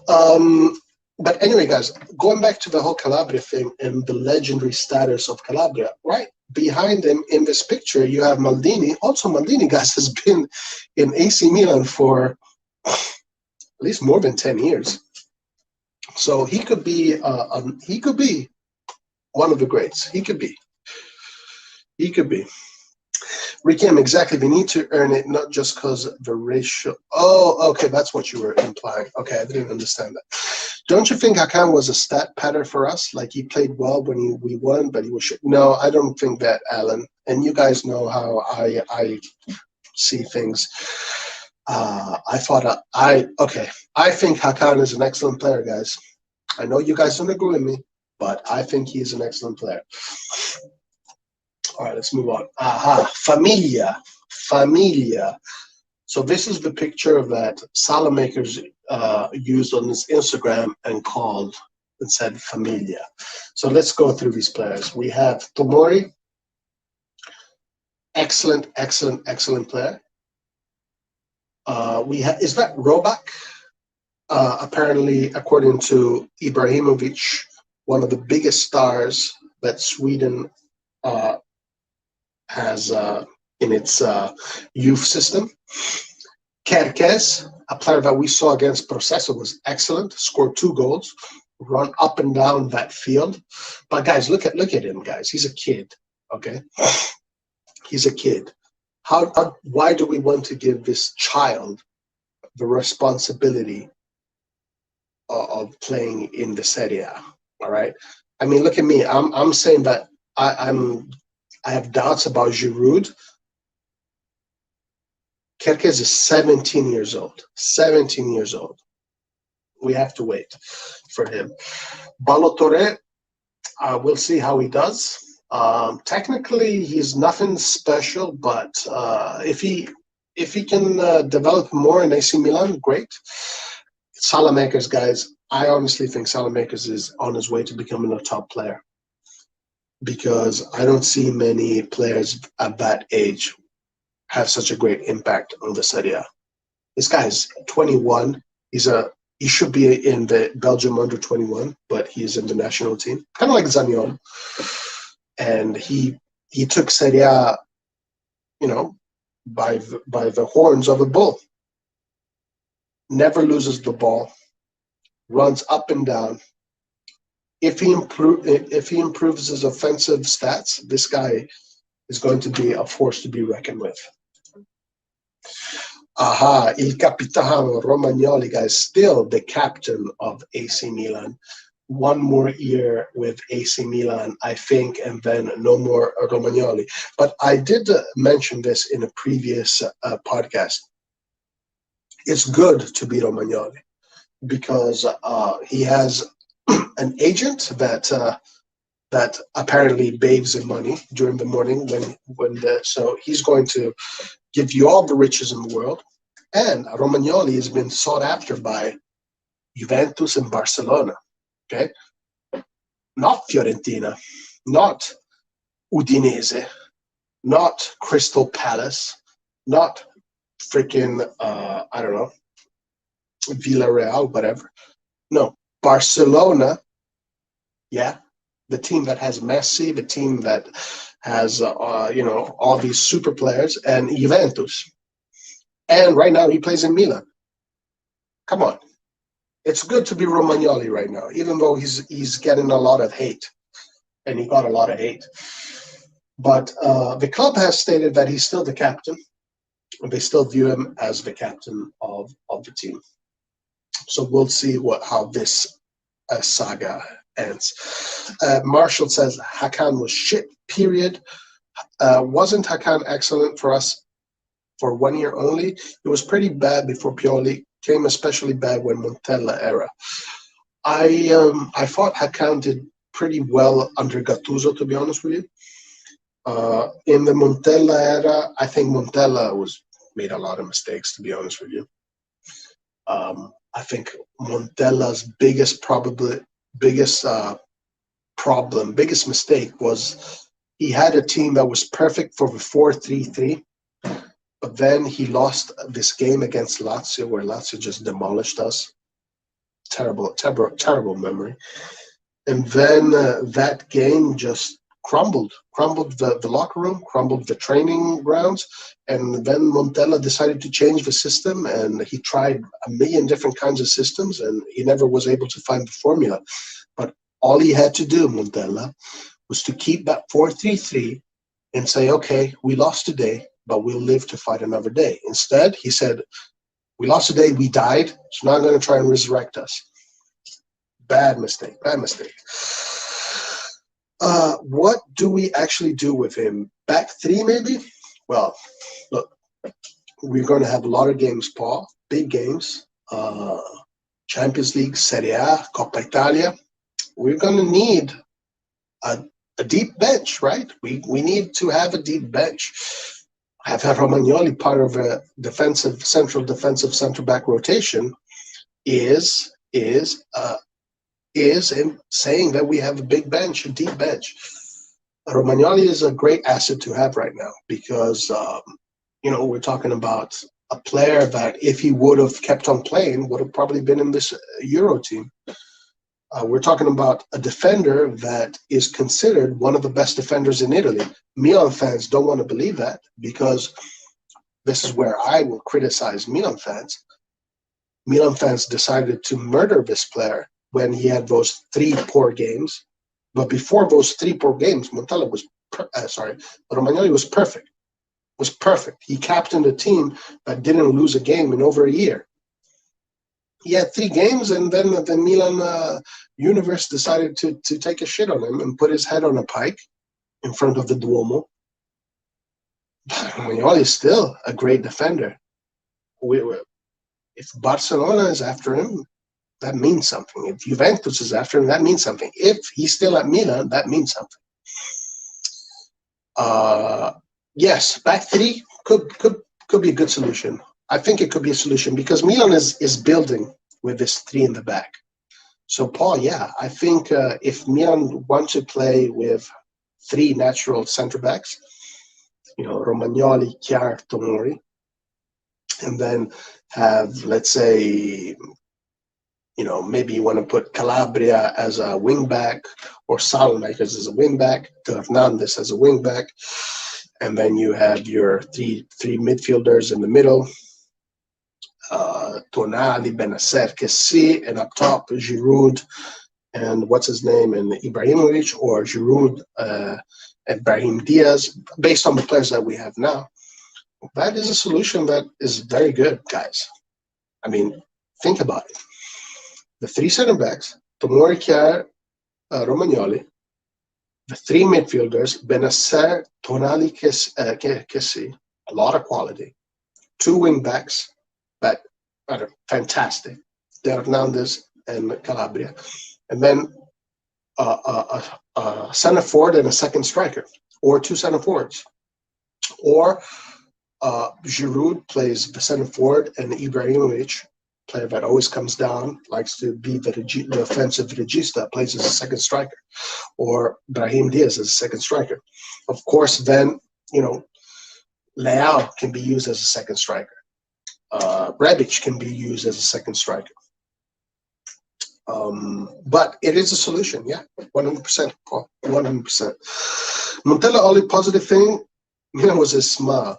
His conferences were really boring, guys. He was a really boring person. I remember Montella changed informations every week, and he still complained he needed more time even after. Yes, this was his biggest problem. Was he had developed a 4-3-3 system that was perfect, and it was working. But that game, that famous game against Lazio, he decided to use Milan as an experiment of how many formations he can come up with in 1 week. Zlatan made Hakan a better player. Yeah, of course, Zlatan makes everybody a better player, for sure, no doubt whatsoever. Still have a lot of Giroud, Manin, Colombo. Colombo is probably going to go for another season on loan, which is good. Manin, look at his face, guys. Eyes on the prize. Hernandez is a party animal. He just likes to party. This is the group, the three Spaniards. Even though Hernandez is French, but that's the group right there. Brahim Diaz, Castillo, and Hernandez. Brahim Diaz. Brahim Diaz is one of these diminutive players that I've always liked. I've always liked players like Jovinko. I thought Jovinko was phenomenal. Messi, of course, Maradona, Papu Gomez, Insigne, Verratti. So many players, small players that are just super technical, low center of gravity. And I hear some people complain, saying, in football, you got to be tall. No, bullshit. You don't have to be tall and big and physical in football. Football is played on the ground. Football is played on the ground, okay? So these kind of players are fantastic. I'm happy that Brahim Diaz stayed with Milan, and I think this year he's going to be given a lot of responsibility, and I think he's ready for it. 22, I think he's ready to make the step. He was given responsibility in the Spanish national team, under 21 team. I think he can become a top player for the Spanish national team. And when we speak about the Spanish national team, we're talking about one of the best teams in the world. Guys, the way the Spaniards play football, come on, let's not joke about that. These guys are the best at keeping the ball, the best at stopping the ball, passing the ball. They are the number ones in the world when it comes to that. So having one of those players in our team, yes, let's get it. But it's still funny to think that Montella was the last manager to win a trophy for Milan after the 2011 season Scudetto. Wow, that is crazy. Montella looked like he was going in the right direction. Yeah, that was Berlusconi, right? And Berlusconi in that era, was it Berlusconi, guys? Remind me if correct me if I'm wrong. That was still in the Berlusconi era. Am I wrong or right about that? I cannot remember. But I think it was still Berlusconi era, and I think Berlusconi was pressuring Montella to play Suso as a second striker. But Suso was clearly not a second striker. Suso was right winger in a 4-3-3 system, and that was one of the big mistakes. All right, well, that's it. Those are all the pictures. There you go. There you go, guys. There you go. Well, well, well. Here we are. It was the start of the Chinese era. Okay, got you, got you. Thank you for the correction. Berlusconi, Ollie, I haven't seen you in a while. Ollie, what's up? Berlusconi loved his Christmas tree too much. Yes, before 3-2-1 formation.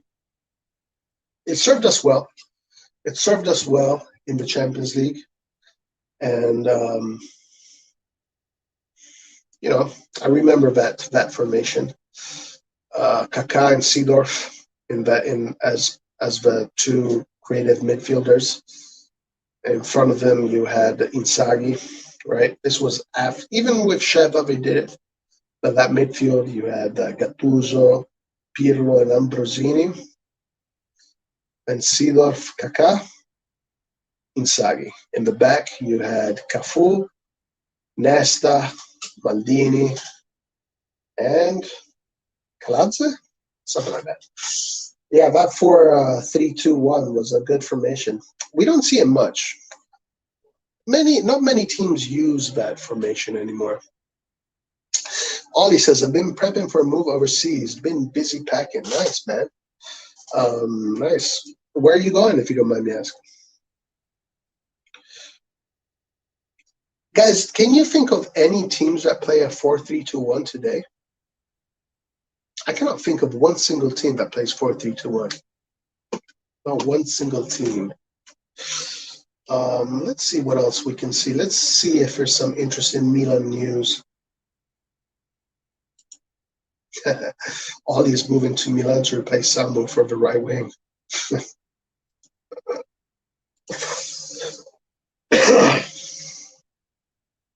All right, let me see if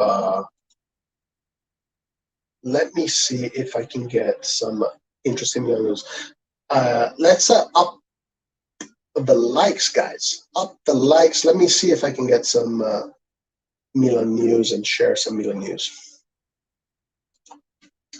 All right. Here we go. Any interesting reports that we can look at right now? I'll share on the screen. Give me 1 second. Here we go.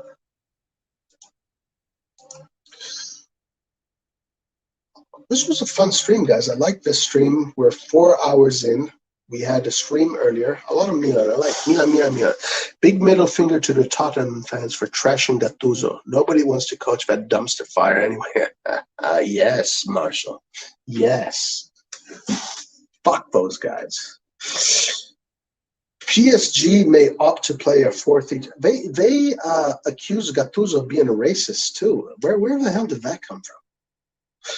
PSG may opt to play a 4-3-2-1 with Verratti, Wijnaldum, and Paredes. Man, holy shit, that's a midfield and a half. We're talking about good midfields in Europe. That's a fucking good midfield. All right, let me share some Milan news. Let's see what's happening in the AC Milan universe. All right, give me 1 second.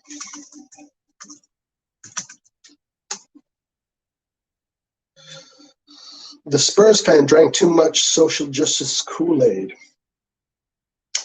Yeah, they do that. They want to be all social justice, but then when their players miss their penalties, the true colors come out. They want to pretend, but then we saw what happened when Sancho, Rashford, and Daka missed their penalties. So they can stop with the hypocrisy. All right, let me get some Milan news.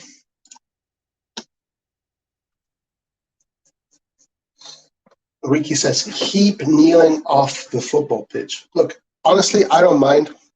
I don't care if they want to kneel or not. I don't care. I think if you want to kneel, you kneel, sure.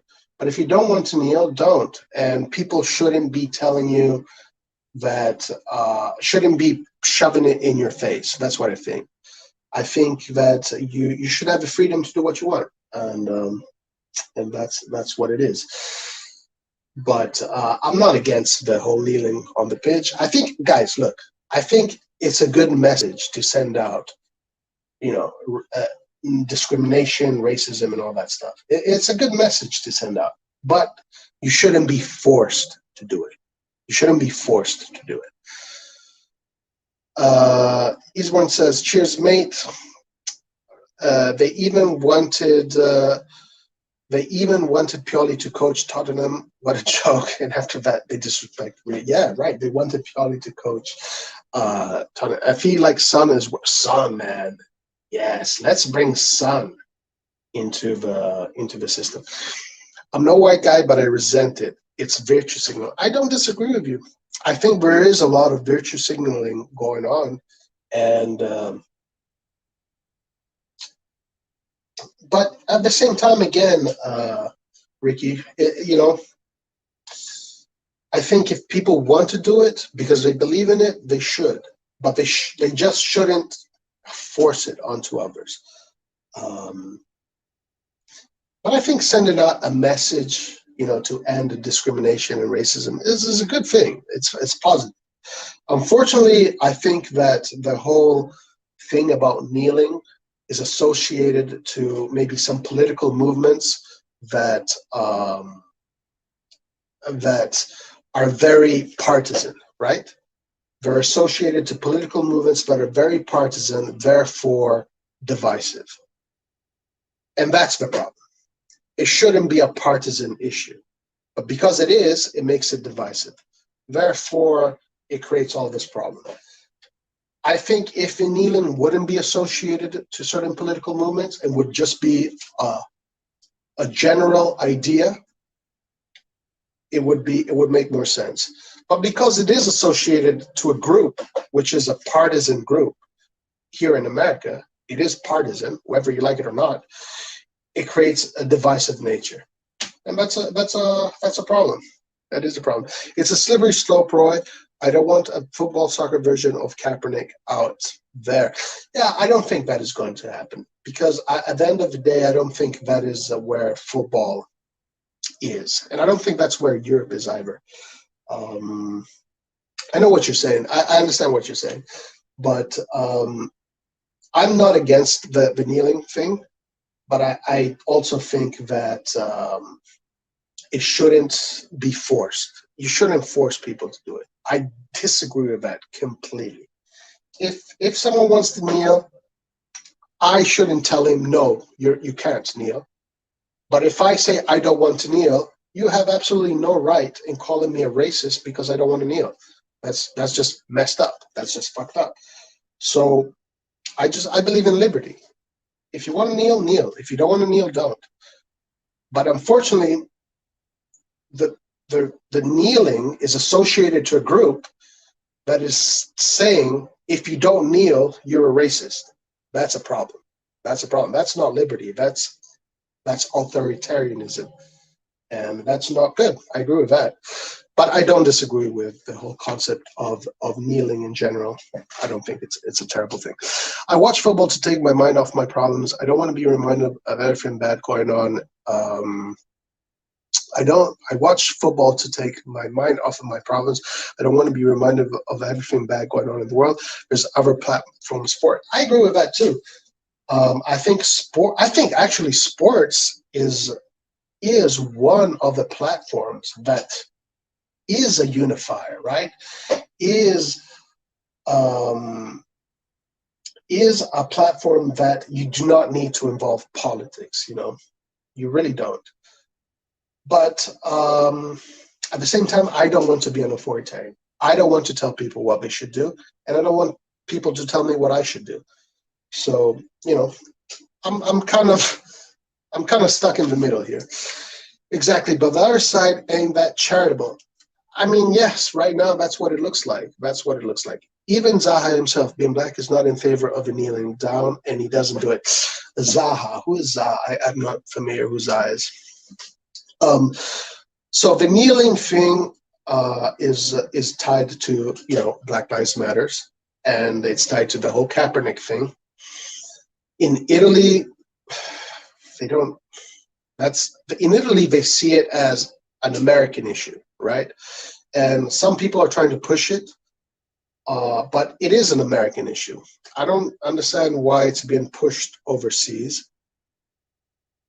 But again, I do want to reiterate, guys, the idea of kneeling on the field as a message, as a general message of, against discrimination, against racism, is a positive thing, all right? Is a positive thing. Just take out the partisanship. Take out the groups associated to it, because that's partisan politics. We don't need partisan politics. Who gives a shit about partisan politics? Is just about winning power. I'm partisan because I want to win power and I want to push my political points on you.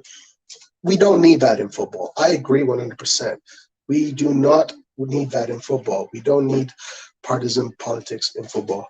What we want in football is, in sports, is liberty, is freedom, is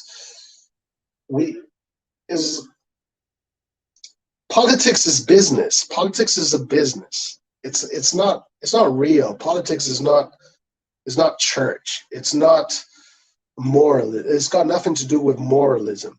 Politics is a business, and the business is consolidate power.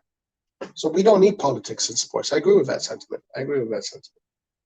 Wilfred Zaha from Crystal Palace. Yeah, and again, guys, fine. If some players, no matter what race they are, they say, no, I don't want to kneel because of this and that and the other, fine. You shouldn't kneel then.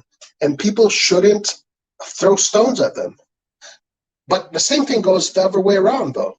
If people do want to kneel, you shouldn't throw stones at them either, because we're all human beings. And at the end of the day, we all want the best for everybody else. We shouldn't, let's say, in my opinion, guys, I'm not pushing my opinions on anyone. I'm just giving you my opinions. We shouldn't shove our feelings and our opinions down other people's throats. If they want to kneel, I will respect that. I will respect the fact that you want to kneel because you believe in this message. And then if other people say, no, I don't want to kneel because of this and this and that, I respect that too. Americans set the world's mainstream culture. Everyone should have a right to support something or not. It's just the media creating narrative, what is right and what is sadly creating no option. And yes, and the media, of course, who is the media run by? The media is run by the people that are in power, the people that are paying for influence and all that stuff. So yeah, guys, of course, money talks, guys. At the end of the day, money talks. The U.S. women's national team is a good example of what can go wrong with too much political messages, losing fans fast. The problem with their messaging is that they're forcing it. You can't force it. Anytime you force something, you come across as an authoritarian. Authoritarians will always create division, no matter what, no matter how good your intentions are. You should not force your political beliefs on anybody. You should respect everybody, no matter what their political beliefs are. Obviously, they're extremes. We don't want to go to the extremes, but yeah, at the end of the day, I don't like the thing that politics is being tied into football. But then again, when I saw Italy and England both kneeling in front before that final, I didn't mind it. I like that. I like that because I like the idea of sending out a message against discrimination, against racism. I like that idea. I think it's a good message. It's a good gesture to show the children, right? To show the next generation. But again, I will repeat it. The problem is that If a team does not want to kneel, then the media will accuse them of being racist and all this crap. That's bullshit. I don't agree with that. That's authoritarianism. Because again, remember, the kneeling is associated to a partisan group.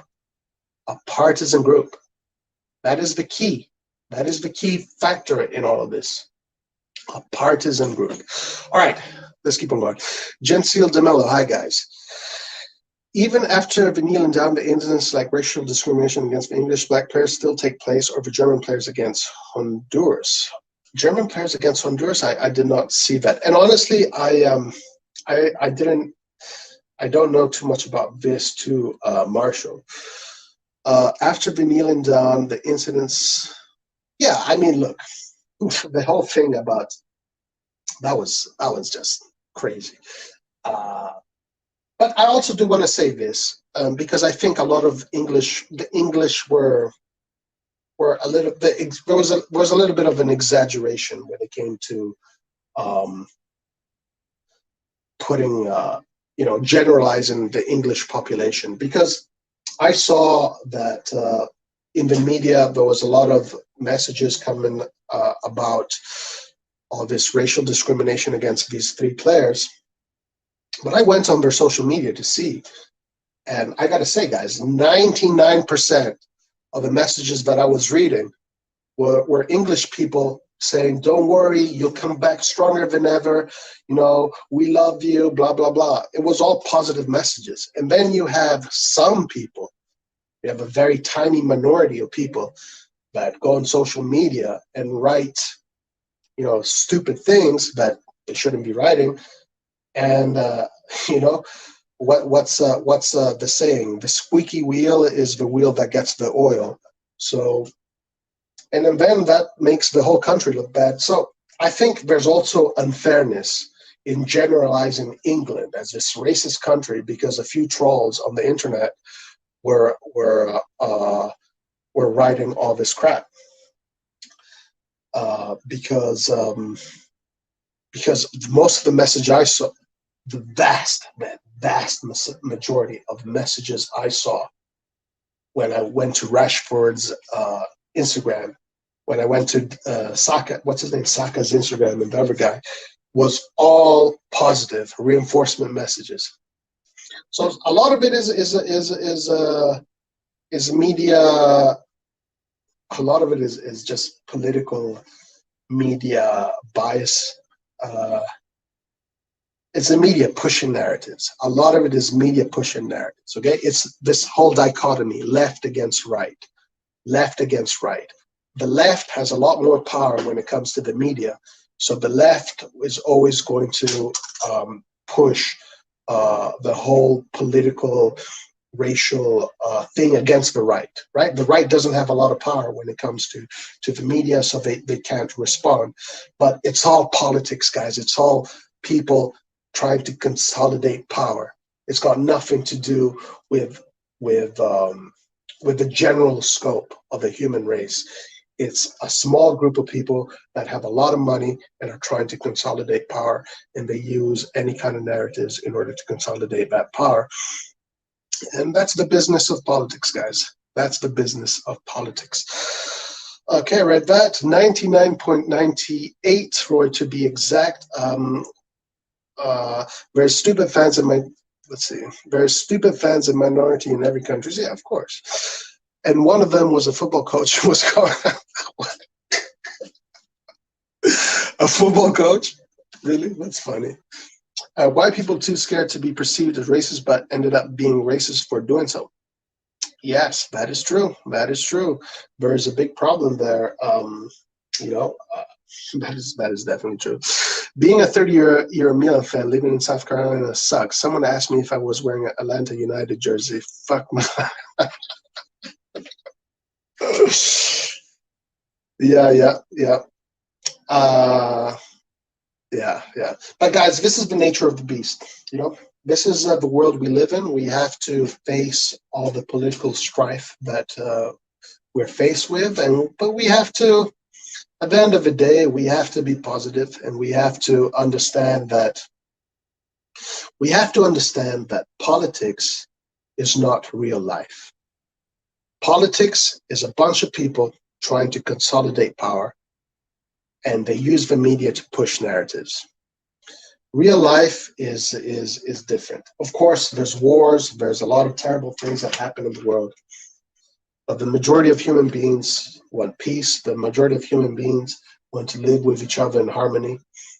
The majority of human beings do not look um, for conflict.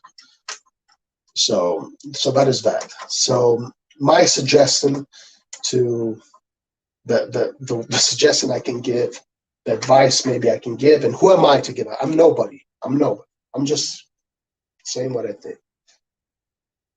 Don't listen to the media. Don't fall for all this crap. Just be who you are. Live as you are. Respect the people around you. Love your neighbor. Love your family, and live with each other and whatever. Fuck the media. Fuck the politicians. Fuck these people that are telling us what we should do and how we should do it. And if we don't do it their way, then we're this and that. That's not the case. That's not the case. This is your life. It doesn't belong to anybody else. This is your life. It does not belong to pundits on CNN or on Fox or on BBC or whatever. It does not belong to people trying to win elections. It does not belong to any groups. It does not belong to anybody. It just belongs to you. Live your life, be free, and do your best to respect the people around you, I guess. All right, Atlanta United got sweet stadium. Roy, he's English and coaches the youth team. He's English and coaches the youth teams. Imagine setting that example to the kids. That's crazy. AC Milan is for everyone. Yeah, of course. AC Milan. Football is for everyone. Football is for everyone. All right, guys. So that was a little political thing we went into. I try to stay away from politics, but my idea of politics is I've always been in the middle of things. I'm not interested in partisan issues. I just don't give a shit, guys. I honestly don't give a shit about partisan issues. I believe in freedom, liberty to choose, liberty to be. Live and let live. That's how I see the world. Anyway, let's go back to AC Milan, and let's go back to some Milan news. Here we go. Let's see what interesting reports we can get from the Milan news world. We're just going to read the headlines. We're not going to really go into these messages. Okay, look at this. AC Milan make one last dash to secure Santos starlet. We only need to stand Kunic and Samu. That's all. AC Milan makes one last dash to secure Santos starlet from Juventus. Frustrated Santos now ready to accept Juventus offer for Caio Jorge. Huh. Juve FC. Serie A stadiums will be only allowed 33% capacity, except for Juventus, who will be allowed 50% capacity. What? What? Why? Is this true? What you're saying? Bakayoko's Kizaname may finally be over as transfer stance emerges. Okay, let's read this.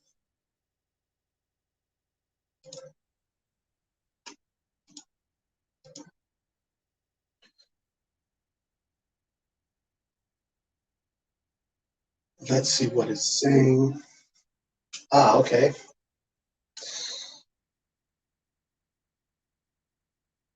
Bakayoko has decided he wishes to leave the club this summer as he sets his sights on a return to AC Milan. There you go. I think Bakayoko will have a tough time at AC Milan. And I think there might be a risk of him damaging the locker room because Bakayoko is not a player that wants to sit on the bench. He does not want to sit on the bench. Bakayoko is a player that wants to play. He wants to play. And guys, there's nobody today in the world of football that can take Kessi's spot. Kessi is the kind of player that any team he goes in, the coach will find a spot for him because he's that kind of player. And I don't know. I don't know how excited I am of the prospect of seeing Bakayoko back in Milan right now. I would rather keep on going with Pobega and and and keep that locker room safe from players that might be not happy. Multiple teams have expressed interest in Milan winger Ilicic. Could replace him. Okay, AC Mid, AC Milan midfielder discusses the departure of Gianluigi Donnarumma. All right, let's go into that one. Looks interesting.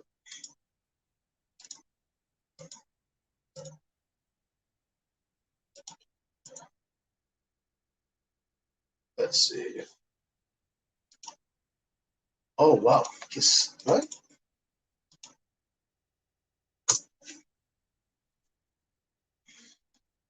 Guys, look at this site. PSG talk. Yeah, I would give a chance to Pobega, Marshall. Like Pobega is a youngster. His trajectory in the Italian national team is the same as the ones of the greats. Why are we wasting this player? So okay, said yeah, stadiums. Yeah, I did not see this. I heard that Juventus Stadium is only 40K capacity, while the San Siro has around 80K. So even after allowing that much, San Siro will still have more fans, but I don't know about the average. Wow. Okay, so let's see what this is all about. The stock for Paris Saint-Germain goalkeeper Junior Zuma has skyrocketed following the UEFA. Yeah, we all know that. Thank you for reminding us. Let's get to the meat and potatoes of this. If I regret his departure, Kessie had a words about Donovan. Okay, I haven't read this. I didn't know this. Let's see. Kessie was asked, "Do I regret his departure?" Of course, Kessie said. "We have shared an important part of our life together, and that Gigio is now the strongest goalkeeper in the world." Guys, hey guys, if I say Gigio is the best goalkeeper in the world, you can say, Roy, you're full of shit. But if Kessie says it, come on.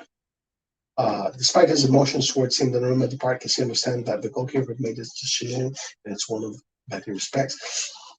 I cannot interfere in the decisions of the people. I just take care of myself. Yes, I regret his departure, but new players have arrived, Kessie said. Yeah, there you go. Milan didn't waste time finding a replacement for Donnarumma, as the Serie A side was able to land Mike Magnin from Lille. Okay.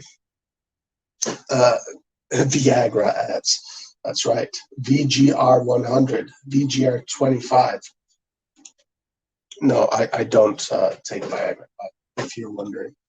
So, okay, let's see what else we have here.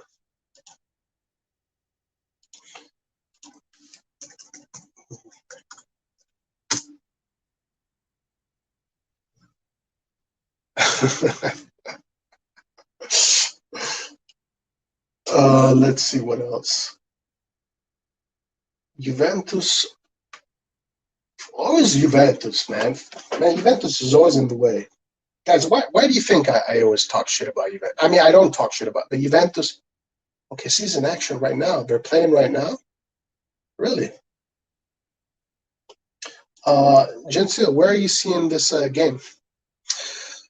Roy caught in 4K. Guys, I do not, guys, promise you, I'm not yet at the age where I need to take Viagra, okay? So I don't know why those ads appeared in my freaking thing.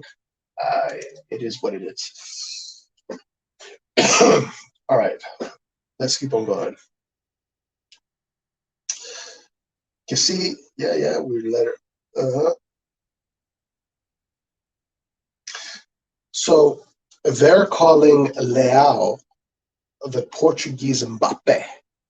These guys are crazy, man. I think they've been watching too many Leao highlights. They haven't seen enough of his games. The Wolves are calling Leao the Portuguese Mbappe. These guys are absolutely nuts. Stefano Pioli, the lowest paid manager in Serie A among the big clubs. Yeah, we said that earlier. Ivory Coast versus no live here in India. Okay, gotcha. Man United named Diego Dalot transfer conditions. Okay.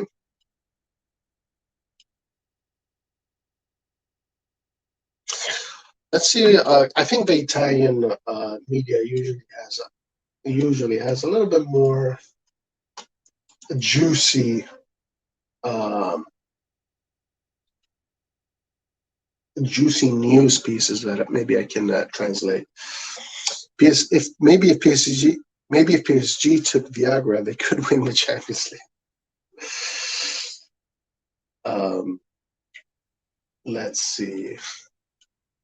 Where's Milan? Okay, actually, let's see the whole thing here. Romero, okay. Let's go to Milan. All right. Let's see what the Italian newspapers are saying about Milan. Because, guys, I'm telling you, it's different. The English and the Italian reports, many of them are different. Okay. Anything intro? Okay, so okay, so Duomo. So the youngster Duomo, very good prospect. Belgian kid, a very good prospect. So it seems like we're getting some decent news about him. Let's see what they say. I'm gonna quickly translate it real fast.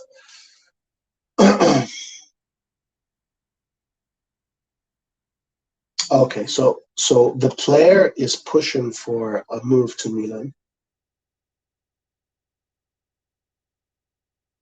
He's not training with the club. So the player wants to come to Milan, and he's pushing for a move to Milan. He's a good player, young kid, 16 years old, player of the future. Milan offers 5 million for Caio Jorge. Man, why the fuck are Milan lowballing Santos? La maxi offerta del Liverpool. So Liverpool for Kessie. Let's see what Liverpool offered Kessie.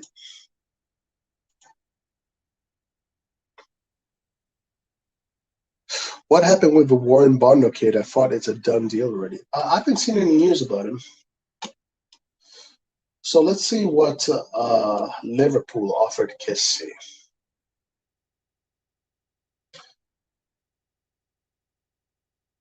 Liverpool, 7 million a season for Kessie. 7 million a season. I mean, that's pretty much what he'll be making with Milan when you count the bonuses. So it's not like it's that different. Let's see. Anything interesting? Okay. This one says, Milan News says, via the Gazzetta dello Sport, Vlasic wants Milan, but watch out for Zenit. Zenit offered 25 million. So CSK is probably looking at the Zenit offer with they're probably salivating at that offer. Okay. The law is probably gonna happen at the end of the end of August. That's what this says. Sabitzer, still an option for Milan. Still there. Okay. That's okay. So this one here, Brandt, according to let's see, there's a good possibility of Brandt coming to Milan. According to this report, let's read this report.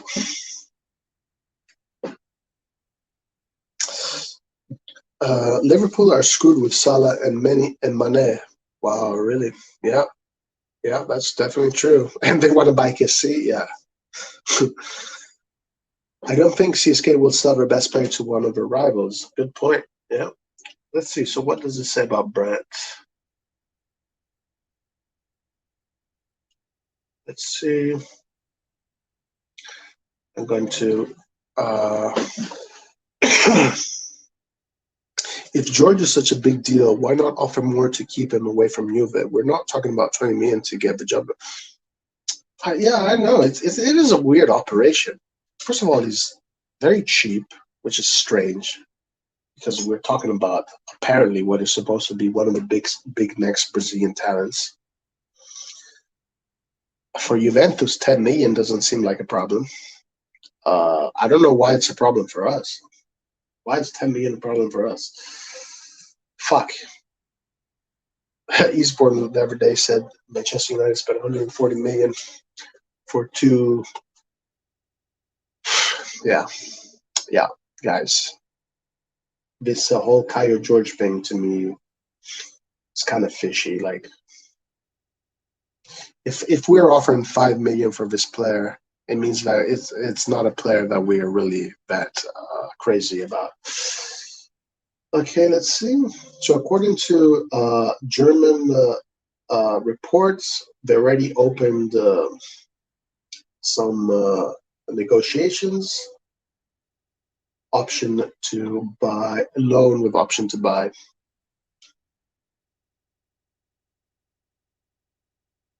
Okay, so nothing new here. Let's see, anything else? Anything interesting?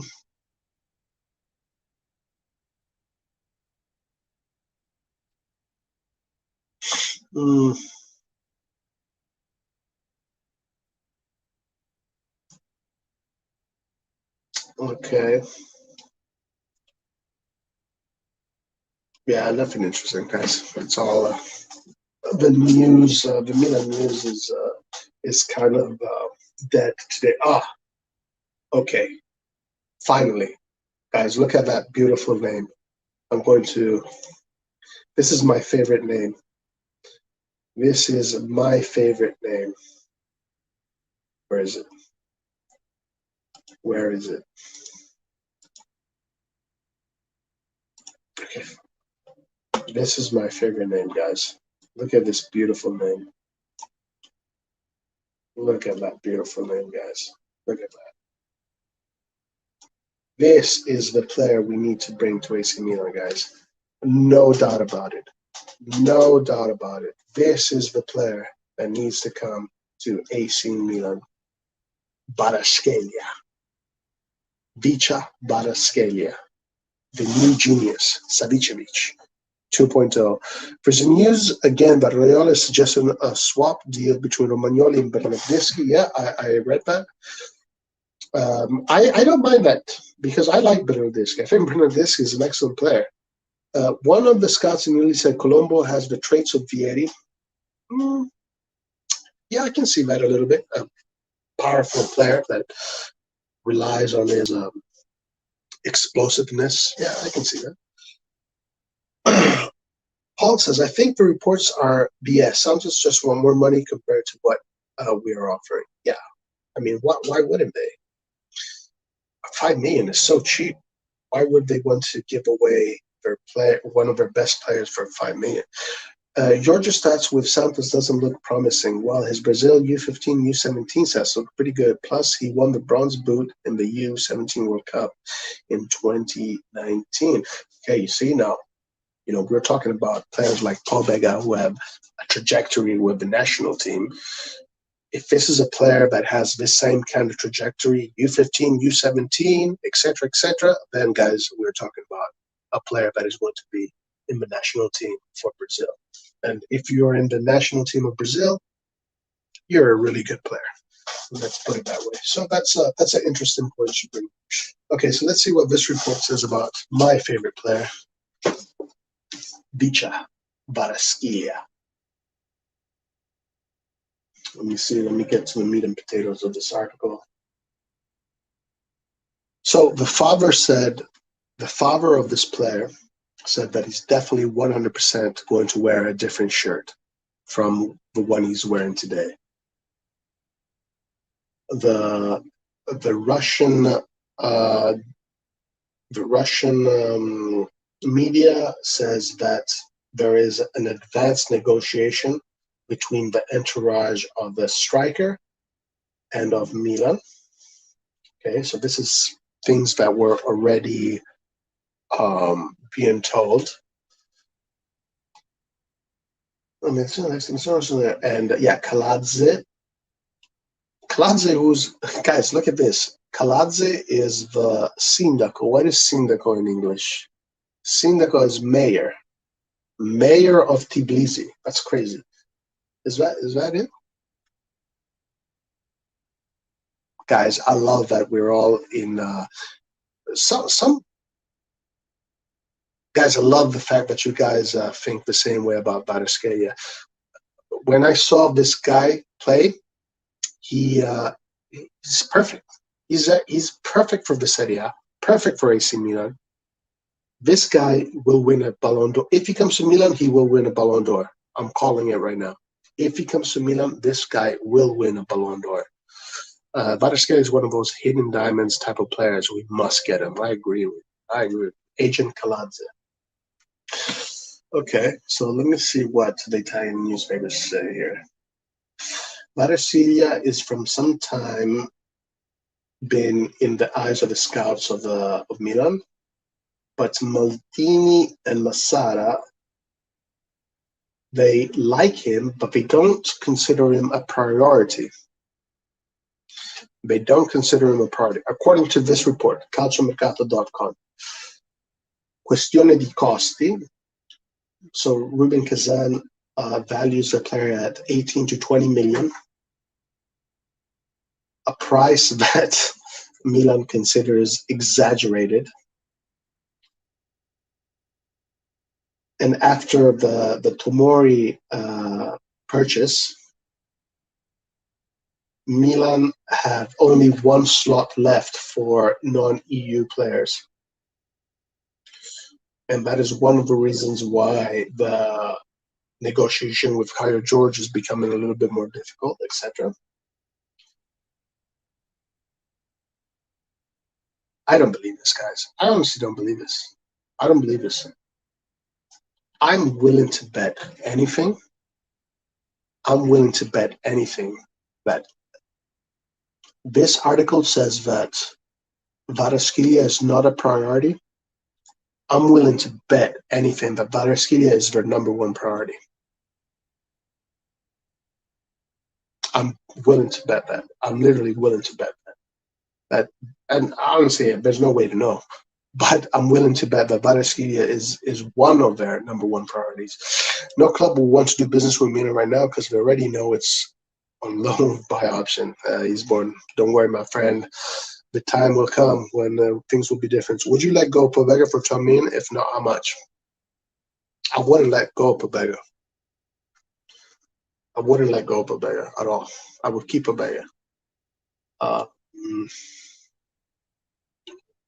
Maybe for 25 million.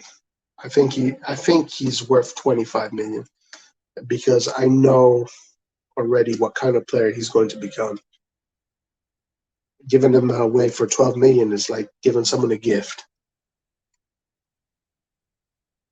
25 million, and with that 25 million we get Varaskelia.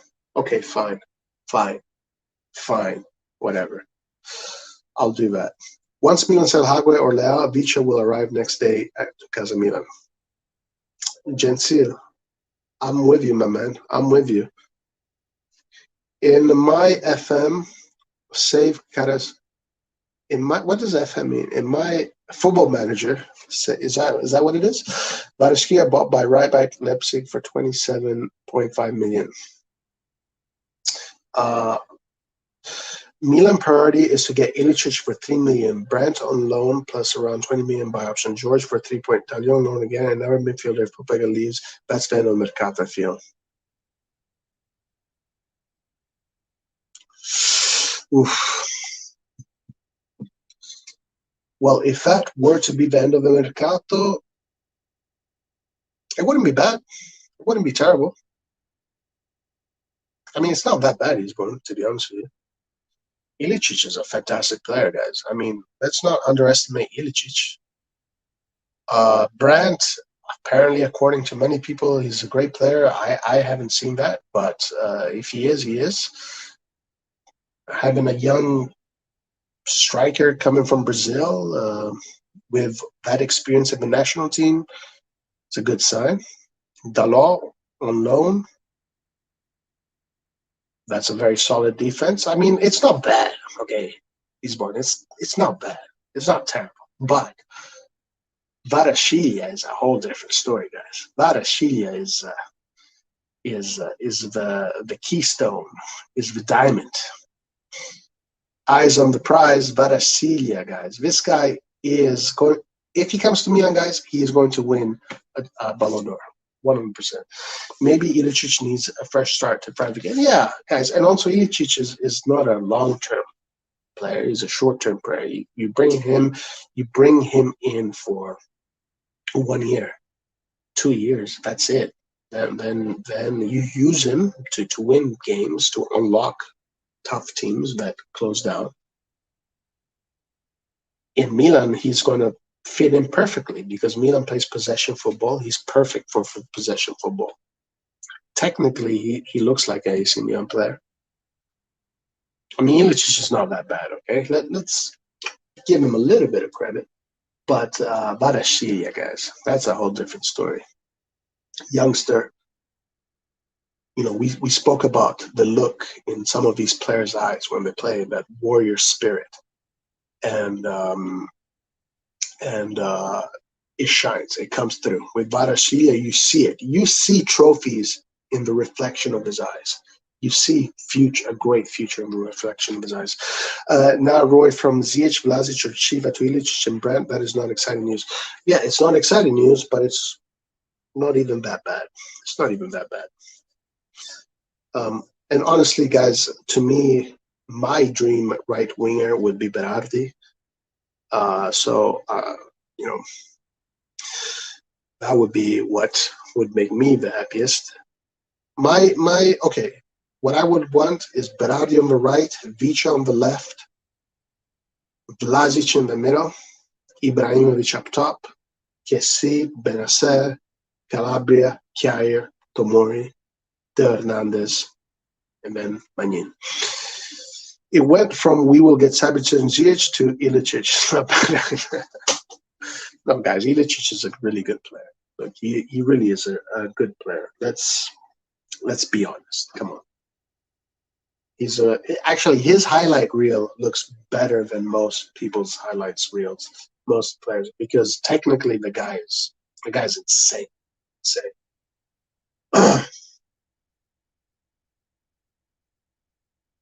So, guys, this article here in Italian finishes with the destination most probable for Vicha Sbarashvili is either Tottenham, Bayern Leverkusen, or Borussia Mönchengladbach. All right. There we go with Vicha. Look, he's born. Yeah, okay, fine. Sure. Ziyech, Vlasic, Vicha is one thing. Okay, fine. But Ilicic is not the worst. It's not the worst. Anything else interesting here? Green Pass. So did you guys see this? In order to go in the stadiums now, you'll need this Green Pass thing. Interesting. OFC Ilicic is technically good, but he shows what he's got 2 games a season, preferably versus AC Milan. I want to be surprised if Vicha will end up at some German club before the transfer window closes. Yeah, the Germans aren't the last ones arrived, so they know who to get. And Vicha, I won't be surprised if Vicha ends up in Real Madrid, guys. Honestly, I won't be surprised if Vicha ends up in Real Madrid or not Barcelona, because Barcelona has already done its market for the most part. But I do see Vicha. I see Vicha in 2 teams. Milan and Real Madrid. These are the two teams that were meant for this player. It's one of the two. Rinnovo che sì. Okay, yeah, I read that. We saw that. Ilicic is a badass. He's just 33. Yeah, guys, Ilicic is a badass. He is a badass. He really is. Madrid have many wingers, no chance. Yeah, but Madrid can send out some. They can get him and loan him out. You know, they can do that. But he is perfect for that kind of football. This guy's he's a star. This guy's a star. He needs Milan need to get him right away. Il ministro della difesa, chiaramente.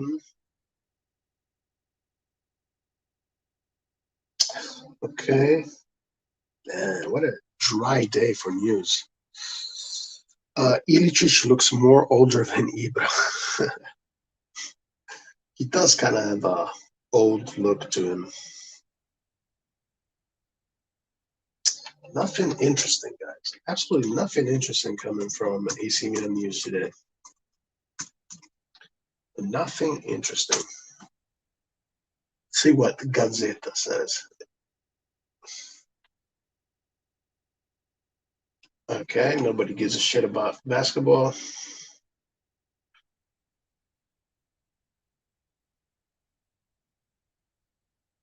Okay, one of the big Italian swimmers failed. Who gives a shit? Nobody cares. Nobody cares. Nobody cares. Nobody cares.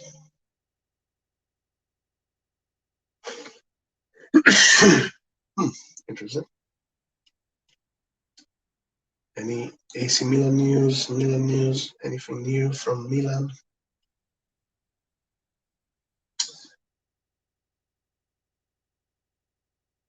Wow, look at this.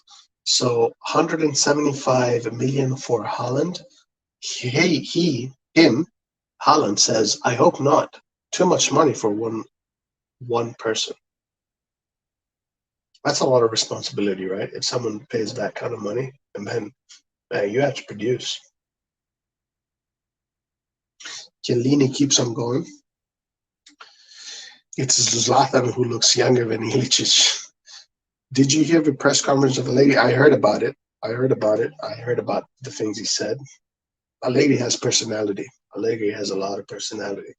Juventus is going to be a problem, guys. Juventus is going to be a problem. Romero Inzaghi vuole un Lukaku padrone dell'area per l'assalto loro. Okay. No, guys. This is a player that I wanted to see at AC Milan. But it looks like Atalanta and Fiorentina are going after him. Zaccagni. Zaccagni, really good player. Really good player, Zaccagni. Fantastic player. Another player that is very gifted technically. And so it looks like Atalanta and Fiorentina are on him. Okay, Milan che sì.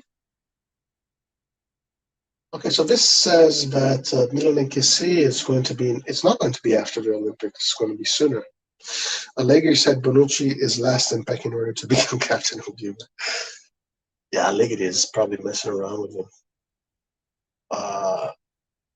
Bonucci did kind of like go a little bit, after he won the Euros, he kind of got a little bit arrogant. Torino Piazza, oggi la chiusura. Okay, so Piazza is going to Torino. I wonder what happened. Belotti is being offered a good contract too, I heard. Manchester United officializes Varane. Petkovic, new. Oh, here it is. Okay. Okay, so Zaccagni is not renewing his contract with Verona. Fiorentina, Atalanta are on it. Too bad. Udinese looking for a striker. Anything Milan? Nope, nothing Milan.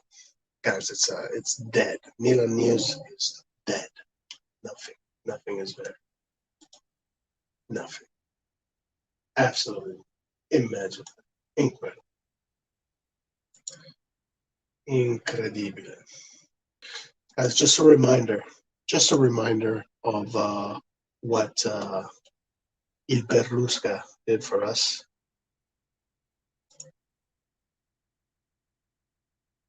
Oh yeah, look at that! Look at all that beautiful silverware. Let's bring it back. Let's bring all that silverware back to AC Milan, guys. All right, let's see if we can find some more interesting news. Pa- pa- Ufficiale Pekovic Nolo. Okay, we read this.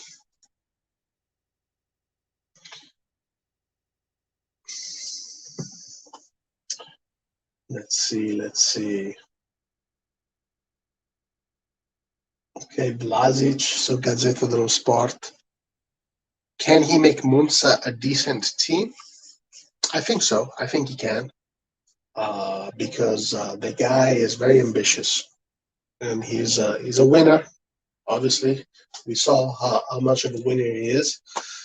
Um, I think Monza will probably make the Serie A soon, and I think Brocchi. I think Brocchi is a coach for Monza. He's a decent coach. They did lose Balotelli. Man, what a failure Balotelli has been throughout his career. What a failure, that player, man. I wish he would have taken his job more seriously. But Balotelli failed at Monza, guys. How is that even possible? How do you fail at Monza? From a player that won the Champions League with Inter, became had a super season at Manchester City, being one of the most decisive players there. Then had did he come to Milan after Manchester City or was it Liverpool? I think it was Milan. He came to Milan. He had a decent. He started decently. He looked promising, but then he had a great Euro, the 2012 Euro. He was fantastic. Crumbled in the final. Had a big problem with the locker room in the final. Um, then didn't do well in Liverpool. Jumped around here and there. Never found his feet again. And again, I've said it before. He had an interview with Cannavaro, and he told Cannavaro, "I hate training. I don't like running without the ball." What are you going to do if you don't like running without the ball, man? You got to learn how to run without the ball. And it's not easy. It's not easy because running without the ball is not fun. So it's not easy. All right. Let's keep on going. Nothing interesting. Let's see who's winning the Olympics, guys. Let's see who's getting all of the medals in the Olympics. So China is first with 11 gold, 5 silver, 8 bronze, 24 total. Wow, China always very good at the Olympics. Italy lost 2 big talents in Cassano and Balotelli due to Gentile Demiro, 100%. That era there, we had a lot of talent in defense, in the midfield. We had Buffon, who was still the goalkeeper. The only thing that we were missing was not talent up front, because we had it, but the head. We're missing the brain. Cassano, just a wasted talent. Cassano worse than Balotelli. Cassano worse than Balotelli. And then Balotelli, speaking, we were talking about racism earlier. Balotelli got caught up. He got caught up in that way too much. He definitely got caught up in it. He should have just let it all slide and just focus on his football. But he got caught in that too much. And that just distracted him. It took the focus away from football, and then the focus went somewhere else. Cassano, just a guy that likes to party, likes to have fun. Another guy that just wasted his time. Roy, for the Juventus matches, you need to invite G just Juve. He's a Juventus fan. He has his own channel. Maybe you can discuss about post match and pre match, or maybe do watch along. That would be awesome. Okay. What's his name? G just Juve. Italy failed to qualify to Olympics with Chiesa, Tonali, Bastoni in the team. Uh, I think the qualifiers. How did the qualifiers work? I'm not sure how they work. If you can tell me, I want to hear from some of you guys. I want to keep and remodel San Siro. I have no interest in the new stadium spots. I want a new stadium. I want AC Milan stadium, or Milan just buys San Siro, and San Siro becomes. I do not want to share that stadium with Inter. Those guys have fucking snake skins as their shirt. I do not want to share the stadium with them. I would rather have a new stadium. I wonder what the other people think. Anyway, so look at this. Japan doing very well in the Olympics. Japan is a small country. I wonder in which disciplines they're doing well in the Olympics. Japan is a very small country, actually, in comparison to some of these other countries. Where is it?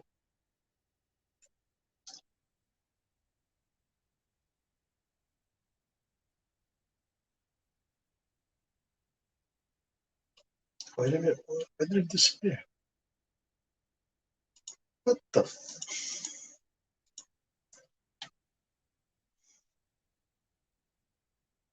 Oh, here it is. Yeah, let me just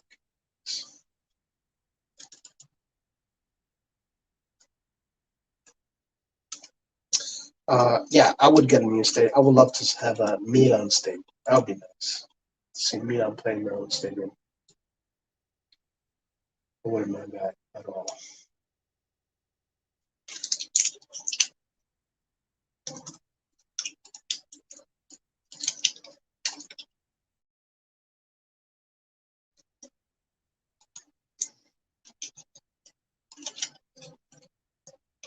Okay, so Japan is second with 11 goals. US is third with 10 goals. The Russian Olympic Committee is fourth. Australia, sixth. A lot of swimming. Australia really good in the swimming department. England has five. Well, UK. So that means Scotland, Wales, England, and North Ireland. Ireland, right? Yeah. South Korea, 3 goals. France, 3 goals. Holland, 2 goals. Italy at 15th with 1 goal. Not a great Olympics. Not a great Olympic for the gold. Italy not doing well. I don't care. As long as they win the Euros, I don't care what they do in other disciplines. I would prefer Milan having their own stadium, even if it has like 40K capacity. It will guarantee more money than in San Siro currently.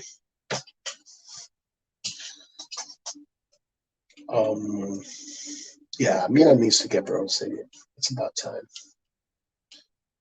And they should call it Stadio Berlusconi. They should call it Stadio Berlusconi. Like Bernabeu. They should call it Stadio Berlusconi.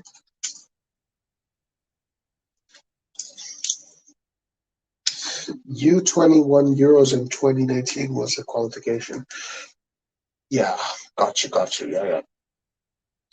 The U21 team has not looked that great, unfortunately, in these past 4 or 5 years. It is quite unfortunate.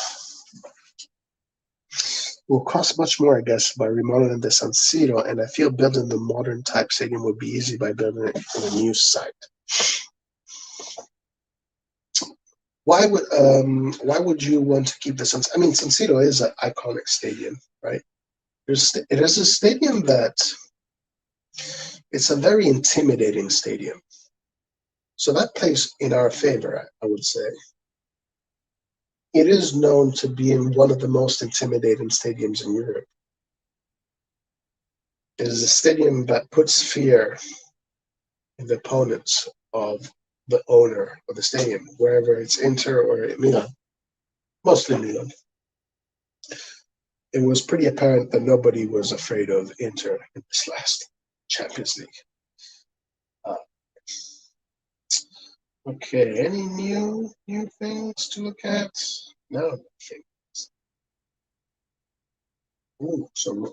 Florenzi going back to Roma.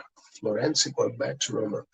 I want a new stadium too. Sad to leave San Siro, but getting a new stadium will allow us to compete better abroad and domestically. Yeah, I agree. And revenue, and I mean, look at how it helped Juventus. Juventus,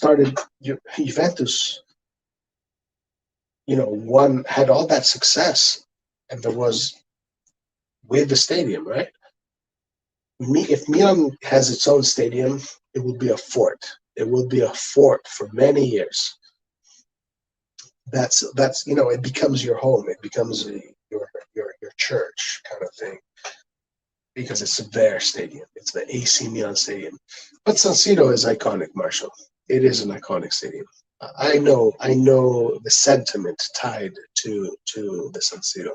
I understand it. I understand what you're saying. But we will generate more cash if we name the stadium after the sponsors, just like Juventus and Bayern naming it after Lions, Man City. Yeah, and that's what the American stadiums do. Bank of America or the Fleet Center or whatever. That's a very American thing to do. I don't like that. I mean, they could just call it Stadio Berlusconi, then Alliance, whatever. Stadio Berlusconi, Emirates Stadium, whatever. Stadio Berlusconi, Viagra Stadium. Yeah, but they should name it after Berlusconi, because Milan owes everything to Berlusconi. Juventus Stadium cost only 155 million, report says, so we should be able. Oh wow, that's really, that's pretty cheap. That's pretty cheap. Interesting. That's pretty cheap. Sampdoria. Oh, Damsgaard. They might be looking. Roy, with that cash, we can get Vicha or Vlasic. Yeah. Hey, absolutely. Highbury Stadium, Emirates Stadium, Liverpool, right? Highbury's Liverpool.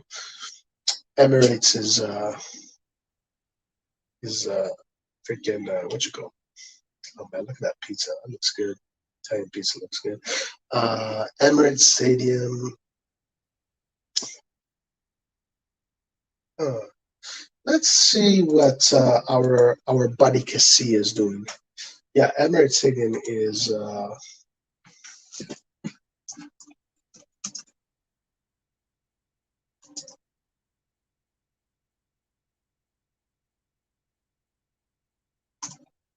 Wait.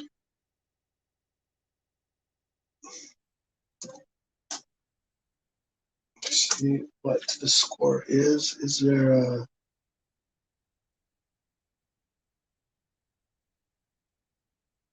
Is it live? I thought it was. It's not live?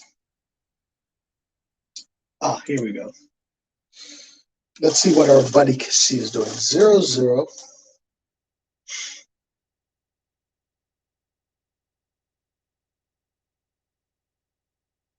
Yeah, still 0-0. Spain, Argentina playing. Wow, that's a nice game. Female football. Spain against Brazil.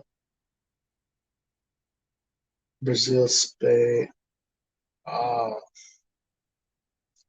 It is a shame that Italy did not participate in the Olympics. Last time I saw Italy participate in the Olympics, we reached third. Pirlo was in the team, got the bronze medal. I think yellow card in the first minute. How the fuck do you give the player the yellow card in the first minute of the game? Promise caution for a foul. Cruz is able to German pressure. After corner kick, okay, it looks like the Germans are putting the pressure on Cote d'Ivoire. Kwame. Guys, Kwame plays in Italy, right? Goes forward on the left, face to face with the goalkeeper, hits the shot from outside the box over the goal. Yellow card for Germany. End of the first half. Penalty. Debila makes a tackle on the back of the box using his shoulder, and the German players call for a penalty kick. The referee orders play to continue. Well, there you go. 0-0. 0-0 for our buddy Kessie. Not bad, not bad. Guys, I have a question for you. Is Liverpool, I think, is one of the clubs that I hate the most. Because we're such a pain in the ass in the Champions League. They're a team that has such a great mentality when it comes to the Champions League that they can have even a shit roster, but they can still beat you. And that makes me hate them.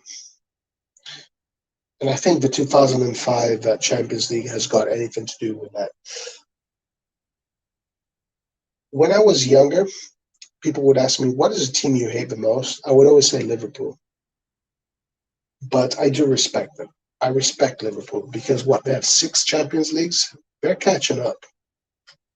Guys, these teams are catching up with us. We need to wake the F up. This is the time to wake up. The club mentality, right? That is correct. Let's see.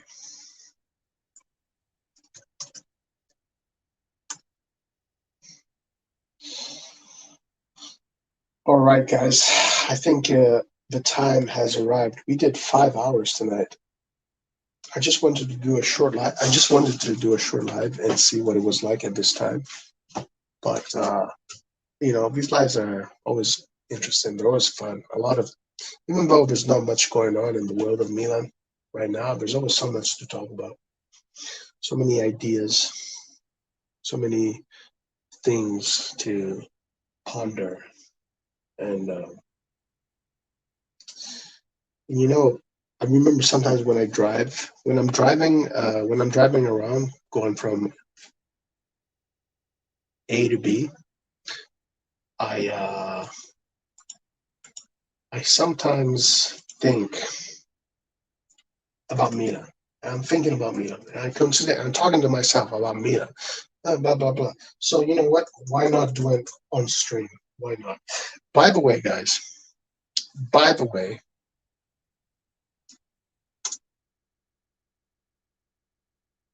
I want to say something. This is the last month of the transfer market. And I'm so happy because I fucking hate the transfer market. I hate these 3 months just talking bullshit over and over again about players that might come, might go. I just want to see football. But unfortunately, I have to say this with a lot of resentment.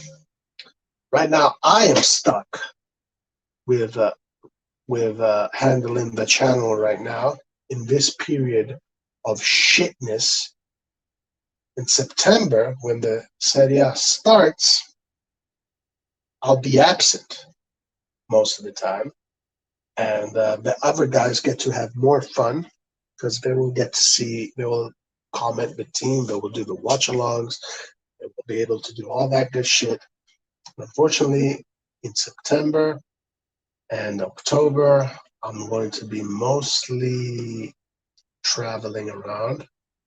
So I'm not going to be able to participate as much as I want, which sucks because that's when I want to. I would rather do these streams in that period, talking about the game, going over the tactical board, talking about tactics, talking about the players, talking about that's what I like to talk. I like to talk about football. I fucking hate talking about the transfer market. I fucking hate it. It sucks. fucking sucks. So it sucks that I will miss September and October. I'll try and be as present as much as I can. Like I'll probably do some reviews. I'll probably do some, but I just won't be able to. I won't be able to do any lives like during the day because I'll be traveling all the time, and I won't be able to do as much as I want. So I'm right now. I'm stuck talking about the fucking transfer market. And honestly, when I joined this channel, the one thing I told myself is like, I do not want to talk about the transfer market. The one thing I don't want to do is talk about the transfer market. And look, lo and behold, here I am having to take care of this whole period of inactivity of the transfer market. What shit is that? Let's see. Get some rest, Roy. Why, Roy? We need. Hey, I want to be here, but I just won't be available. Once the season starts, we will have more people watching the news. So I'm not sure it will be a hit to keep up the good work. Hey, thank you, Isbo. I appreciate that. I appreciate that. But I mean, once all that starts, Ari will come back, and Ari right now wanted to take a break from the channel, and he will come back. So that's going to be it's good because Ari is great. His personality is great, and people love Ari. So he's very important for this channel. But he just wanted to take a break right now, so it's okay. He wants to focus on other things, and then he'll be back.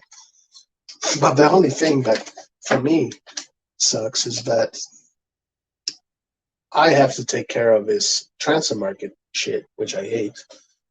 Then when the actual action starts, for at least 2 months, I won't be available, which sucks because I want to be available, want to do the watch alongs. I don't think I'll be able to do any watch alongs for at least 2 months. And I don't think I'll be able to do videos because I wanted to do reviews. I had an idea of doing these reviews based on system. Yeah, Laird is going to be available for sure. I just have some engagements I have to take care of for in September and October, but then I'll be back, and everything for me, everything is going to come back to normal as far as this channel goes. But I just really would have loved for now to be the season because I want to talk about football. I want to talk about the game we played against Sampdoria. I want to talk about the game we played against Juve. I want to talk about the game that we played in the Champions League. But now instead, I got to talk about fucking Brent. Who gives a shit about Brent? I got to talk about Ilicic. Who gives a shit about Ilicic? But I enjoy the company. I enjoy you guys. I love you guys, man. You guys are awesome. I love the fact that you guys are here, talking I mean, I love the channel. I'm not saying it's just that I have some work engagements I have to take care of, so that it just kind of sucks that I will miss the first month of the Serie A and the first month of the Champions League. I'll see how much involved that can be. But yeah, Ari and Laert will definitely be on board. Joga Benito says, "You're right, boy. Fuck you, Lucic and Brett." Yeah. Hey, thank you, Texas. Thank you, my man. It's okay, Roy from October. You'll be there. Yep, I'll be there. Wish we were talking about signing Holland. Yeah. True, right? If we're talking about these players, it'd be much more exciting. But it is what it is. It's just this game. It's a game of patience. It's a game of patience, and you just gotta wait, like the lion in the savannah, waiting for the right moment. But I am excited about the Nice game coming up on Saturday. Hopefully, I can see it. Hopefully, some person is going to stream it on YouTube, like the Modena game, and we can see it. I don't know. Do you guys know whether it's played somewhere or not? Who's broadcasting it? I'm not sure. Looking forward for the game against Real Madrid. Looking forward for that.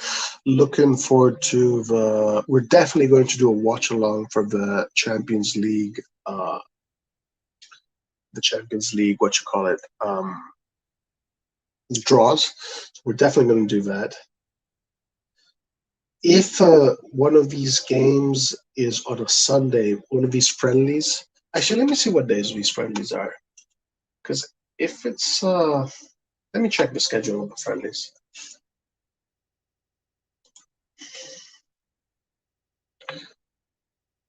Let's see when these friendlies take place, because that can give me a good assessment.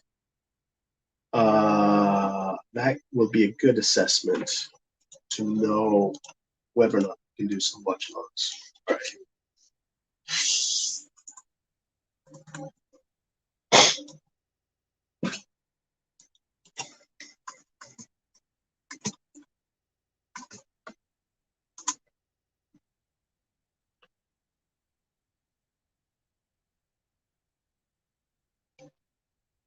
Okay, let's see.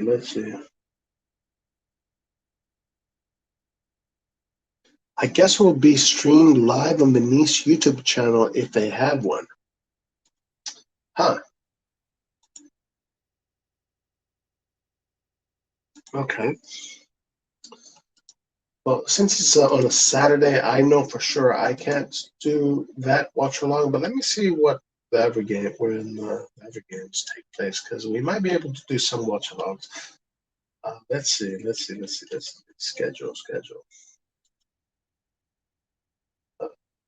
Where, where,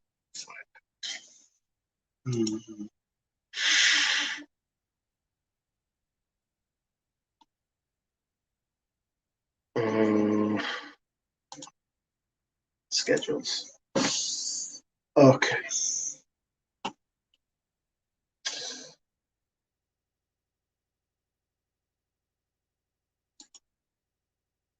Oh, what? It's not showing me the friendlies. It's not going to show me the friendlies. Why don't you show me the friendlies?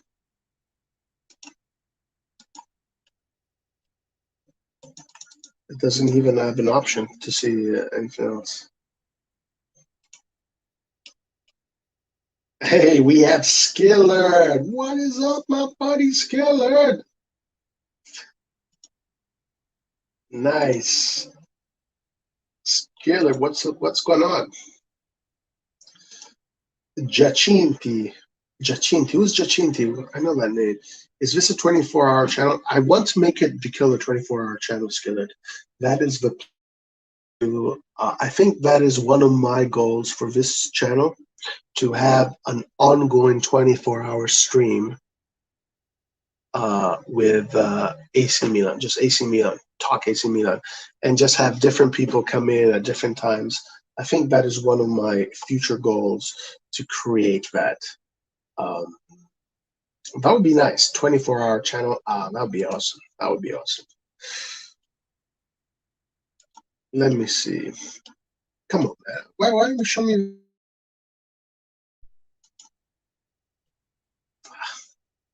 Show me the friendlies. Where are the friendlies? Friendlies.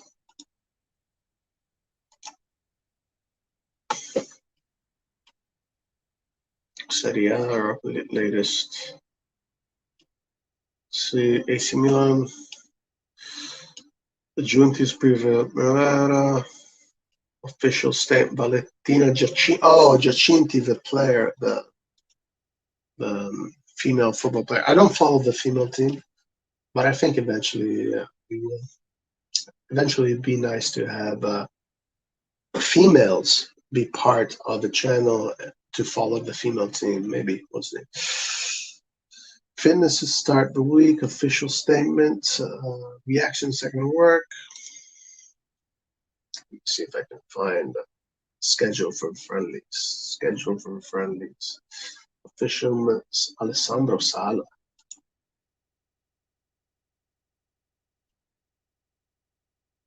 Official announcement.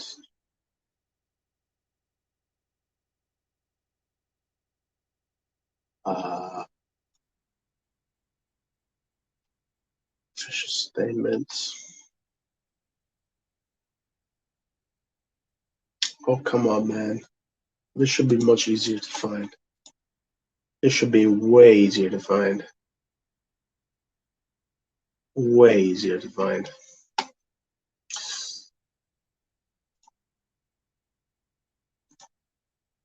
That would be great. YouTube reminders don't work. Sign me up for Vicuna special, guys. Skillard, you are going to be the one that is going to take care of the Vicuna special. It's going to be your show. Yes, Marshall, 24 hours. Roy, the last friendly game of Nice against some German club, it was streamed live on their YouTube channel. So, oh, that's brilliant. That is brilliant. Good. So we will be able to see the team. Excellent. I sure hope so. I was pissed the modern game wasn't on YouTube. It actually was on YouTube, but it was on some bootleg kind of channel kind of thing. Kessie looking good against Germany. Nice. Excellent. Skiller, bro, you need to think about Cruz more often than it will remind you. All right. Why is it so difficult to freaking find this? Come on, don't make me use Google. They're gonna make me use Google. What the fuck?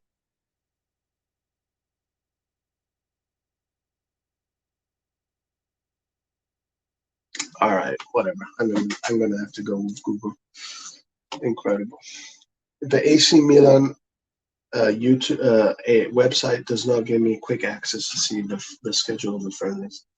AC Milan upcoming friendlies.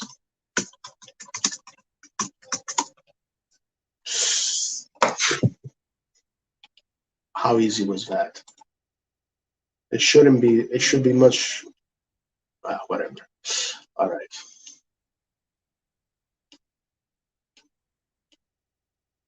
The fuck. This is stupid shit. All right, so Saturday, okay, Wednesday, August 4th, 100%, guys, we're doing a watch along for Valencia. Sunday, August 8th, 9:30, 100%, we're doing a watch along for Real Madrid.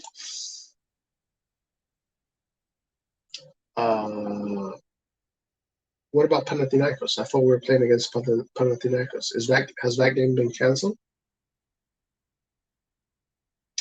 August 23rd. August 23rd is a Monday. Wow. Yeah, we're definitely doing a watch along for that.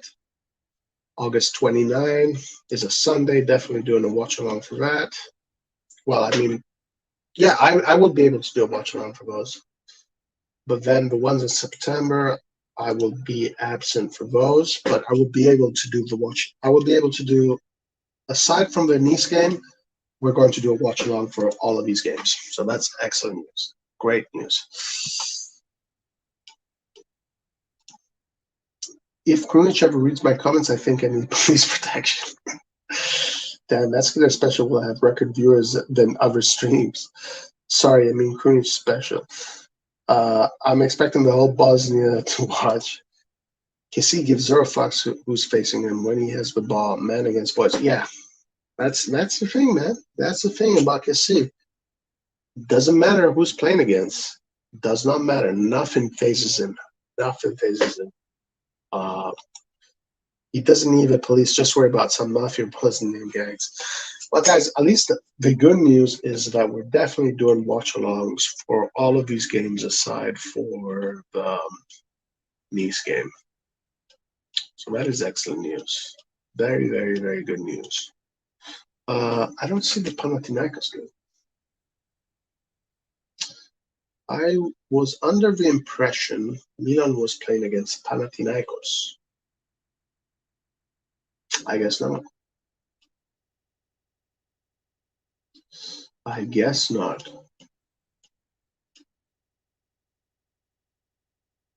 Let me check.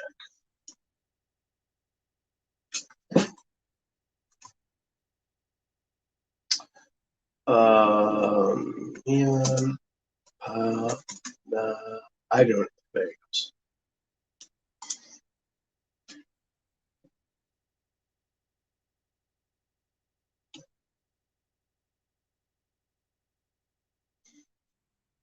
I guess it's not announced yet, but it's in the plans. Hmm.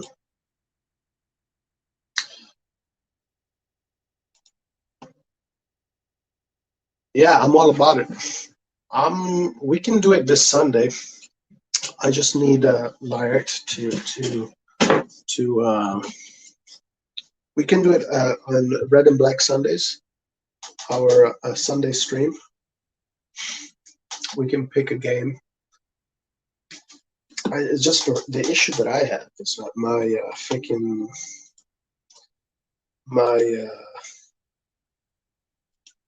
my system here will all be is not good enough for that. I need to update my stuff because I would definitely do a Milan Manchester United, hmm? Or Milan Barcelona. What about Milan Barcelona 4-0? How about that? Or the six goal thriller against Inter. I think that one would be cool. Or maybe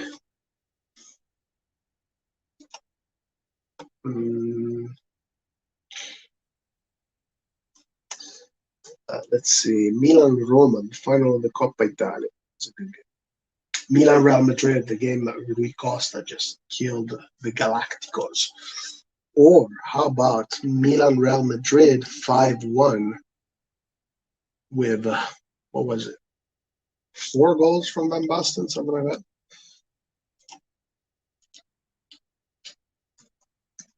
And Madrid 5-0.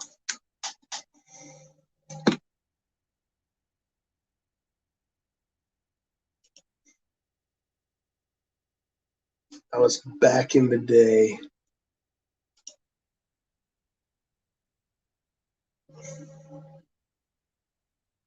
Yeah, probably that game. That would be a great game to watch if they have the full version of it somewhere here. But the only issue I have is that my freaking thing. Let me see how it shows. Let me see. Let's just do a quick experiment. I'm not monetizing this, so whatever. I don't give a fuck. Let me just see what this looks like. Blah blah blah blah. It's way too slow. Yeah, a liar would have to do this.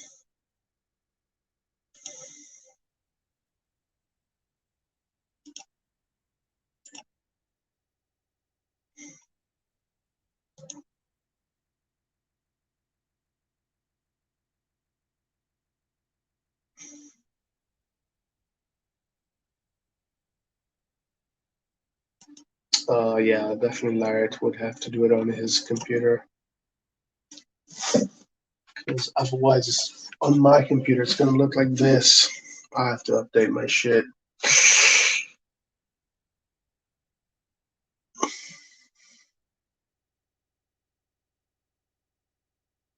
Whew. This game was a crazy game, guys. This game here was a crazy game. That's Paolo Maldini. Look at his freaking.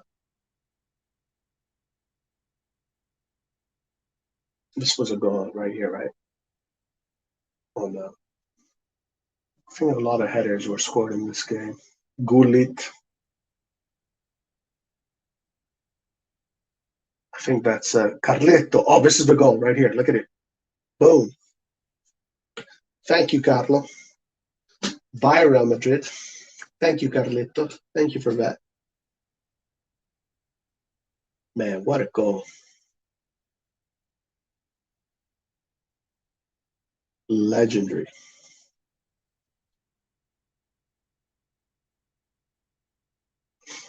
That's Frank Rijkaard.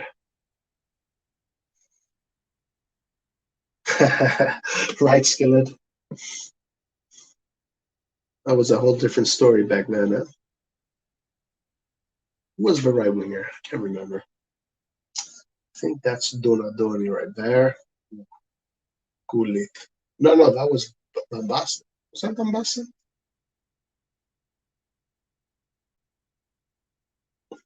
That's Tassotti number 2, Tassotti number 9, Bambasa. Number 7 was Donadoni, right? Oh yeah, this goal here. Yeah. Bye. Ciao, Real Madrid. That's Maldini.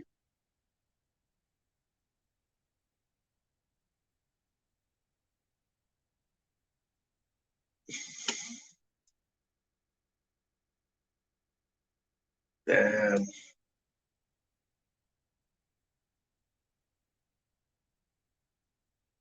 Baresi, guys. The legend.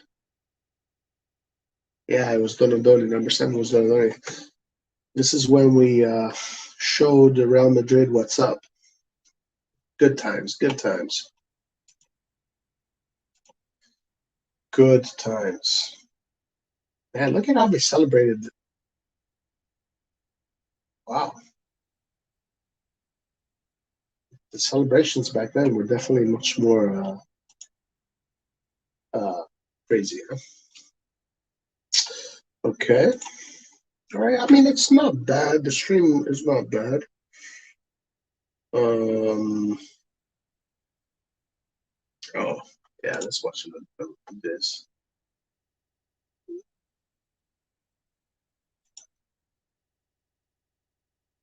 Man, the quality is shit here. Can't barely see anything.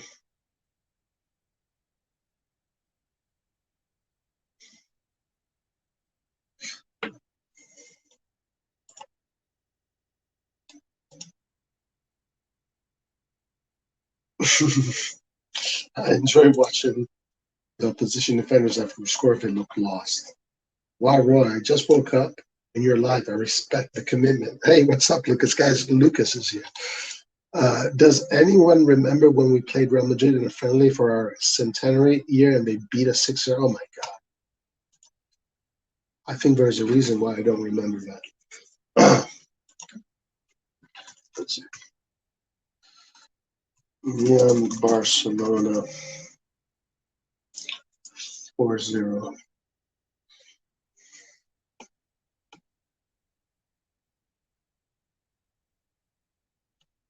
Let's see some.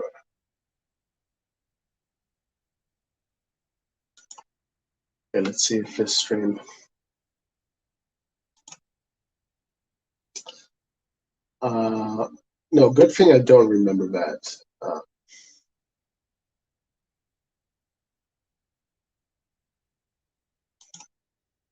Yeah, that was a sick. That was a sick shirt. Let's see what the quality is like here.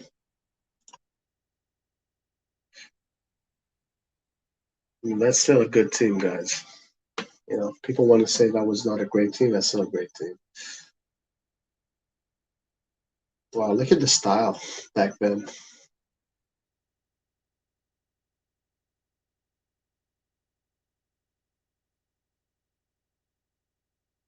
Yeah, these guys. Oh, that's isn't that Guardiola, number 5? Savicevic. Guys, this is Vicha right here. This is Vicha. Savicevic is Vicha.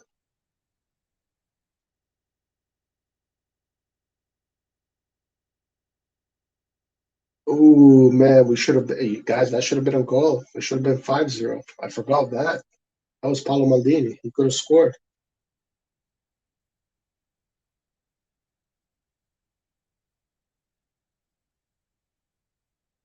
What in the name?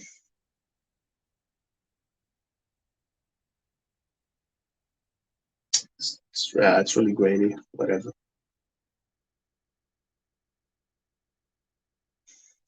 I wonder if I wait till it.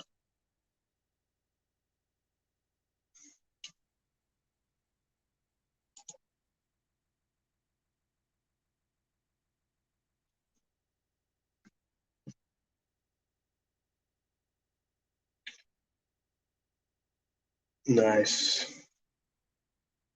Massaro. Legend. Absolute legend. Daniele Massaro. Zubizarreta.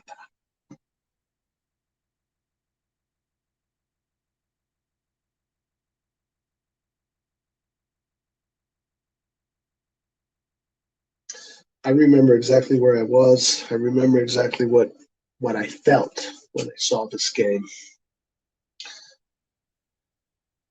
I remember everybody celebrated, even the Juventus fans, the Inter fans, everybody was celebrating.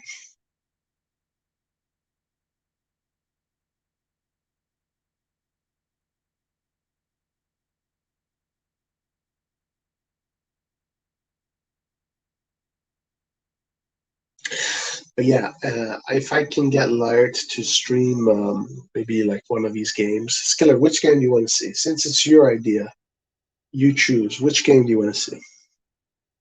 Oh, this is the goal right here. Boom.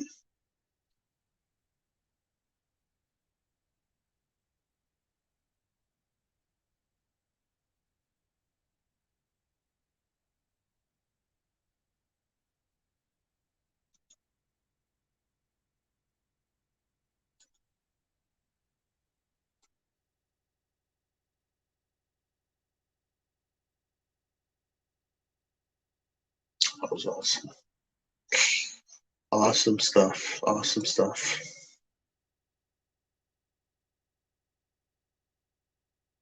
Awesome, awesome stuff.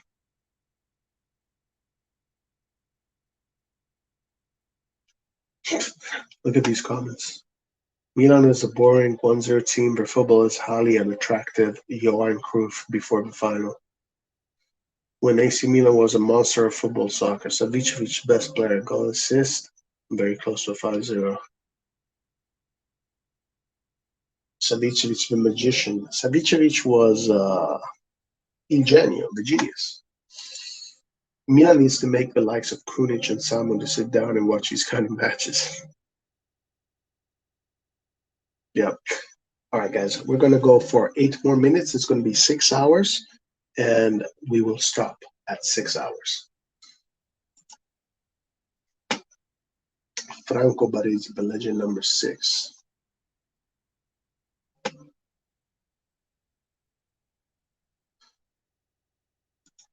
Yeah, that's a good idea. We're probably going to do that. We're probably going to I'm gonna get Lyrics to stream a game. We'll pick a game and we'll stream it.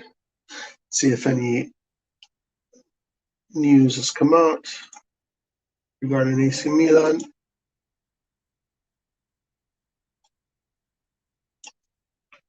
Latest news.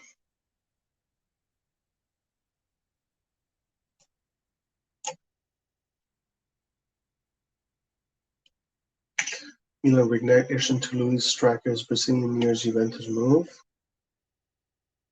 This came out in the last 5 minutes.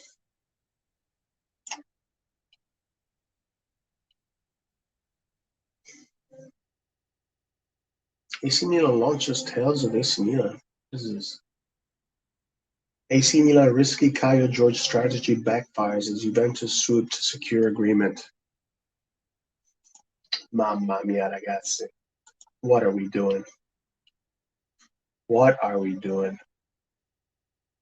High price competition and non-EU slots. The truth about Kvaratskhelia to Milan. Celtic inquire about former AC Milan striker. Milan ready to make. Yeah, it's all stuff we already knew.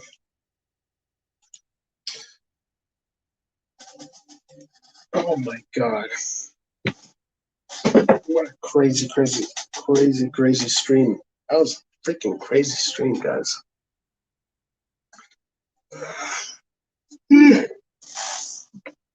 Shit. Almost 6 hours. It was just an experiment, you know. I was done with my work, so I was like, hey, why don't I fucking stream? See what happens. Um, I will do stream. You know what? I will do streams on the road. In September, I'll do streams on the road.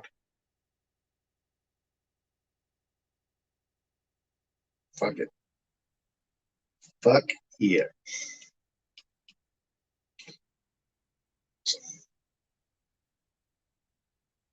Family. Scott explains Milan focusing on a young striker with massive potential.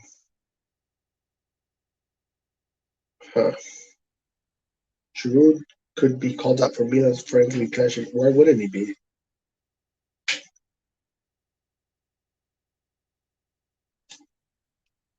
He could. Or Milan Juventus have different strategies for Kaya Georgia.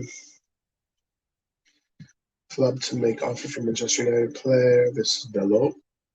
Chelsea player has made mind up on transfer, has an idea in mind for summer. English will have no problems with Kessi's renewal. Money, not his main money. Yeah, right. Who the fuck wrote this? I wanna go give me a fucking break. Who the fuck wrote this shit? Please don't tell me it was Rohit. Please, Rohit, don't tell me it was you. Okay, it wasn't.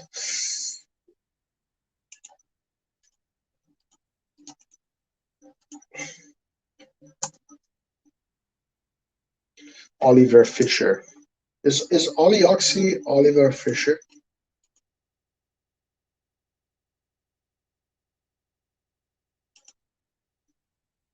That's the spirit. Yeah, I think I'm gonna do lives when I'm in the hotels. I'm just gonna do lives. Good Sanson can see if he signs renewal, he should get started on his statue in front of San Siro.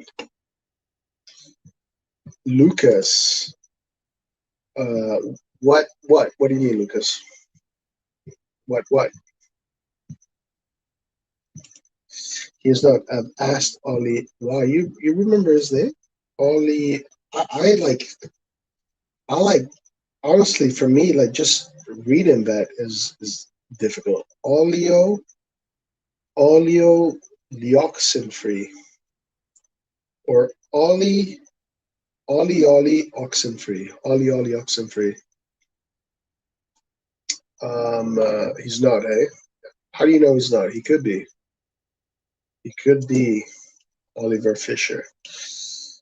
AC Milan should have no problems for it. Milan fans, rest assured, there will be no problems for renewal. I always keep my word. Okay.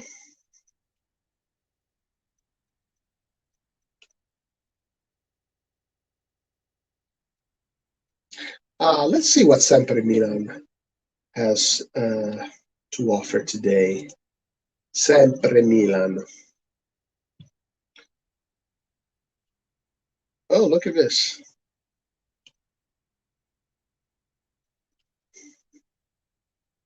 Look at this. Fiorentina won 65 million clause inserted in striker's deal as AC Milan and Juventus hover. 65 million, huh? Not bad, not bad. Yeah, Lucas. Hey, but you know, Rohit, guys, Rohit is amazing. I love the guy. Rohit is a legend of the way he speaks about Milan, his passion. You know, I'm very happy that Rohit is joins us often as much as he can. Let me see.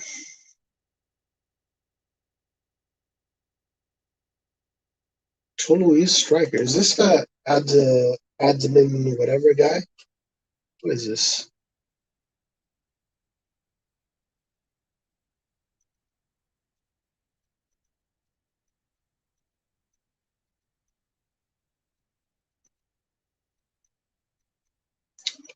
What's this guy's name?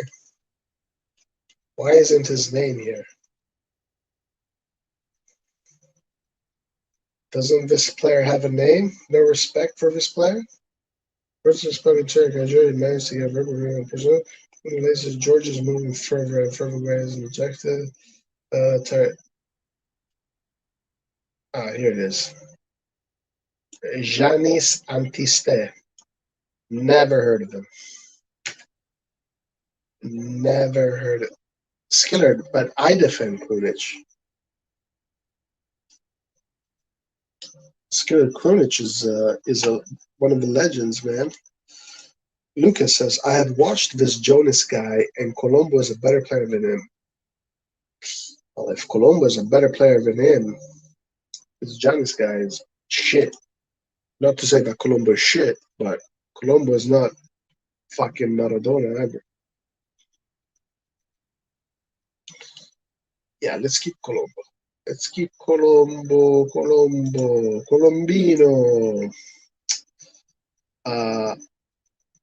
Stability and continuity, two of Milan's biggest assets. High price competition. Oh, guys, this is the one.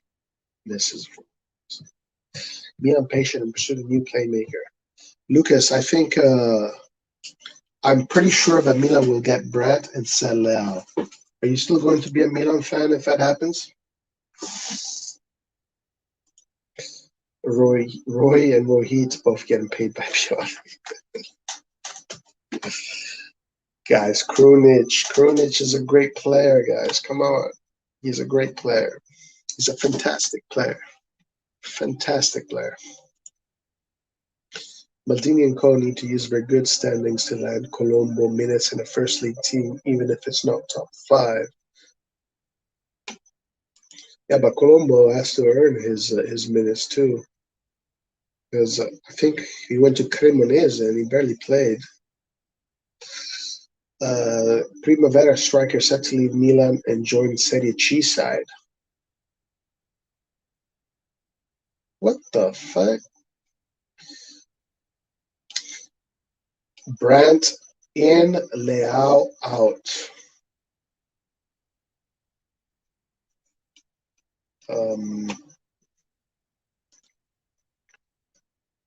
Lucas's. I was a Milan fan before Andre Silva and before Leao. Plus, those are just rumors.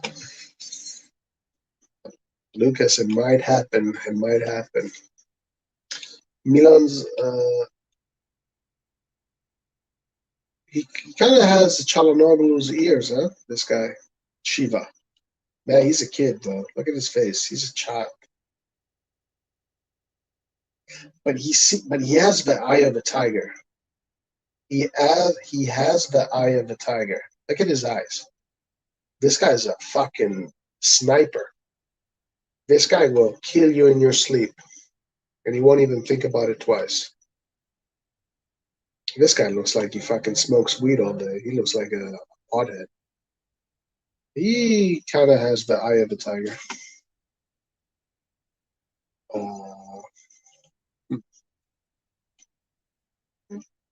Interesting. Okay.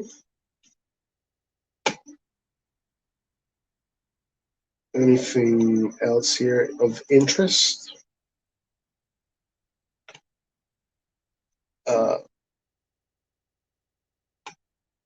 Is that Manin? Manin has the eye of the tiger too.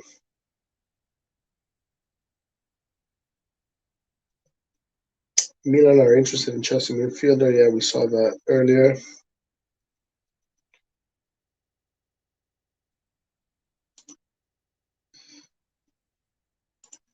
Let's not overdo it. Andre Silva came with a lot of hype. He did, eh?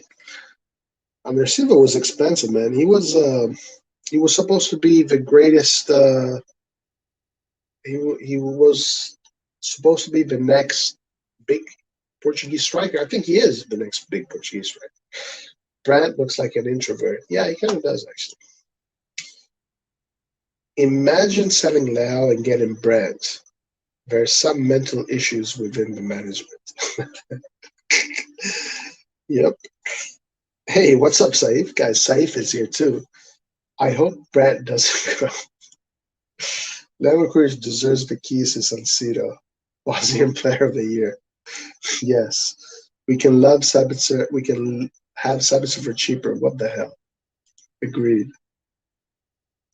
Even Krunic does have the eye. Yeah, he does, guys. Krunic has the eye of the tiger, guys. Are you crazy? He does. Sabitzer, yeah. PS Now is not for sale, especially not due. Uh, well, look, I honestly believe that Lau would be a mistake to sell him. Brandt for Lau is criminal. Let's be serious. I saw the highlights of his player, Brandt, and and man, he doesn't look impressive at all. I don't know why people are hyping him up so much, but he looks like a very, very normal player. Uh, which one of you guys here is likes Brandt a lot? Is it? I know Nathan does, but here nobody likes Brandt. Nobody likes Brandt. I'm not a big fan of Brandt.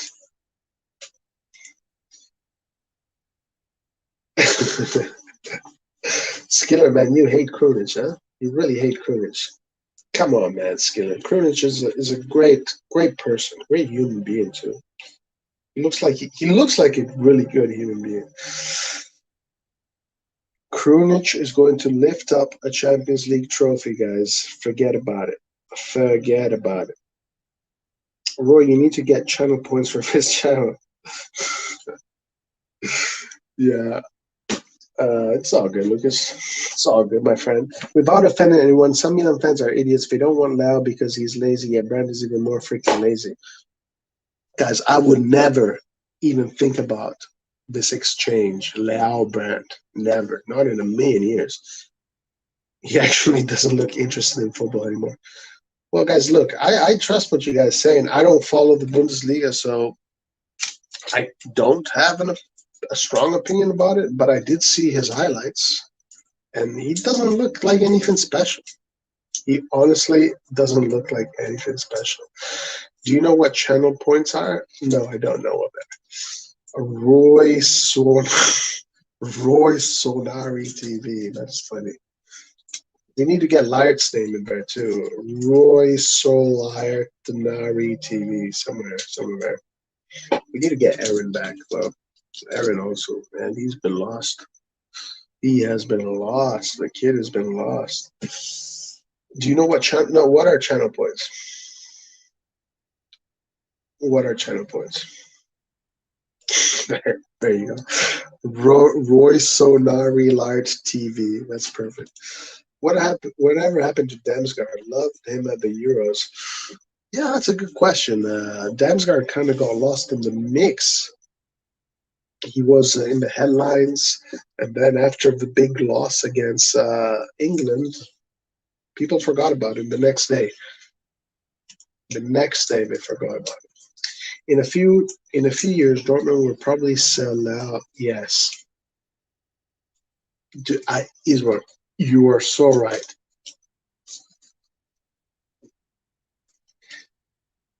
This actually pisses me off because even though I know you're joking and it's kind of a troll, it is true. It is literally fucking true. If they get Leao, they will sell him for 70 and 80 million, and Brandt will be worth like 20 million, 15 million, 30. Like I know like I should be laughing at this because this is I think you are kind of making a joke. The problem is that this is true. This is so funny. It's basically points that are awarded for how long people watch the lives. Okay, and where do you get these points? Dortmund are good at marketing their players, to be honest. I wish we'd come back for Under Silva. Went to Leipzig for crazy cheap. Yeah, and we bought him for a lot of money too. We bought him for way more than but also we were we were not patient with him. We should have been more patient with him because Andre Silva. But also, I also feel that Andre Silva wanted didn't accept the bench. So there's a little bit of that too. But at that time, Milan was such a disaster. So difficult for any players to shine in that Milan. All right, let me see any other news item. What the fuck is this? Get the fuck out. Come on. Is this a joke? Who wrote this? Isaac Mahler. Zlatan missed plenty of games for Milan this past season due to injury, and he's currently recovering from knee surgery. Therefore, the following news will not make all of us. Yeah, fuck yeah, it won't make any of us happy. Wait, what? Yeah. According to SVT Sports, side of the Real journalist Jennifer Ibrahimovic wants to continue in the Swedish net. Go fuck yourself, Ibrahimovic. Man, this guy will never accept the fact that he Ibrahimovic doesn't even have a cartilage anymore in his knees. Do you understand what that means? The guy does not have any freaking cartilage in his knees. Ibra, chill out. The national team, Sweden isn't going to win anything, okay, Ibra? I hope you're listening. Your fucking Sweden team is never going to win anything. So chill the fuck out. Stop with this bullshit. Man, this is making me fucking pissed off. Guys, Eastbourne said this comment. That pissed me off because it's true. Now I'm reading this Ibrahimovic thing, and this pisses me off. Now I'm just pissed off. I'm just angry. Dortmund are good. Yeah, I read that.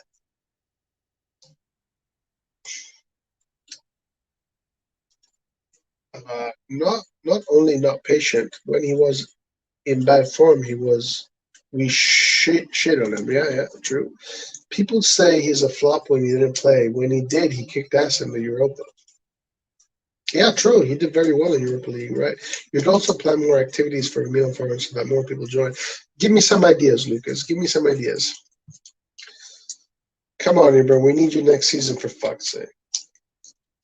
You're right. I wouldn't mind to have all the lives on my calendar. What kind of Lucas? Give us some ideas. Zlatan, according to some sources close to him in Milan, completely set on getting back into action and playing for the national team again. Of course, it depends on when and if he will be fit for the fight, and he will be called up. Sweden have won their first two games in the World Cup qualifiers and will have 6 games to play before the end of the year. Ibrahimovic, being the leader of the group, wants to be very improved that he can still make the difference. Milan are hoping that the 39-year-old will be back in time for the season opener towards the end of August, but nothing is certain just yet. Before, as we've seen already last man, this guy will never give up. This guy will never give up. Guys, he will not stop. He will go on until he's like 45. I'm willing to place a bet right here today on July 28th that he will not stop until he's 45. He will not stop until he's 45. Missed penalties due to injury. Wow, what a bunch of crap, honestly. Ibra, when fit, is top 6 striker in the world. Fight me. Safe. Only a crazy man would fight you for that. I think he's even more than top 6 striker. I would put him top 3. Like the Milan Forum should be like a game night about Milan, like quizzes, squad building games, etc. Oh, nice. I like that. I love quizzes. I love that kind of shit. That's a good idea. Squad building. What do you mean by squad building? I like this idea. This is a good idea. Well done, Lucas. Well done. I like this idea. But some of you guys are going to cheat and you're going to use Google. You know, you can't use Google if we do quizzes. It's got to be your knowledge. Do you have the knowledge? Do you have the knowledge? Let's see how fast you can respond. Depending on how fast you can respond, I will be able to tell whether or not you use Google. So I'm going to ask you a question right now, Lucas, and I want to see how well informed you are. But you can't use Google. You cannot use Google.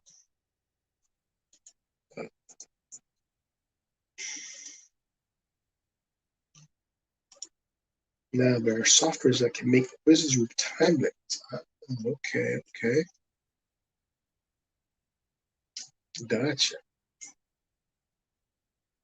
That's cool. We can make that happen. We can make that happen. We will make that happen. All you need to do is send the link and we all join. The leaderboards are also displayed. Okay. Cool. I dig it. I dig it, Lucas. I like that. These are cool ideas. I'm all about quizzes and that kind of stuff. AC Milan quizzes. AC Milan quizzes. I'm all about it. Let's see. I'm going to quiz you right now, Lucas. What was the first game of the Champions League of 2003? What was the score and who scored? You have 10 seconds to respond. 1, 2, 3, 4, 5, 6, 7, 8, 9, 10.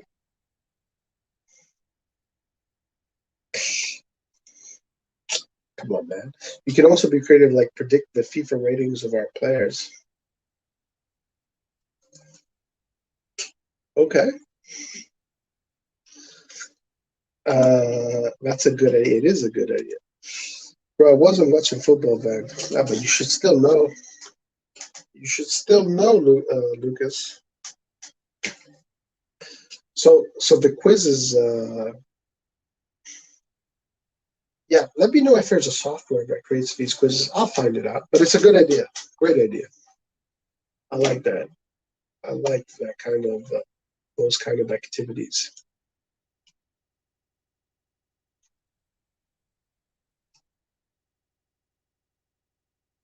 Actually, the only reason why I asked you about that game is because that game, I think it was against Deportivo, was one of the most beautiful AC Milan games that I'd ever seen in my life. It was a true statement, true footballing statement. It was the statement that Milan. Come on, man, are you crazy? That's easy. That's Ajax, of course.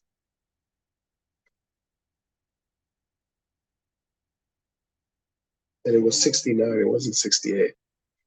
How are you, Roy? You guys are full on today. Hard to keep up with the homeschooling. Your podcast, nice. You're homeschool. You're doing the homeschooling.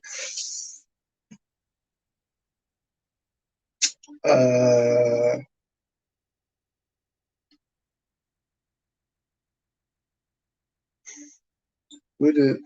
It is. Am I right? It is Ajax, right? But it wasn't at 69, not 68, right? Am I wrong?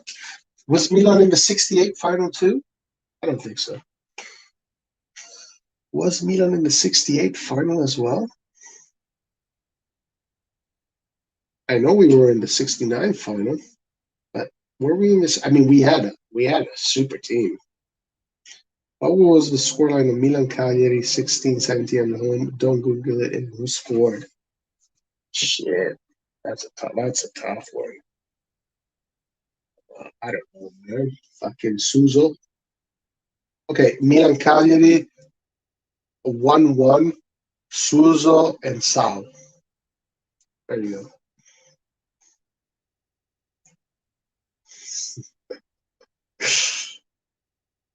Is that a good guess? Suso and Sal, whatever that guy's name is, Sal. Uh, yeah, NSW. I don't know what NSW means in Australia. Is stuffed with Cronenberg. Oh, right. I see what you're saying. Wrong. 1-0 back in the last minute, of course. How old is Pioli? Don't Google it. Pioli is 48. I don't know. That's just a guess. Well, Bach, 53. Wow. Lucas, 98. Milan did not play in a final. As far as I know, in 1998, 1968, Jaga Benito says 51.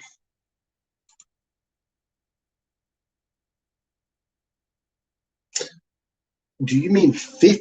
No, in 58, Milan played a final against Real Madrid, and we lost against Real Madrid in 58. That was when Real Madrid won those 5 Champions Leagues in a row. It's actually 55. But 58, we lost the final. 63, we won. 69, we won. 69. Okay. Who was the semi-finalist in 69? Who do we play against in the semi-final of 69? But don't Google it, guys. Don't Google it. It's too easy that way. Roy, you better do the quizzes, man. On Fridays only, though. It's a good idea, man. It's a really good idea because it's something that we can do. With I'll see if there's a. You said there's a software that can create these quizzes. I'll look into it, and it's a really good idea. It's a really good idea.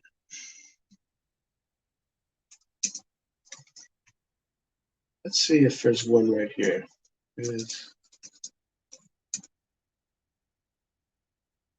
Oh, okay, here it is. Look, I found one right now. No way.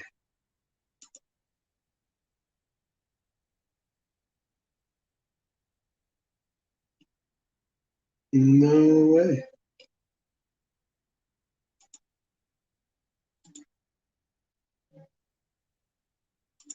What's up, Nick Lord? How you doing, my friend?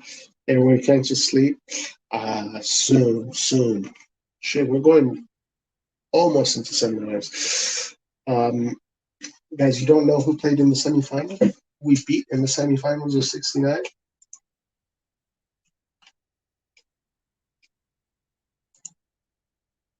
Let's see if I can get a AC Milan quiz.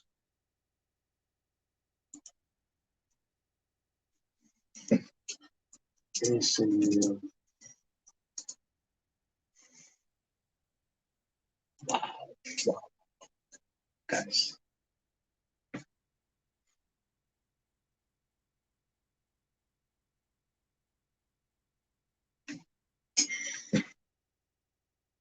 Okay, I found a quiz.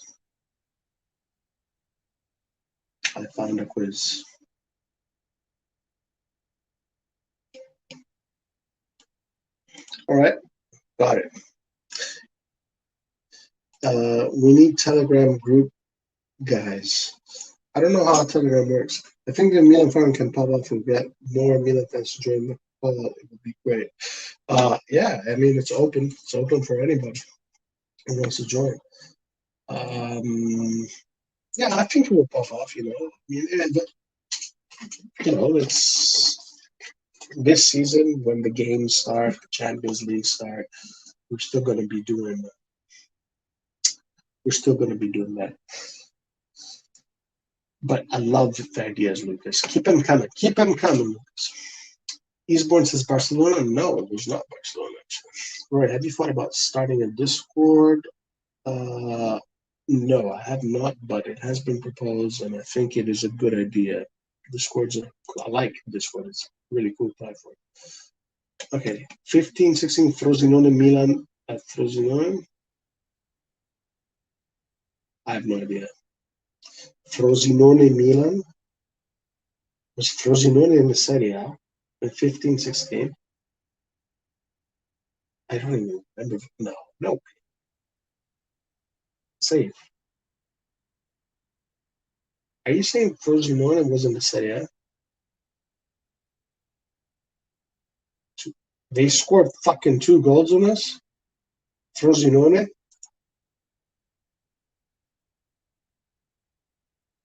That is fucking disgusting.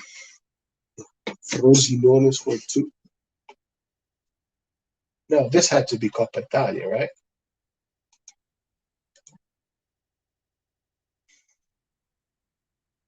Wow. All right, guys, I'm going to give you a question. Huh? Let's see how good you guys are.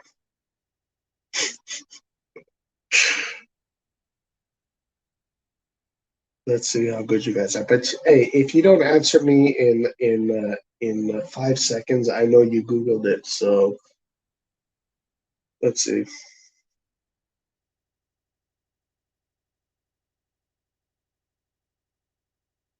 These are all easy.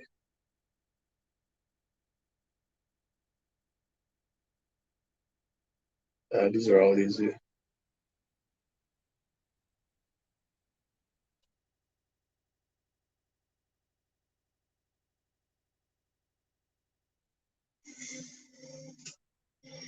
Mm,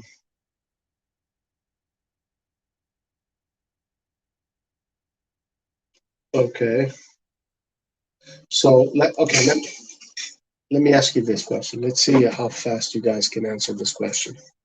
Guys, you have 10 seconds. No, 5 seconds to answer this question. Prior, this is one that I've just created. Prior to, oh, look at this, Dark Horse. I'm going to answer that in a second. But I'm going to ask you guys a question. I want to see how fast you can answer this question. Guys, do not take a long time because I know you Googled it.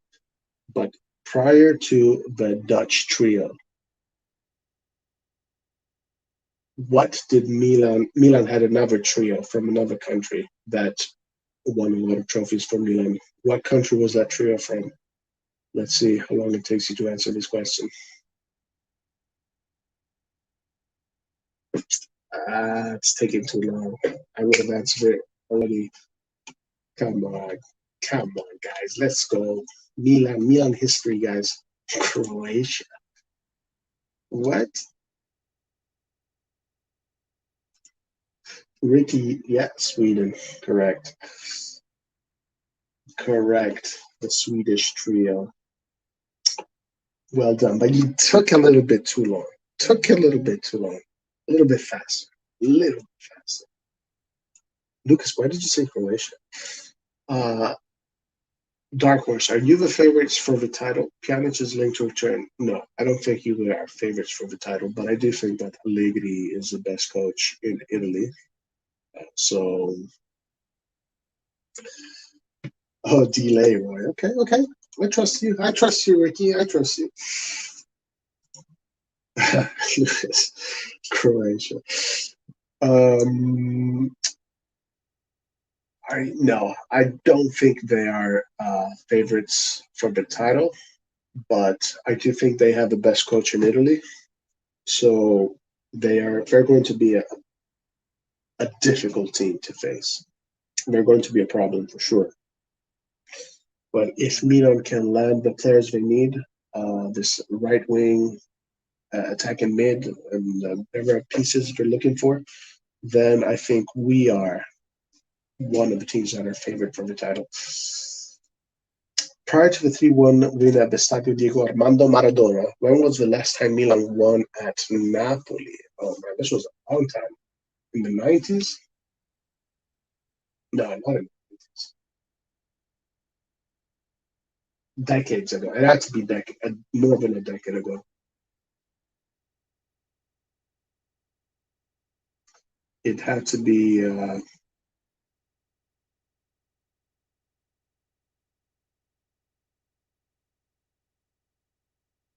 I say between. It had to be during Allegri.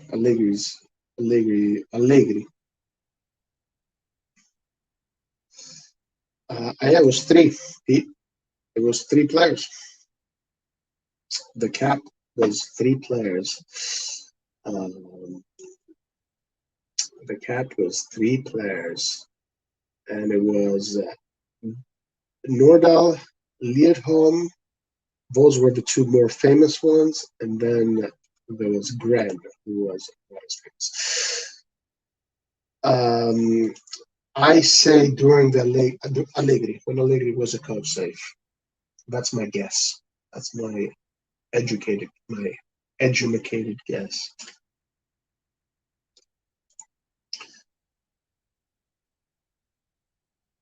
Yes, we will create a nice quiz. The Swedish trio, guys. As AC Milan fans, you have to know who the Swedish trio are because they are a big part of the Swedish Milan.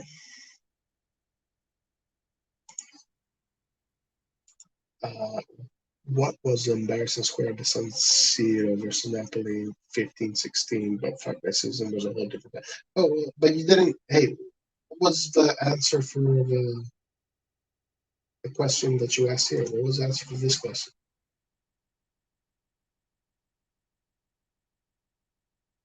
Granolin. Ah, yeah, there you go, Tesfalin. Granolin, that's right.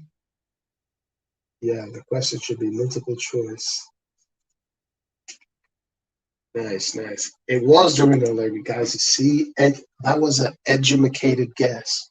That was a totally educated guess, and I got it. Good, good, good. I like that. What was the embarrassing score of the San Siro versus Napoli in 15-16? But fuck, that season was a whole different type of banter. Embarrassing score. Oh, guys, I fuck it. Embarrassing score of the San Siro 15-16. I always try to eliminate those years from my memory bank. 4-1, 4-1. I can't remember a 4-1. Is that right? Thoughts on Plizzari? Do you think 0-4 switched off at 0-3? Damn. Wow. Thoughts on Plizzari? Do you think he will stay this year or below that? No, they said that Plizzari is staying for sure. I read that Plizzari is not going anywhere. He's confirmed as the third goalkeeper of the team. Plizzari is considered one of the most interesting prospects, and I think he still is a prospect, right? How old is Plizzari? Let me check.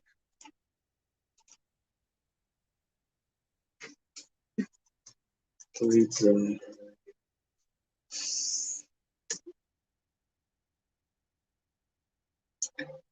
Born in 2000. Yeah, he's still 2021. He's still a prospect. All right. Okay. 22. 22. All right. Let's do one more. I'm gonna ask you one more question. Let's see how fast you can respond to this question. Let me see.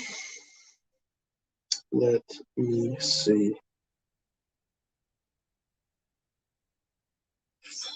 Let me see. Question that I know nobody will be able to answer. Hmm.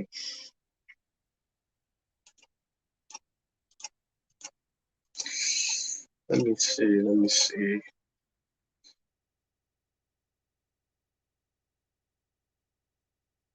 All right. Let me go. Let me see. Let me think. Let me think. Uh, Okay, this one is easy. This one is easy. Oh, please give me multiple choices. Hey, what's up, Sazmit? How you doing, my man? How's it going? Um,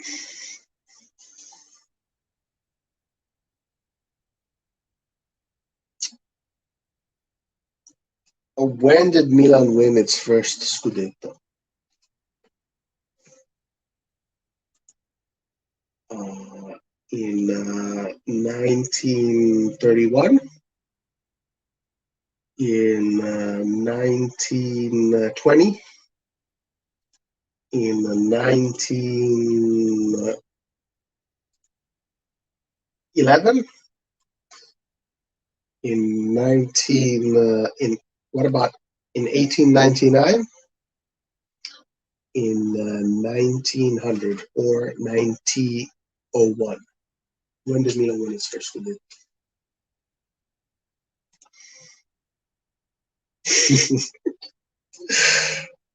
Yeah, that's it.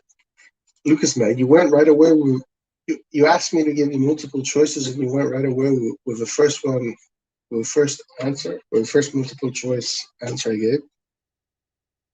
Yes, guys, it took Milan 2 years to win its first Scudetto. Well, yeah, 2 years. 1899, 1900, 1900, 1900.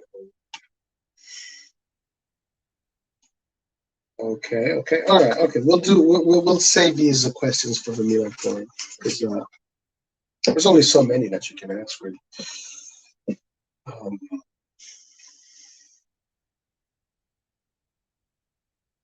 let's see. Let's. I answered it before you gave the options. Um, what's the first international trophy that AC Milan ever won? Let's see how fast you guys can get that one.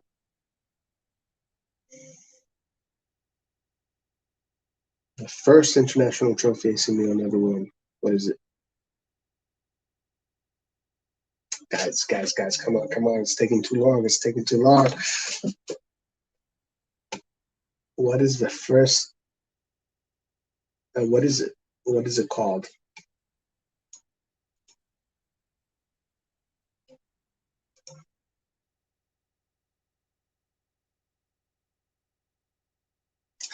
What is the name of the trophy? That's what I'm asking. From the first international, but when they're competing against teams that are not just domestic.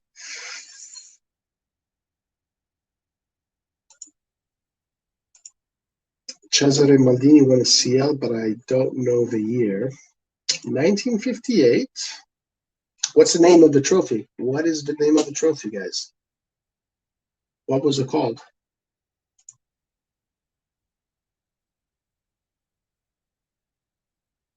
Yeah, very well. Very well said, McLaurin. Correct. We always talked about two guys from Nottingham Forest, played in red and black, and that's why we have those colors. And that's also why we have a British flag on our logo. Jaga Benito, if you have a choice to sign one Romanian player for the team, who would you pick? Guys, you guys don't know the name of this trophy? The first European, well, international trophy. Rohit.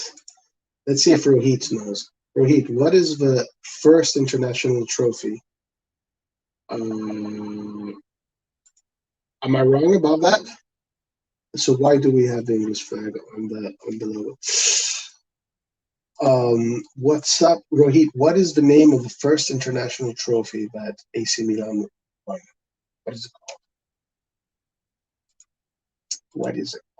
Guys, come on. At this point, you can even use. At this point, I mean, it was called the European. No, there was another one, guys. There was another one. There's another one before the European.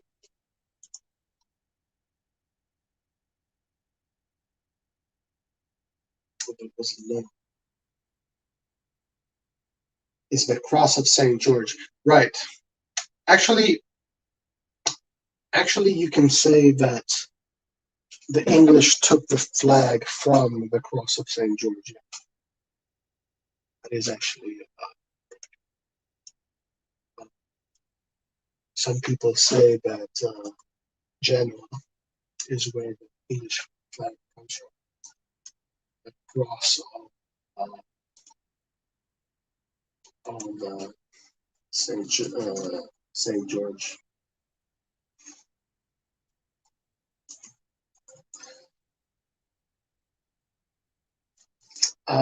So there was another cup, guys, that is the first. Uh, there's a first international trophy, meaning a competition in which they played against other teams. It had a different name. It wasn't called King Cup.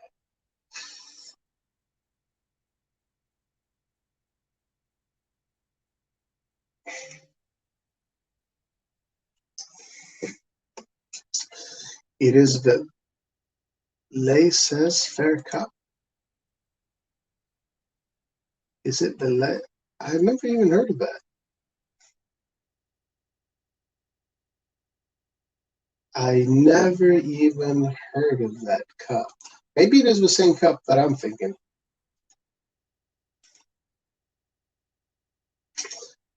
The Saint, how about the Saint George Weah?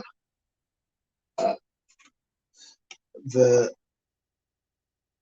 Lays, I've never heard of that. Germany, I would pick Haji for Haji, the son of the legend. Guys, come on. How can you not know the name of this cup? Let's go, guys. Come on. What is the name of this cup?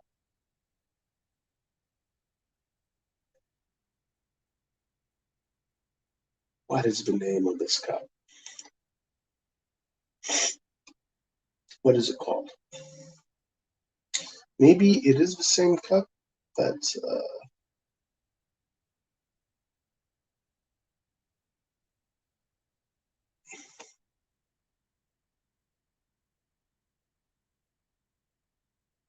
this was prior to the Europa League.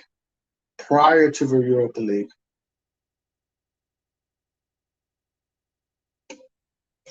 This was a cup. No, it was not. It's not the European Cup. Didn't Eastbourne already answer it? No, it's not the Intercontinental Cup either. It's not the UEFA Cup. This was a competition prior to the Europa League. A couple of cups? No. We're talking about the 50s, guys. We're talking about the 50s. The 50s.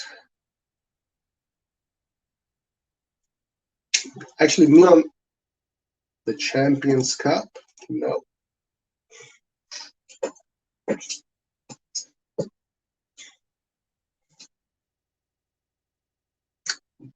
No. Nobody knows this? Nobody knows this? What is this first cup? Okay, I'm gonna Google this, but you guys cannot Google. You guys cannot. I've never heard of this Ferris Cup. What is this Ferris Cup? Ferris Cup. Never heard of this. Ferris Cup.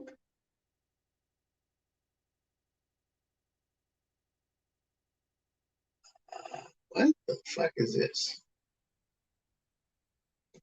No, this Ferris Cup, guys, is related to England. It's got nothing to do with Milan. Roy, it was the UEFA Cup. No, it was not the UEFA Cup. Safe. Come on, guys. You do not know, guys. Milan history, guys. Milan history. Milan before. So okay, here before Milan established itself as a European winner, even before the Champions League, Milan had already won 2 international cups of a tournament that was the predecessor of the the European. It's not the European Cup. It's not the European. It's not the European Cup. We're talking about 2 trophies before the European Cup. It was the UEFA Cup, Roy.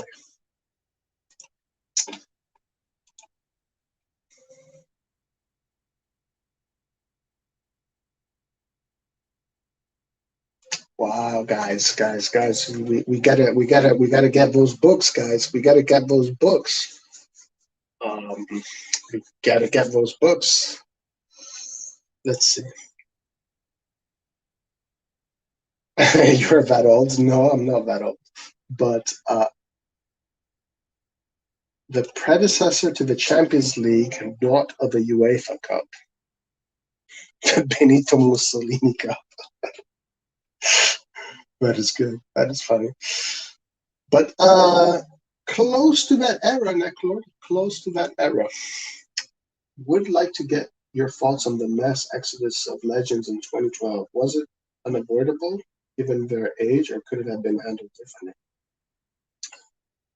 I mean, in 2012, those legends needed to go. They needed to leave. Because I mean, we. The problem is that Milan had a great opportunity in 2007. Milan needed to create a new cycle much sooner than 2012. The problem is, after we won the Champions League in 2007, we didn't renew. We didn't renew. We didn't. That's the problem. Was after the 2007 Champions League. That's when Milan was supposed to uh, get new players and start a new cycle. They shouldn't have kept. They shouldn't have kept on going with those players. Their time was done in 2008. It was clear that that cycle was over when they lost against Arsenal in the Champions League. It was clear, but at that point, we have to remember that Berlusconi had a huge problem with his tax evasion lawsuits, so they couldn't afford to renew the team. Anyway, have we not gotten this answer yet? Then what's the answer, really? The Inter Europe International Cup? What? What is that? Guys, I'm really surprised none of you know the answer to this question. The World War Cup, World War II Cup. I'm actually quite surprised none of you guys know the answer of this question.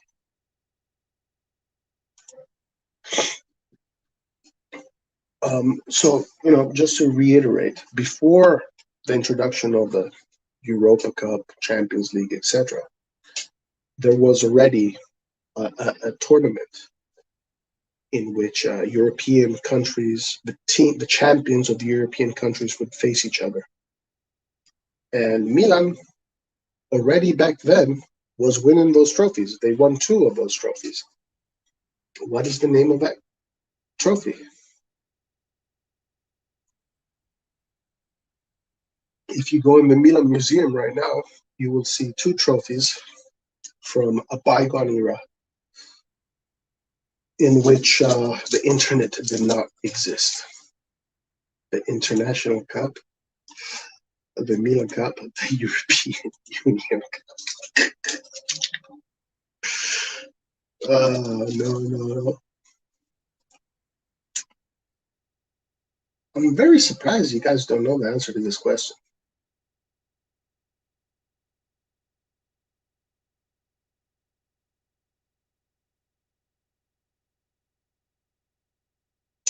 Actually, I'll give you a hint. The Brexit Cup. The Roy Cup. The Brexit 2 girls 1 cup. That's fucking funny, man. 2 girls 1 salmon. That is funny shit. That is really funny. Okay, I'll give you a hint. The countries involved in this, so we're talking about Continental Cup here, not International Cup. Well, I mean, international meaning not domestic. So sure, Continental, yeah. It wasn't a world kind of thing. It was a European thing. It's called the European Cup. It started in 1955. Real won it 5 times. Real later, Milan twice.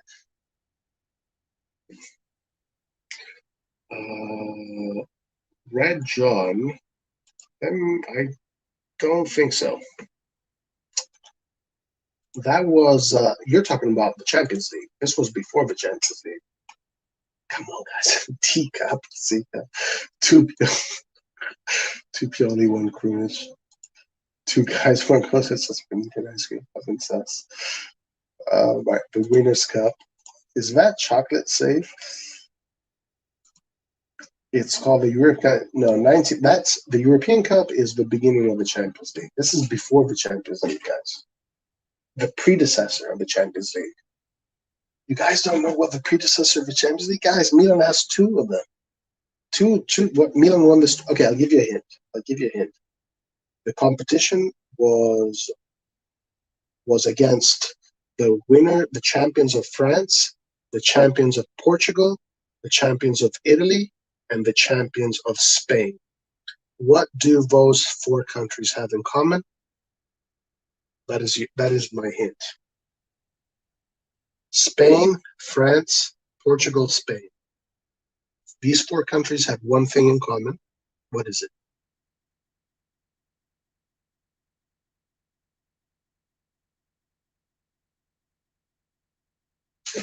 Intercities Fairs. I think Intercities Fairs Cup was more English, right? What is this? Rohit was saying Intercity. I've never heard of that. Intercities Fairs Cup. Intercities Fair Cup. Is this it?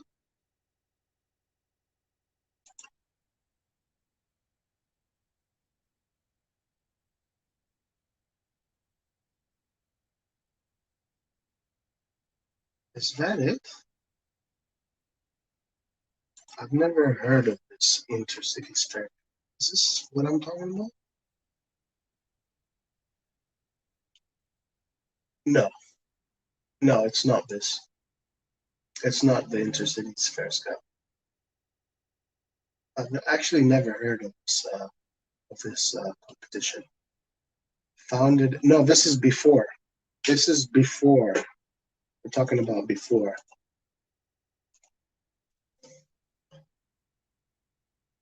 Cup this. You. No. It's before. So I just googled Intercities Fair Cup, and this was before the Intercities. So what part of Europe is France in? What? Because you don't know what part of Europe France is in? France is Western Europe, just before Spain. Guys, what do these three countries have in common? Italy, Spain, Portugal, and France. What is one thing that, you know, the one thing these countries have in common? Ah, there you go. Finally. There you go, guys. Finally got it. Eastbourne is the winner. He gets it. Finally. Why? That's funny. Good answer, Ricky. Eastbourne got the right answer, guys. Eastbourne wins the quiz. So the Latin Coppa Latino. This was a cup that was a predecessor to the Champions League, and it was a cup that these four countries, the Latin countries, right? Portugal, Spain, uh, France, and Italy, right? All four Latin countries. It was called the Latin Cup. This was the first edition of the Champions League. Milan won it twice.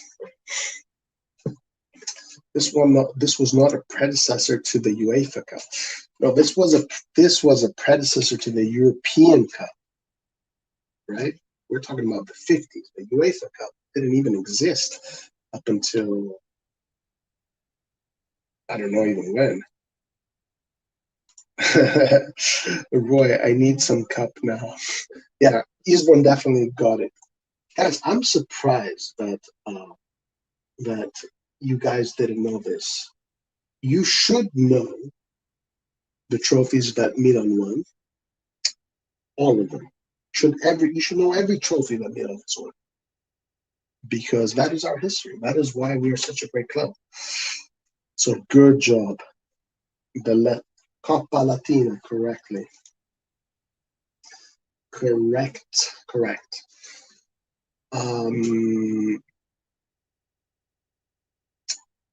Yeah, so 51 and 56. 51 and 56. That's when Milan won it. And then in 55 is when the Champions League started. And Milan almost won the Champions League in 58 when it was called the European whatever, the European Cup. And how is French Latino? Lucas, how do you not know that French is a Latin-based language? How do you not know that? Yeah, French is a Latin-based language. Let's see, Dark Horse says Latin Cup, right? Yes, my boy. Guys, Eastbourne. Eastbourne, did you Google that? Come clean. Come clean, Eastbourne. Did you Google that? Or did you guess by the hint I gave you?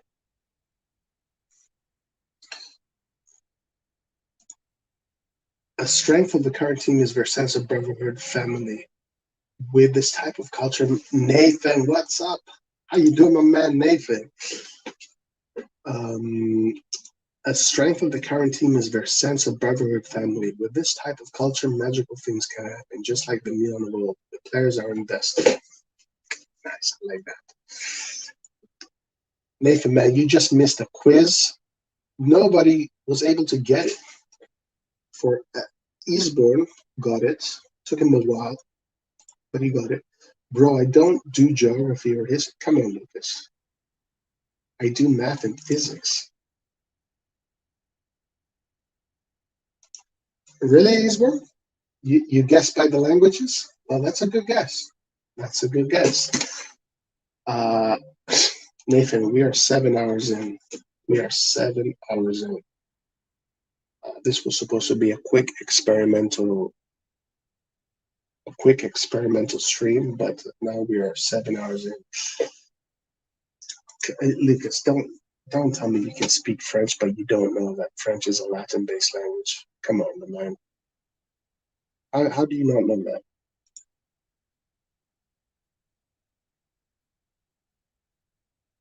I do math and physics, but I can speak French. But yes, guys, so there you have it. The Latin Cup is the first international trophy, continental, if you want to be more technical about it. But first international trophy that Milan won. They won twice. So remember that Milan, I know that French words are borrowed from Latin. Nathan, yeah, this was a crazy life. It was really crazy. French sounds nothing like Latin sounding languages, in my opinion. Yeah, it is definitely the one that is the furthest away, for sure. The one that is closest to Latin is actually Romanian. Romanian is the language that is the closest to Latin. You know, I think don't we have some guy? What's his name? Joga Benito is Romanian, so he might be able to confirm that if he's still here. Yeah, Portuguese, French, Spanish, Italian, Romanian are all Latin-based languages.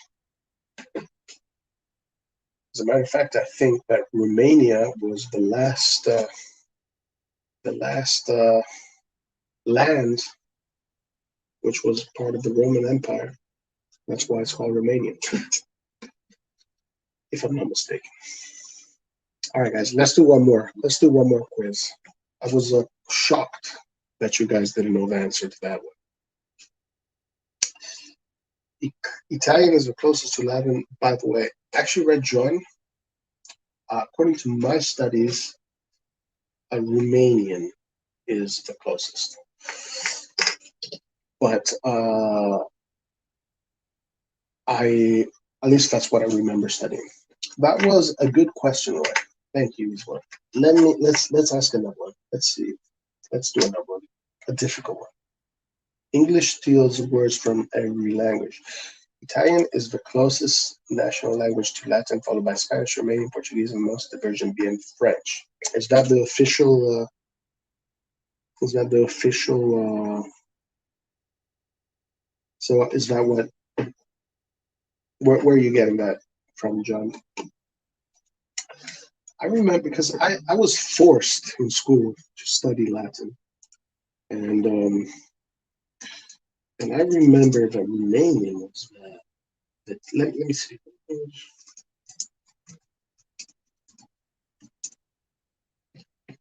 Italian is close, followed by Spanish, Romanian, Portuguese, and most version being French. There you go. How close is? Yeah, that is true. Well said. Well spotted. Uh, well spotted, Rajon. The Romans spoke Latin, uh, and they were Italian. Can Romania be closer? Well, as far as I know, Romania was the last piece of land that the Roman Empire occupied, etc. This was after when the Roman Empire divided East Roman Empire, West Roman Empire, the Byzantine Empire, etc. Make Latin great again. Why are you up this late? Yeah, it is. It is late. We're doing a quiz here, Kangaroo. We're doing a nice little quiz. All right, let's do one more quiz question. Let's do one more quiz question. Let's see. Let me think. Something that is going to be very difficult to answer. Something that is almost impossible to answer.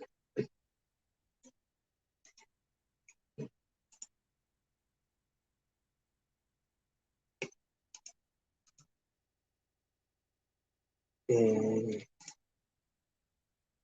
where's that, Lucas? Where are you? Let me see. Something that is impossible to answer. Give me a second, guys. Give me a second. Give me a second. Let's see. Let me think about this one. Question that I know you guys will not be able to answer. And get some ideas right first.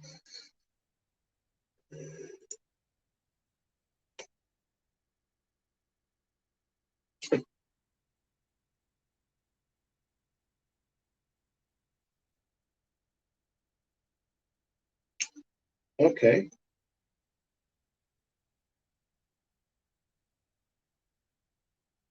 Okay.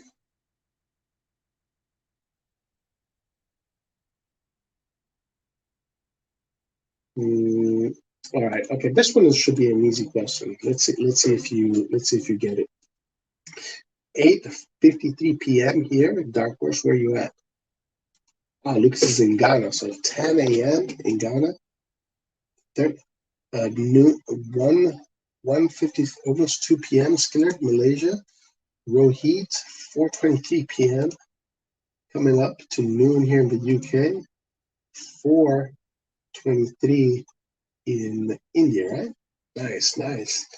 Yeah, it's a 3:45. What? How is 4:23 in India?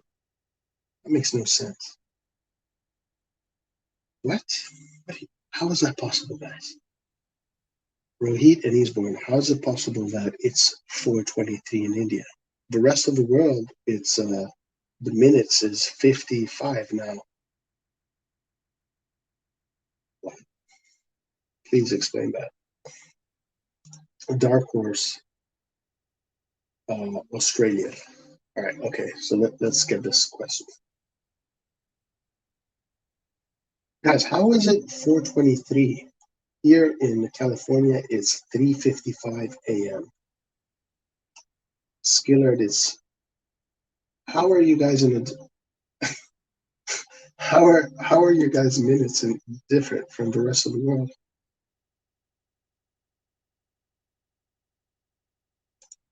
Okay, B, why are you still streaming give ready kiss me sensei?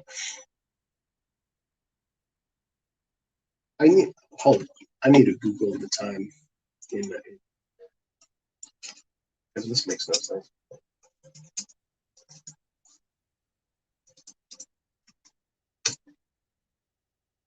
What? Bro, this is crazy. I had no clue. I absolutely had no clue. Google says 4:25 p.m. in India. I don't understand that. Do you guys know about this?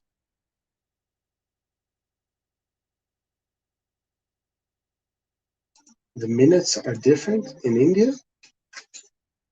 You guys are on a different time when it comes to minutes. That is strange. That is really strange. I did not know that. So you learned something new. Almost 40 years. Not yet. Almost. I had no fucking clue that was a thing. I thought that everywhere on the planet the minutes were the same. I gotta know why.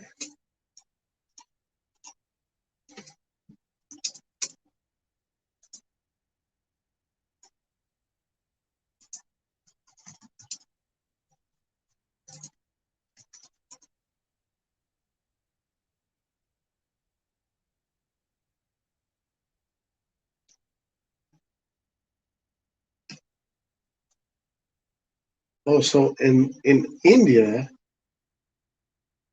there are different cities with different minutes. So why are some cities 30 or 45 minutes off? For example, in New Delhi, India, they found themselves halfway between two meridians and therefore decided to be 30 minutes between each as opposed to adopting one time or the other. Interesting. Well, there you go, guys. You learned something new. You learn something new every day. You learn something new. Lucas, you didn't know that, Andrew. Come on, don't tell me. Guys, look at Lucas pretending that he knew that. Lucas, come on, please. You didn't know. Most people did not know that. Most people do not know. I bet most people have no clue about it. I literally just found this out, and I love to read. I love to inform myself about lots of things. This is the first time I ever hear this. So it has to do with the meridian because halfway between two meridians. Bro, I go to an Indian school. Okay, all right. Okay, I see. Okay, well, then in that case, you should know. Well, guys, I had no clue about it. So there you go. There you go. All right, so back to AC Milan quiz.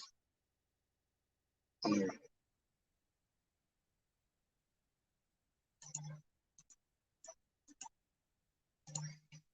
All right.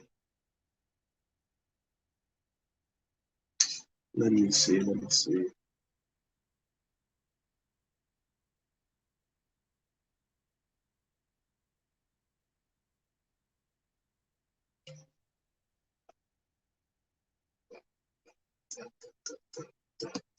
Okay, I'll do it. I'll do an easy one. I'll do an easy one. Who was who was the first AC Milan captain to lift an international trophy?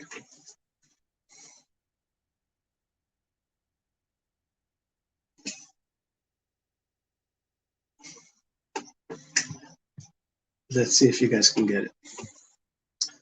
Who was the first AC Milan captain to win an international to lift an international trophy? Who was it?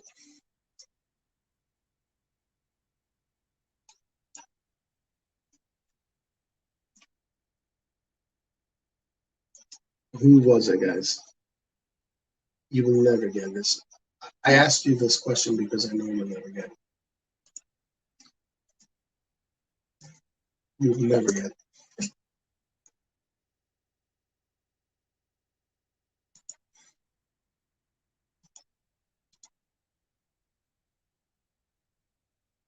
Wow, guys, I'm so disappointed in all of your answers. None of you got it. None of you got it. Incredible. None of you got it. Come on. Keep on going. Keep on going.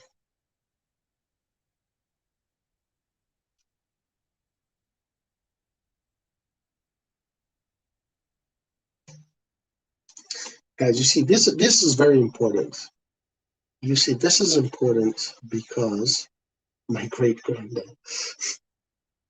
This is important because you have to know all these things because this is Milan's history, guys. This is Milan's history. Let me ask again: who was the first AC Milan captain to lift an international trophy?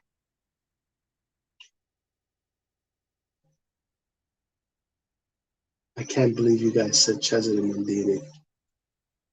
It was Ari. You were trolling, right? I don't know what the question, but it's Lucas from Lucas. Or is it Kipling himself? That's actually a good answer, but it's not. Cesare, guys. I can't believe you guys said Cesare Maldini. Technically, international trophy, yeah, international trophy. I don't think you. Rohit, you're so close. Rohit is very close. Rohit, it was that team, but he was not the captain of the team.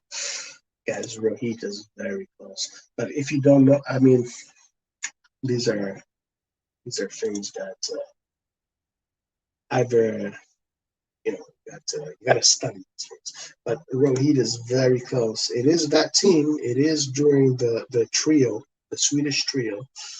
She's Ari Maldini. No, it's not. She's Ari Maldini. Riva or Mezza. I don't think any of you guys know it. I think you'll have to Google this one. You will have to Google this one. But Rohit is the closest to this team. It is during the Swedish trio. Remember, we said before the Dutch trio, Milan had trio that won international trophies. You're close. You're close, Rohit. You're very close, Rohit. Guys, Rohit is very close. Rivera is 20 years later. So, but that's a good guess, Lucas. Rivera is the first Ballon d'Or winner of AC Milan. Ibra, Messi, no. Gunnar Nordahl, no. Rohit. I actually don't think you guys know who this player is. Gunnar Nordahl. It was not Nordahl. It was not Nordahl. Who was the captain of that team? I think it's going to be impossible. I think honestly, if any of you guys get this, it's either because you googled it, but if you get this and you know it, I will literally fly to wherever you are and give you I don't know, I'll buy you dinner. Lord Barini, Gunnar Gren. Ooh, Gunnar, you're going with okay. So these are the three Swedish players, right? So that Rohit said. Gunnar Gren, Gunnar Nordal, and Niels Lidholm. Those are the three Swedish players. Jensi, you're still here. Oh my god. Roy Lavari. Krunic Sr.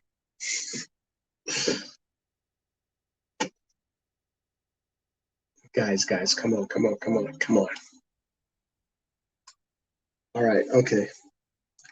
I will give you hints. I'll give you a hint. But no. I will give you a hint. The name,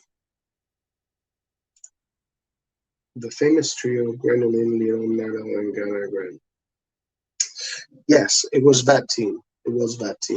But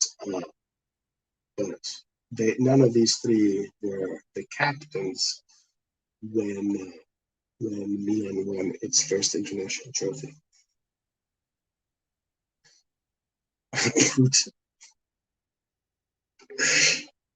Okay, guys, I'll give you a hint. The name is similar to the singer of U2. And then the third note of the C major scale. Put those two words together. Cesare Maldini, no. Guys, Cesare Maldini is not the first captain of Milan to have lifted an international trophy. He is the first of something. We might get to that. But the first captain, E. Solfege. Think of Solfege, Dayan. Think of Solfege. Jaga Benita says, but did Grenolin win the Bosnian Player of the Year? No, guys, let's get serious about something. We have the Bosnian Player of the Year.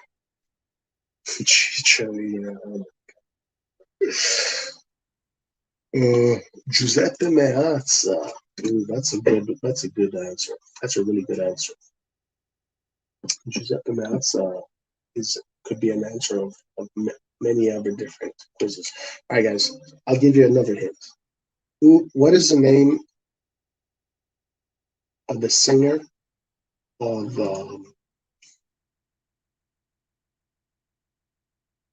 what is the name of the singer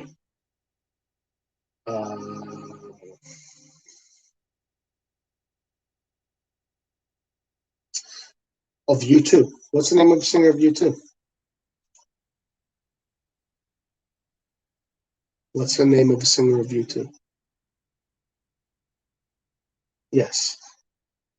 What is the third note of the C major scale, but in solfege? It's E, but in solfege, Susan Boyle. Bono. Okay, we're somewhere. We're getting somewhere.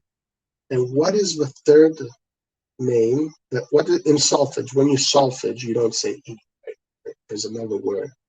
You call this note Berlusconi Senior. There is another word to name this note in solfege when you solfege.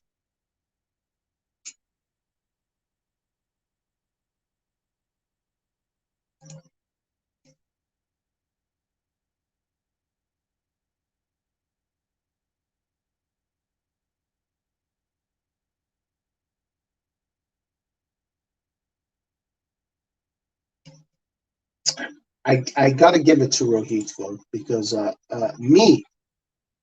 Yes, you're right. Well done, me. I gotta give it to Rohit because Rohit guessed 3 players that were part of that team. He did guess 3 players that were part of that team, that 3 players that started the history of AC Milan. Well, history of AC Milan's international. You don't want to say they started,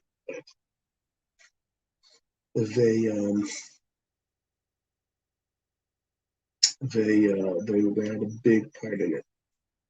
But the player that I'm talking about is a legend actually for of Milan and also the Italian national team. So there you go. I said it. Italian. He's Italian. Italian. As in the 50s, the captain of Milan was an Italian. What was his name? I gave you I gave you two clues.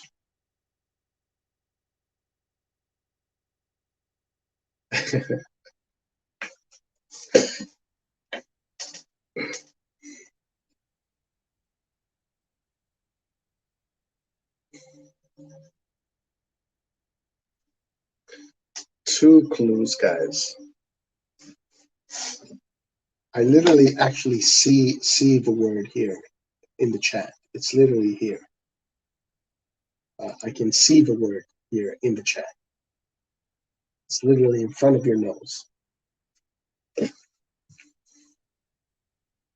The first captain of AC Milan. No, I literally see two words that if you put them together, they create the name. The first AC Milan captain to lift an international trophy. Francesco. Not Francesco. Not Francesco.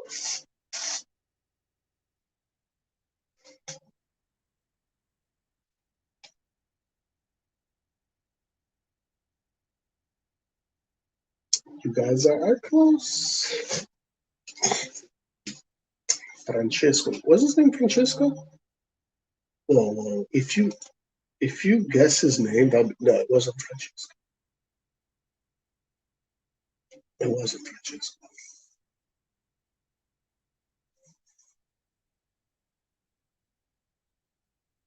It was not Francesco. Michael Corrier. Yes, he's Italian. Guys, I'll give you the clue one more time. Singer of U2 and the third note of the C major scale in solfege. Put those two words together, you have the name.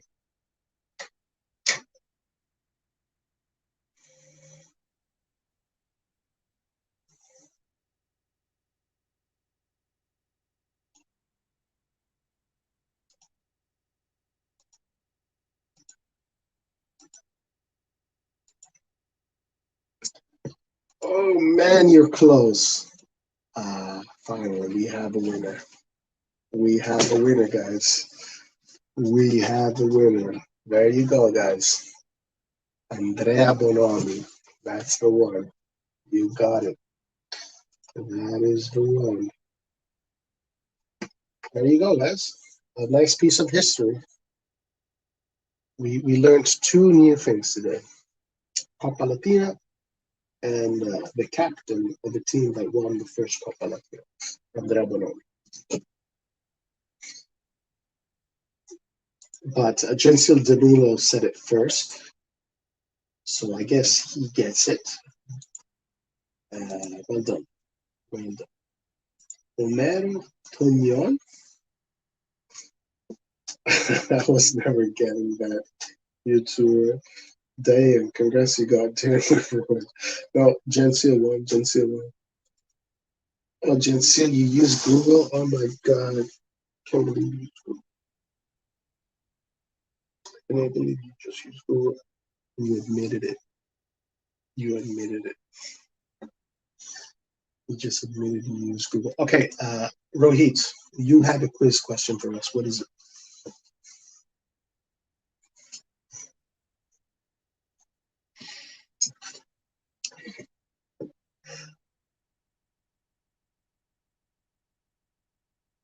I can't believe you Googled it. I can't believe it. I can't believe you admitted it. You Googled.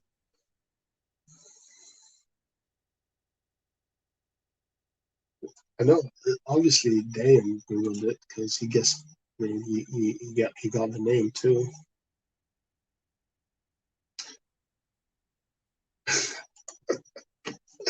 Well, that type of question can only be answered with the help of Google. I didn't know the rules right. Hey, it's all good. It's all good. But no, you did good. You did good. You got it. You got it. I mean, if you don't know it, how else are you going to find out? You can only Google it. But that was a very tough question. That's why I said I was going to ask a question that nobody was going to be able to answer. All right, Rohit said earlier that he had a quiz question for us. Let's see if he still has it.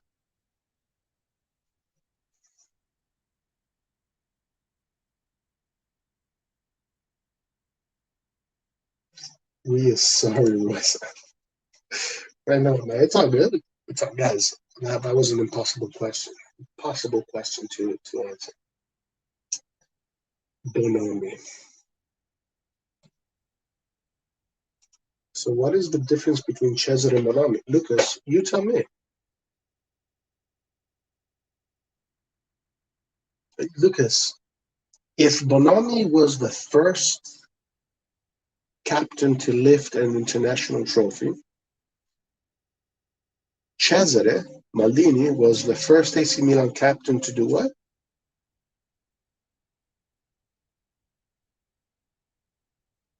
What is the answer to that question? Cesare Maldini was the first captain, AC Milan captain, to lift a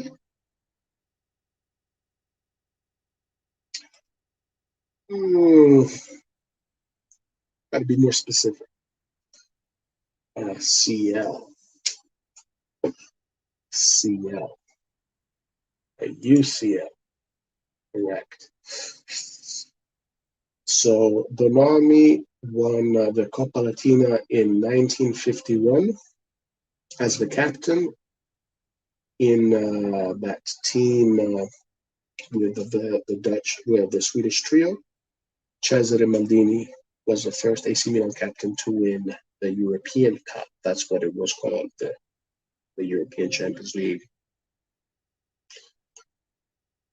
Against what team? Hey, you should know. You should know what team is.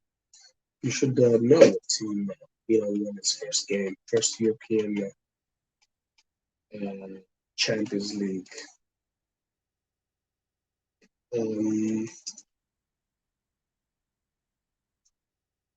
What was it? Against which team?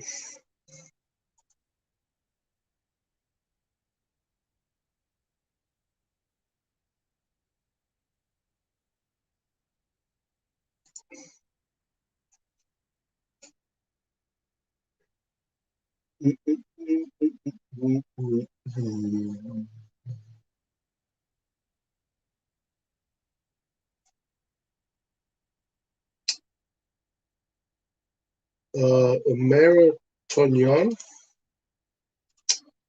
I honestly do not know who that player is. Was he in the Copa Latina team? Omero Tonyon.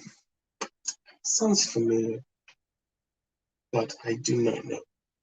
Was he in that squad also? Celtic.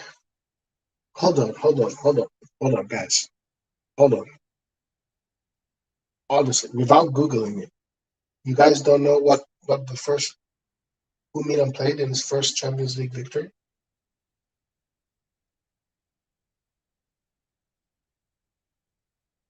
You don't know that?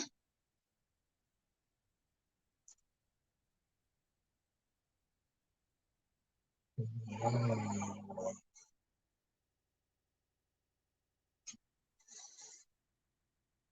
First Italian captain to lift for World Cup. Wow, that's a good one. I should know this one.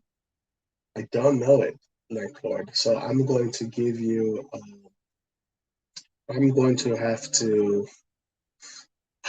This is a great question, Lord, and I don't know the answer to this question, so I'm going to have to guess. I'm going to say, what was it? Sivori? Sivori? Is that right? Oh my God. I can't believe I don't know the answer to that question. I cannot believe the answer. I do not know. My educated guess is Sivori. Let's see. World Cup 1930. right? It was in the 1930 World Cup. What? Real Madrid? What the hell are you? Come on, guys. You don't know what the first AC Milan? Come on. Are you joking? Lucas. Lucas.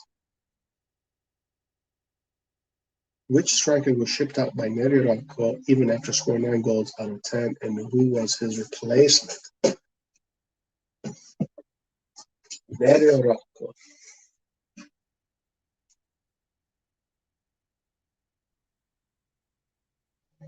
Eastbourne, you got it. Benfica, well done. 9 goals out of 10 matches. Which striker was shipped out by Neri Rocco even after scoring 9 goals out of 10, and who was his replacement? Uh, Giuseppe Meazza, really? Giuseppe Meazza was the first Italian captain to lift the World Cup. Wow, that's amazing. That's incredible. I did not know that, and I should, but I did not know that.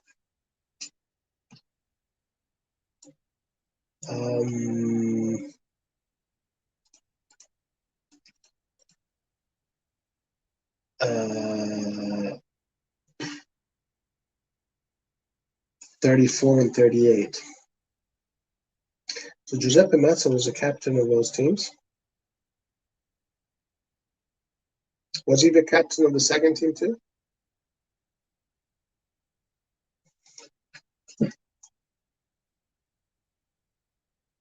Captain of Italy.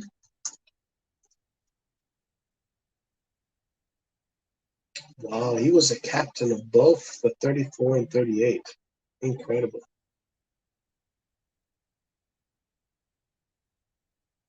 Incredible. Guys, our stadium is named after quite quite quite a player, huh? Rohit, that's a really tough question. I is Altafini, was Altafini the replacement you're talking about? That's my educated guess, Rohit.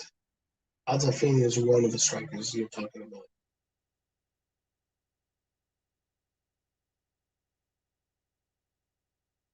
Right?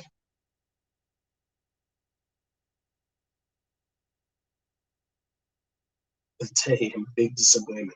Well, guys, if I don't know the answer, I'm just gonna say it. I don't know it. I'm not gonna. I'm gonna just try and give you a guess, but I'm not going to Google it and then pretend I knew it. That hint, it's an Englishman. Englishman. Oh shit. Englishman. Fuck, I remember his name. I remembered it. I know who you're talking about. I remember what. I remember who you're talking. I don't remember his name, but I know who you're talking about because I've seen this. I've seen this. I wrote a thread on it. I know exactly who you're talking about, but I know exactly who you're talking about. I don't remember his name, but I do know who you're talking about. Let's see, Lucas. I have a question. What were the two last scorelines for Italy versus Portugal? Hint: he's a Tottenham legend. I mean, that is not a hint to me because I don't know who was a Tottenham legend in the because what 60s?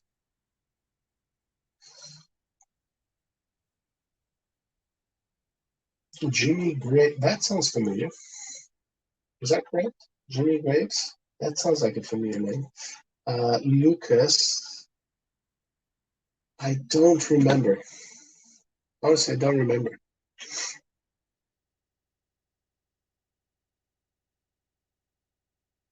I don't know, Lucas. You tell me. Rohit. I know who you're talking about. I just don't remember his name. I remember seeing the story about him and his replacement. Uh, what nationality was his replacement?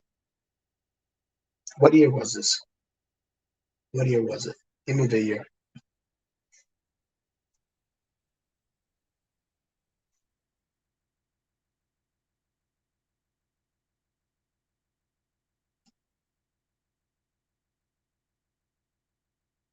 Rivera. Yes, it's Jimmy Graves. Yeah, that name is familiar. But tell me what year it was. If you tell me what year it was, I might be able. Year 1963, and no, it's not Altafini. His replacement was a Brazilian. Year 1963, and no, it's not Altafini. Oh my god. Oh shit.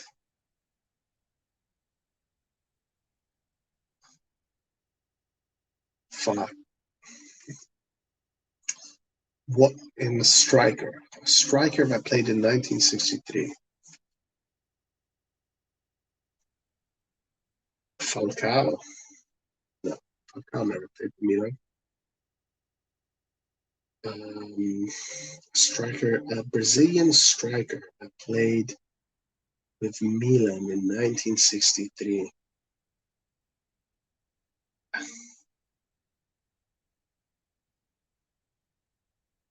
I think, yeah, I think he had like a common Brazilian name. What? CD winner, C central defender. What? I think he had like a typical kind of Brazilian name, like Santos or something like that, right? Oh man, uh, I don't know. I don't know. Right? I give up. I do not know the answer to this question. I do remember this story though. I do remember it. I don't remember so much. I I don't remember so much. I don't remember so much the Brazilian that came, but I do remember the story of the British guy. Lucas says 1-0 to Portugal. Dino Sani. I was close. Santos Sani. I was close.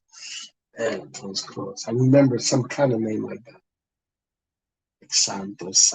I remember this. That's a tough one, Rohit. Man, this is a tough one.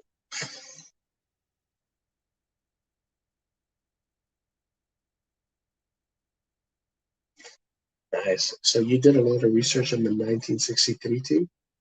That's awesome. All right, go for it.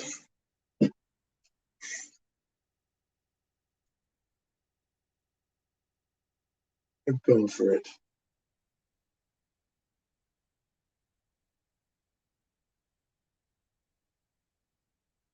This is gonna be a tough one, guys. This is gonna be tough. Rohit is coming in with a deep knowledge.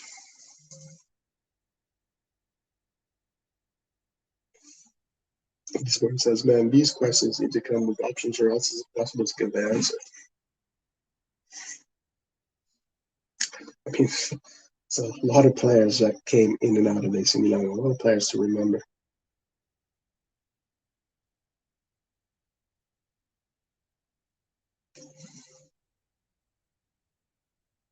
Oh, I know the question. I know the answer to this one. It was Norda in the 1951 final against Lille.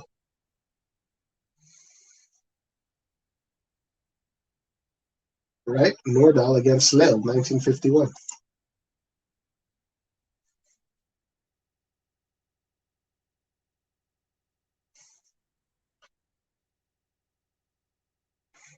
In a final?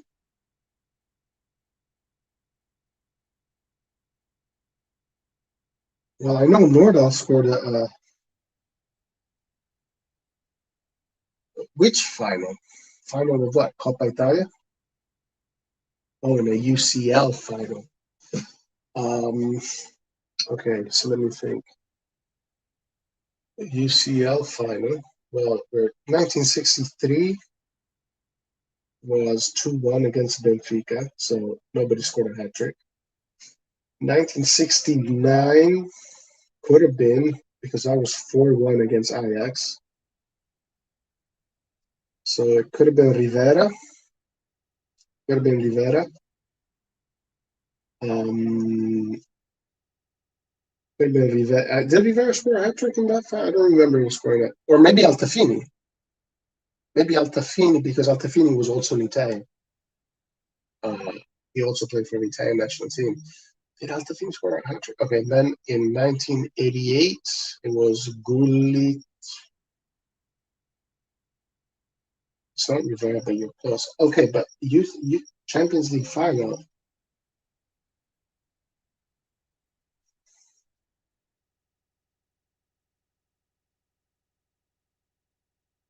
I remember Altafini.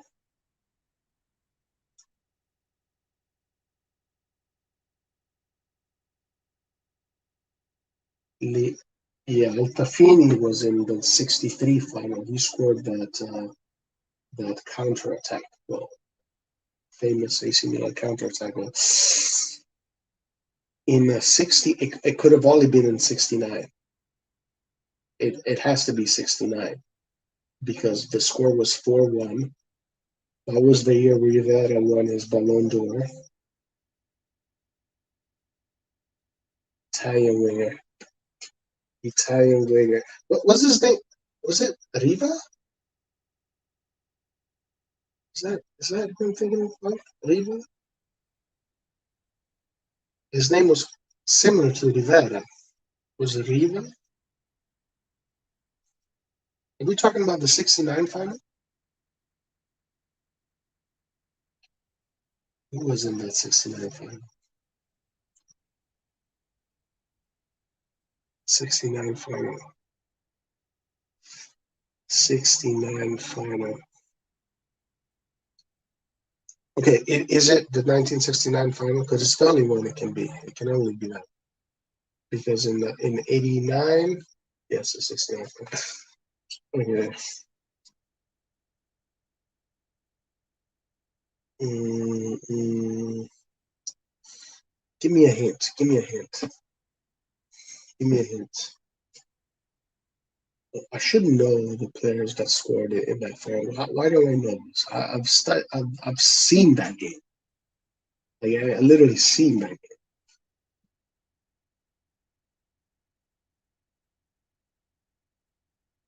Roy your backstory with Ari, please. Do you guys remember when Ari put out a okay?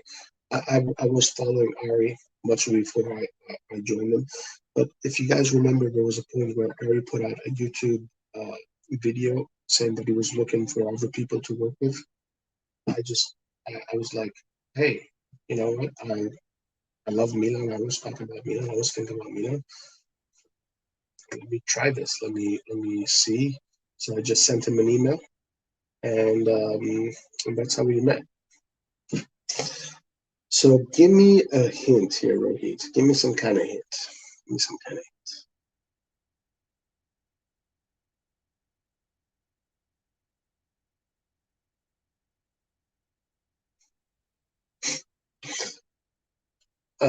Okay, Lucas, I said when Ari put out his email that he was looking for other people to join his YouTube channel, he put out a video.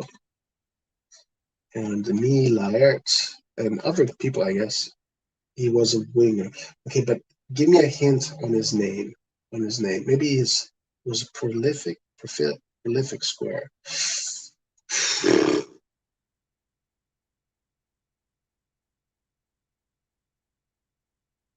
Oh my God! No. I've not given up. I know the answer to this question. It's just that it's. I just need a spark, and it'll come. I just need a spark. No, I was saying that Lucas. I responded to his YouTube video when he put out a YouTube video saying he was looking for other people to join his channel. That's how I met Ari. Why the fuck don't I know this? Are you sure, Rohit? Oh, Pierluigi, Pierluigi.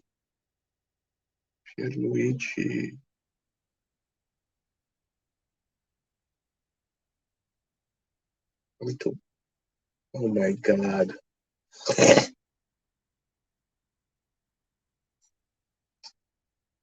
You know what sucks? That if I say I give up and then you tell me the name, I'm gonna be like, fuck.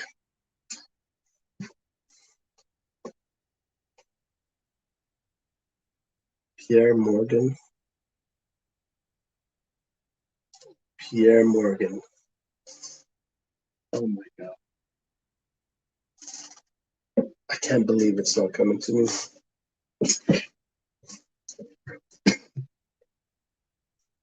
And I remember that team caked ass. That team was such a kick-ass team.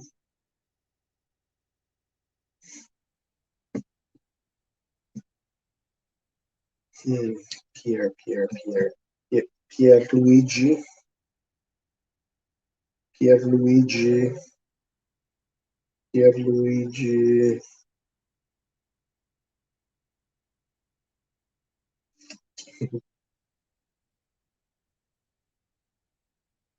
He was in the 68 Euros as well.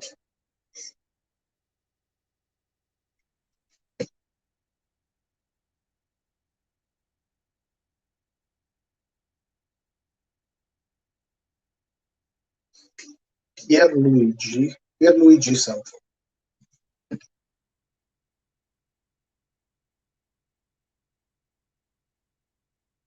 Pierino. Prati. Pierino Prati. Prati, that's the plan. There you go. Thank you. Pierino Prati. Of course. Of course. Why didn't I think of that? You see, that's why I didn't want to give up, because as soon as you would tell me, I would be like, fuck, how did I not know? Prati.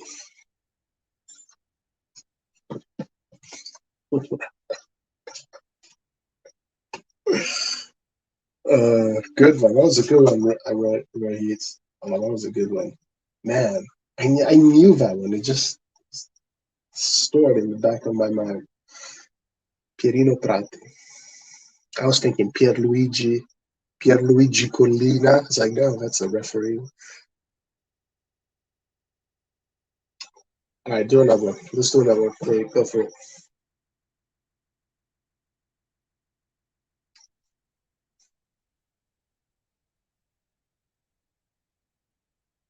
Bring it on, Rahit.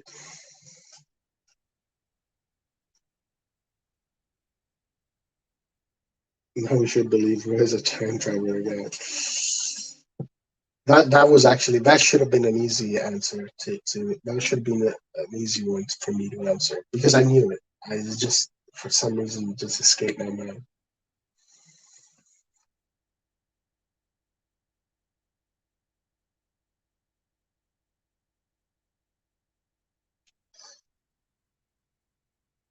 Um, yeah, Pierino Prati, of course, an Italian Milan legend, Italian legend. Yeah,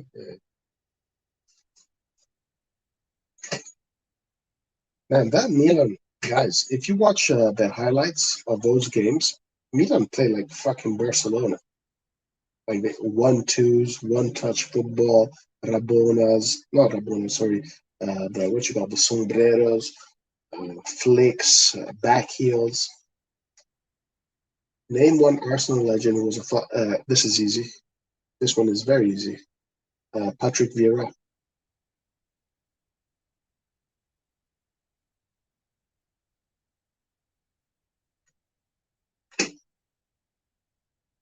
Patrick Vieira. Flamini. Vieira came to Milan when he was a youngster. and he flopped at Milan, and then he went to Arsenal, became a legend there. Is that who it is? Vieira? Is that who you're thinking, or is someone else?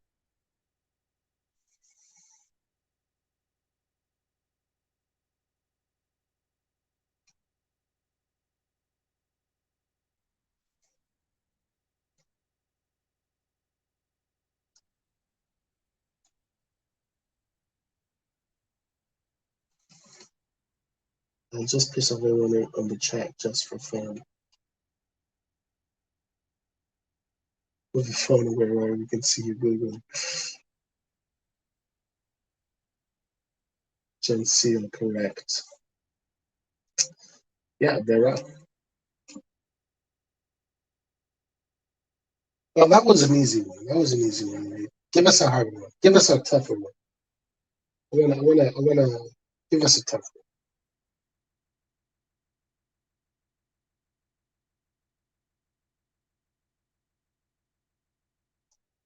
Okay, actually, I'll give you guys one. I'll give you one. Which player? This should be easy. This should be easy for peeps, many people. Let me see how easy it is for you guys. Which player did? Which player won the Champions League in 1993 and then joined AC Milan the next year?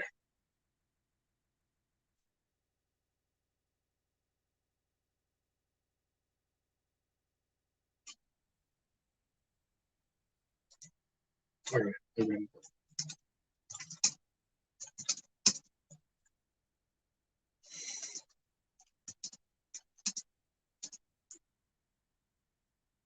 Which player won the Champions League?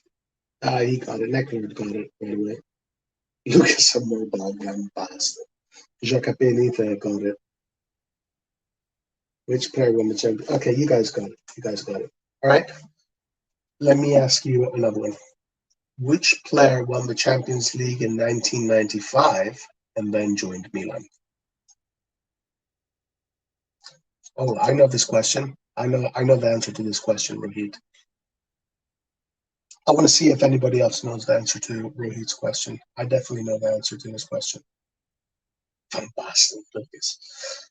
All right, guys. So we have two questions.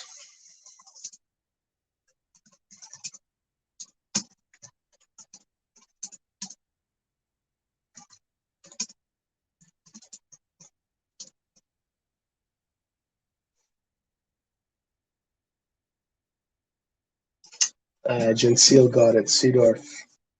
Seedorf. So Rohit's question is very good. I know the answer to that question. Let's see if anybody else knows the answer to that question.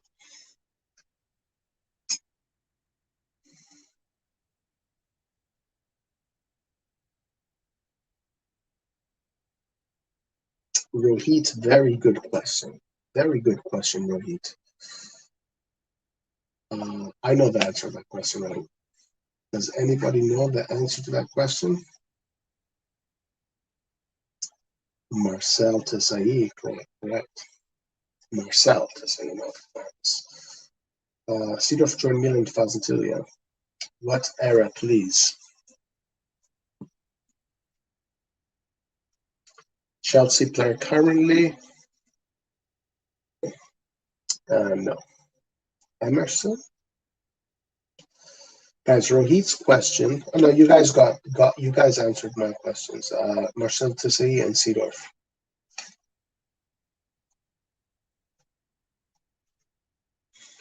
Zappacosta.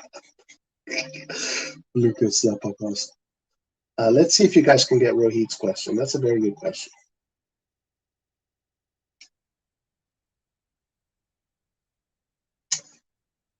But there's only one player that played at Chelsea whose father was a Milan legend. I think his father won he won two Champions Leagues or one Champions League with Milan. Definitely one for sure. Maybe two, but definitely one for sure. The 69. He definitely was in Milan in '69, and his son played in Chelsea?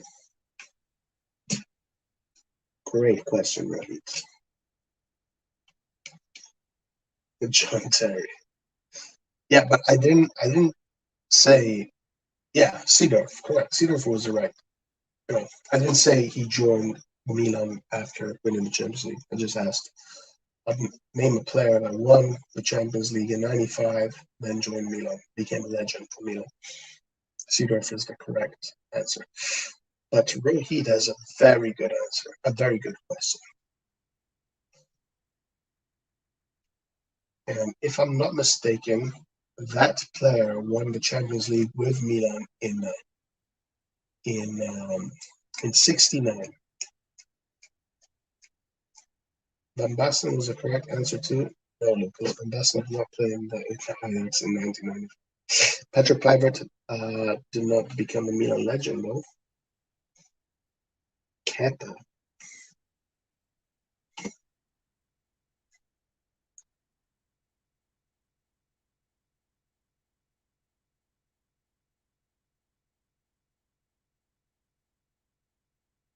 Altafini. Carlo Moretti. Carlo Moretti. Altafini. He got it. Eastbourne got it. Eastbourne got it. Guys, Eastbourne has won 2 quizzes so far. Chelsea and Carlo Moretti got it too. His father won 2 Chelsea, 2 Champions Leagues in '63 and '69. What was his nickname? Ooh, if you guys can tell me what his nickname was. Man, if you guys, that's the bonus question. What was Cudici? Yeah, you guys got it. Cudicini. What was what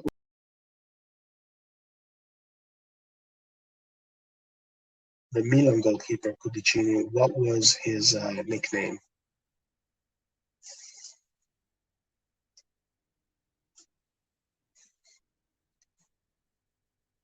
What did they call him?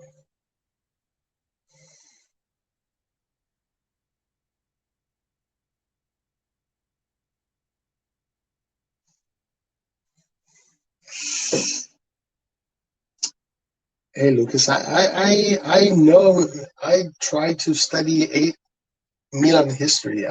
You don't have to be the age of Milan's. You don't have to be the same age as Milan to know its history. You can just read. You can just find out about it. There's so many documentaries. What was the nickname of Cudicini? Milan's Cudicini.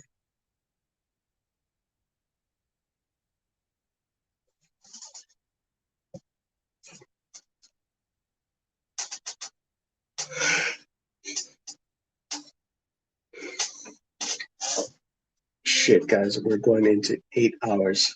In 2 minutes, 8 hours. Rohit, what was the nickname of Cudicini? Milan's Cudicini, not Chelsea's Cudicini. Sprinkler.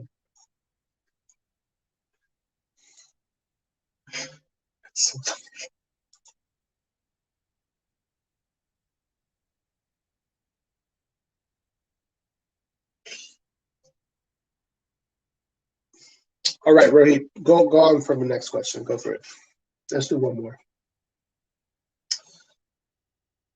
No, we already beat it. We already beat Lights. We did a 9-hour stream. Who was in our 9-hour stream? Who was in our 9-hour stream? Fuck, I can't remember. We did a 9-hour stream. Antonio was in the 9-hour stream, and someone else. Nathan. I think it was Antonio Nathan. We did 9 hours. Il Polpo. Was that it?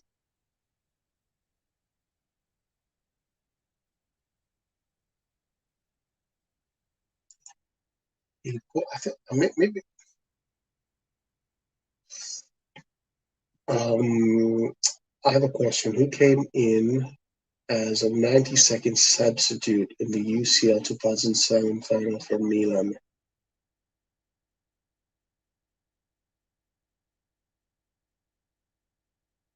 Uh, good question, John Benito. I like that one.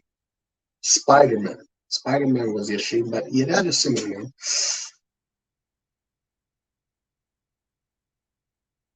Gilardino? That could be correct. It's either Gilardino or that could be it, Gilardino.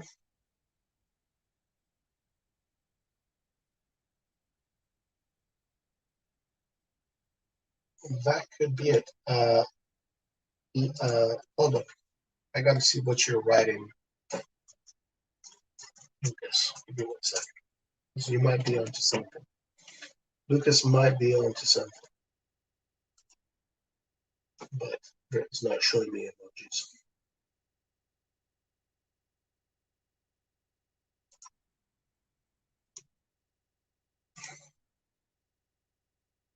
Yes, Lucas got it.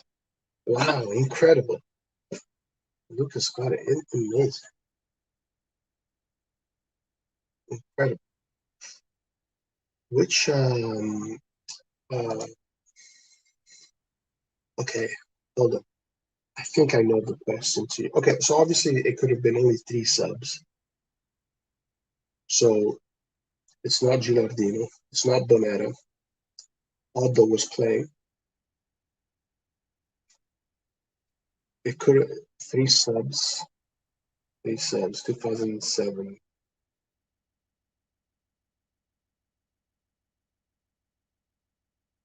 Was it the Swedish guy? Is it a Swedish guy?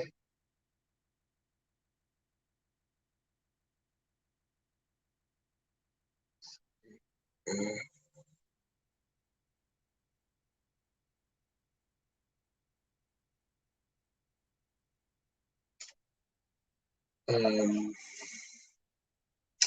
hold on, guys. Let's wait for Rohit's thing. Let's first it was a no Swedish guy. Jan Kulowski. Hey, Lucas got the Kudicinians guy. He won the UCL with Juve.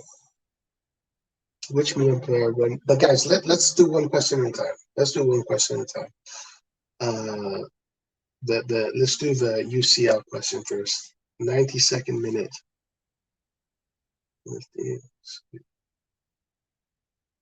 Oh, I know the answer. Costa Curta? No, Costa Curta was not part of that team.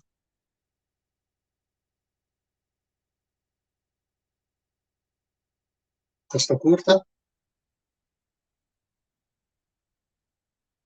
Either Brocchi or Costa Curta. Was it Brocchi? Oh, yeah. No, Ambrosini was playing. Pancaro, Costa Curta, Gilardino. Italian player, Italian player.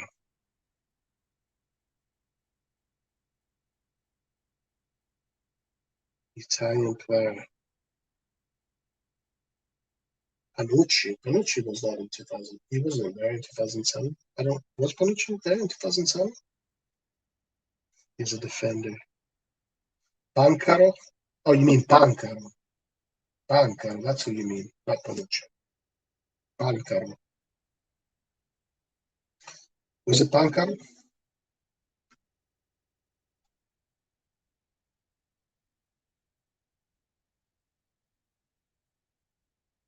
Let's see if we are right. Let's see if Pancaro is the one.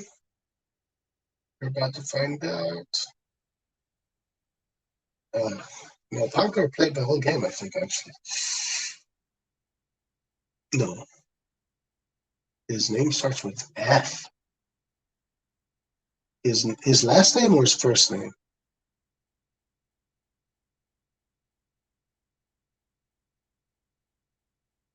Favalli. Was it Favalli? Was Favalli in AC Milan? Wow, Lucas on mobile, guys. Lucas on mobile. using Google. Incredible. Incredible, Lucas. Lucas, if you did not use Google, mad respect. Mad respect if you do not use Google. Because you got two answers in a row. Good job. Good question, Joe. Very good question. Okay, so let's go to Rohit's question, the Juventus question. So which coach, let's see, what was it? Uh,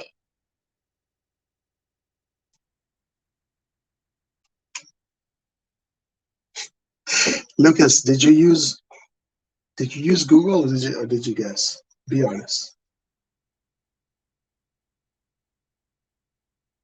Be honest, Lucas. All right, here we go. Which Milan player won the UCL with Milan and later with Juve as a coach? Oh, this is easy. I think someone already guessed. I saw someone already guess, but who guessed? Yeah, yeah.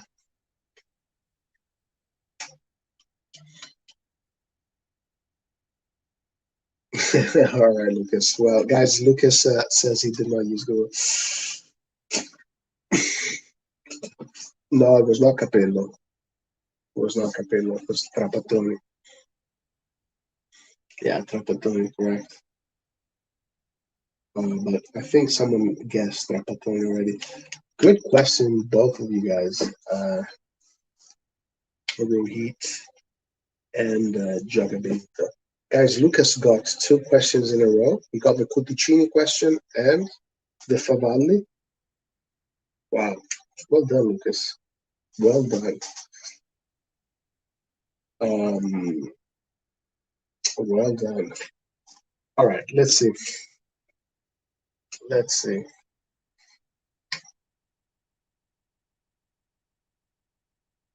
Okay, I have a question for you guys. No Google, guys. No Google. This one is easy. This one is easy. Who was the fourth goal scorer in Barcelona Milan 4-0, 1994? Who was the fourth goal scorer? Guys, if you Google this, I'm so disappointed. I'll be so disappointed if you Google this. Who scored the fourth goal in the Champions League Barcelona game? Jacob Benito says Massaro. You got it. Carlo Moretti wins. Carlo Moretti wins because I see his message first. Okay, who was the third goal scorer in the 4-0 win against Barcelona? Who scored the third goal?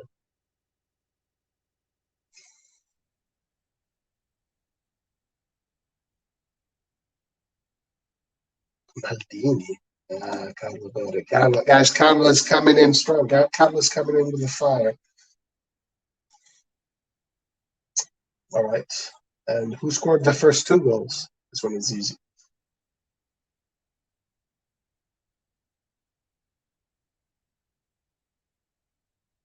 Massaro. Go for it. Right. Give us another one. And I've got one for you guys after. Yeah.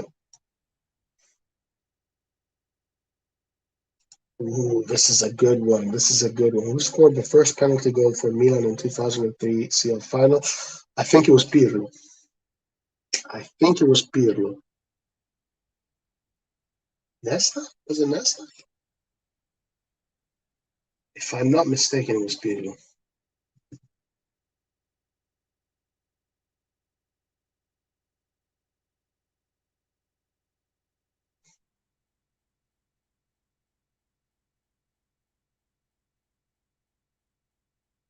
No Pirlo, no Nesta.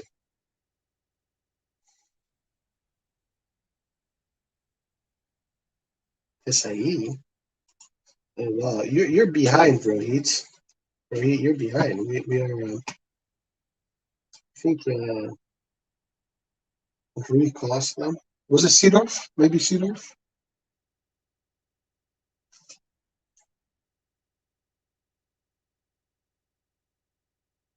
How about Seedorf? Oh, oh. Serginho, right. Was it Serginho?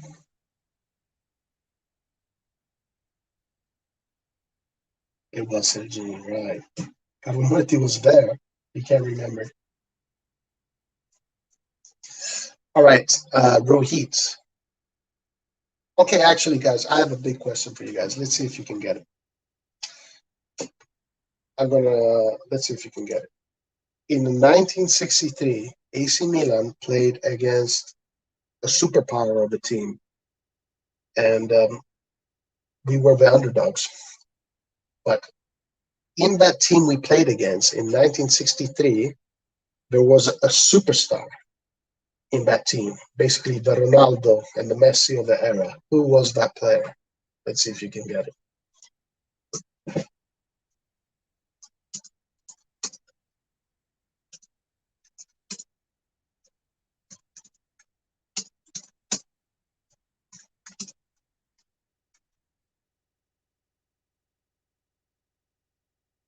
Hold on, I'm going to write down the question.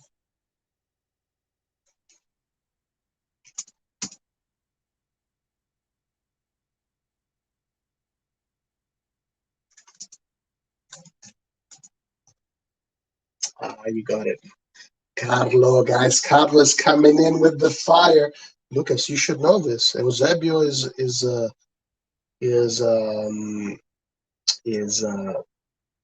Portuguese. He's one of the first big superstars. He's one of the first, you know, football icons, right? Um, he was like the Ronaldo, the Messi of the day, and Eusebio.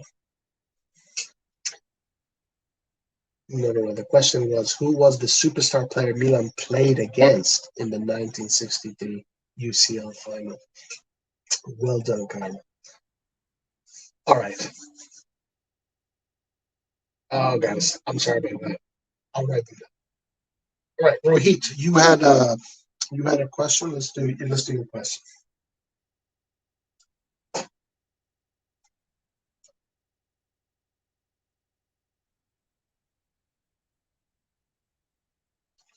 Let's see. Let's see.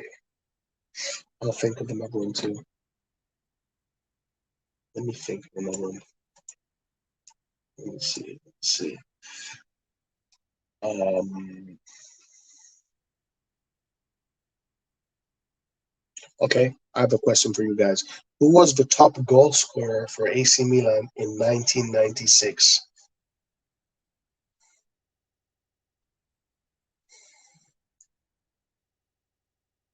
Don't Google, guys. Do not use Google. Educated guess. Think. Van Basten. Lucas, in 1996, Van Basten had already retired. Wow, Gentile, did you Google that? Gianna Benito. Which competition? Serie A. Gentile got it. Gentile got it. All right. Who was the top goal scorer for AC Milan in 1999?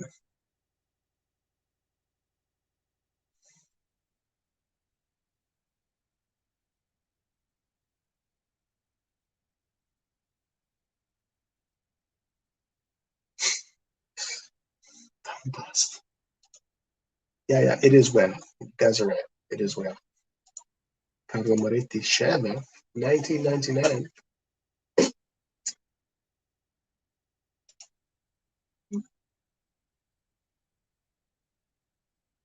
Who was bravo Carlo. And what was unique about most of the goals he scored? I think 97% of his goals or scored in a certain way.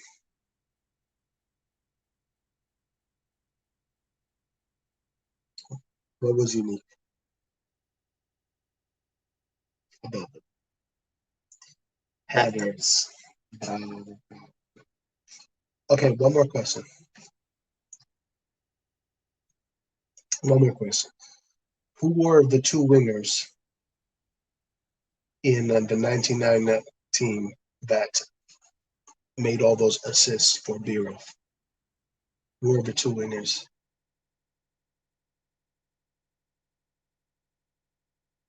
Milan played a 4-3-3 system back then. Who were the two winners?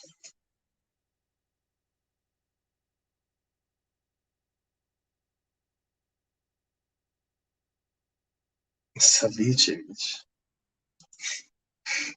Savicevic.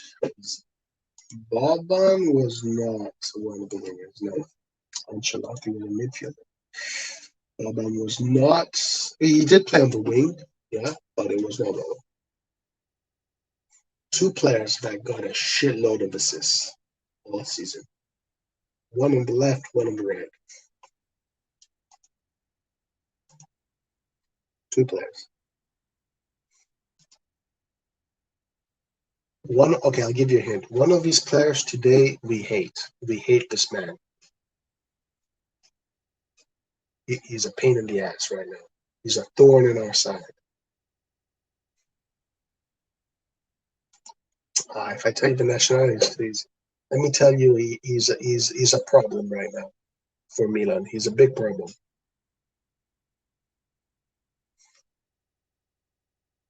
Bravo, bravo, he's born. Bravo, he's born. Bravo.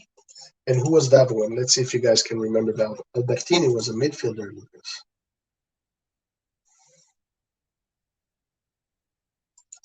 Boban was a part of that squad, yeah. But who was that one? What's that one that I'm thinking? Let's see if you guys can get that one. I don't think you'll be able to get that one. That one is tough.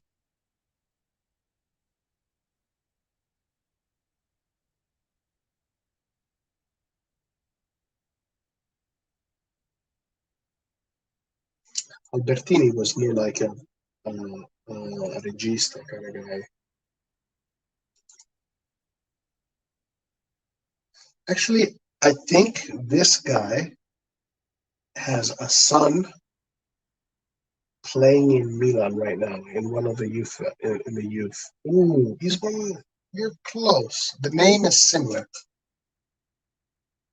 The name is similar to Giunti. Similar, but Giunti was a central midfielder and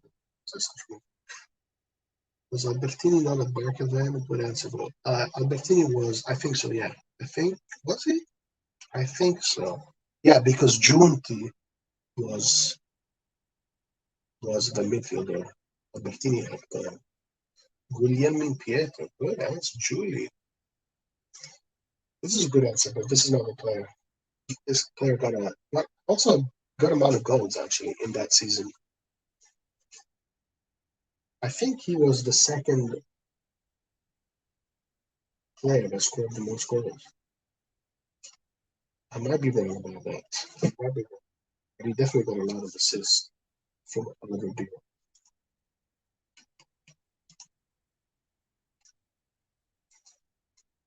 See if I'm right. Yeah, okay. Ibrahim Ba. Wow. Is he Italian? Yes, he's Italian, but his name doesn't sound Italian. Ibrahim Ba. Remember Ibrahim Ba? Ibrahim Ba is a scout for AC Milan, by the way.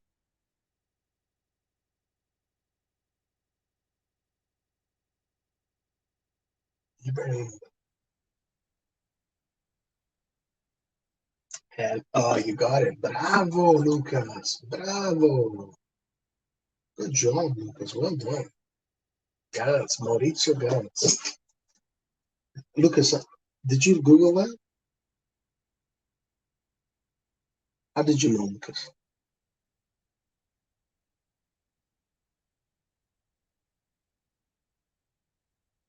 How did you know that, Lucas?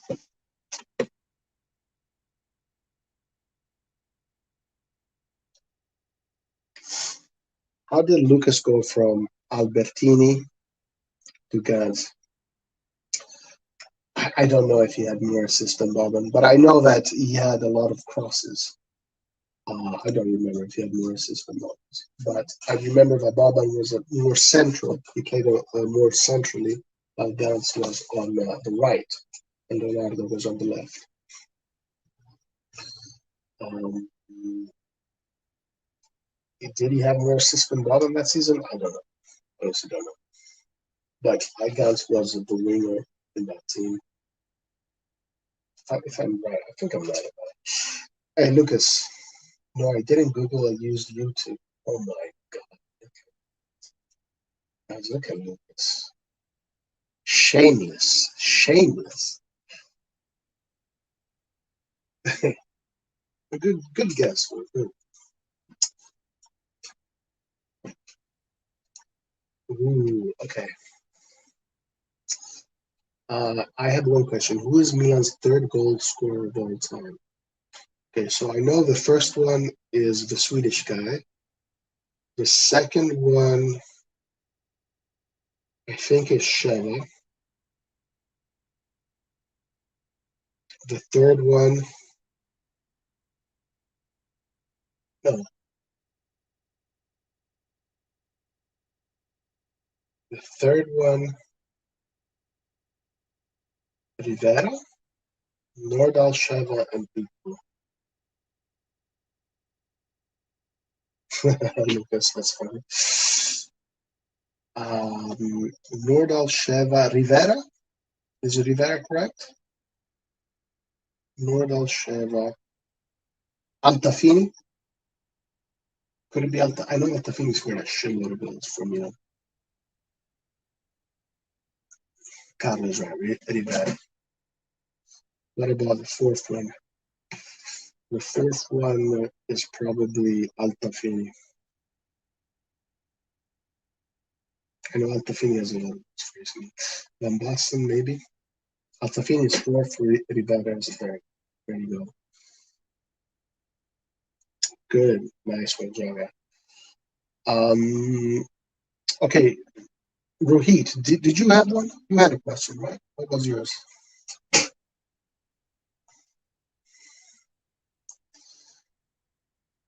Inzaghi.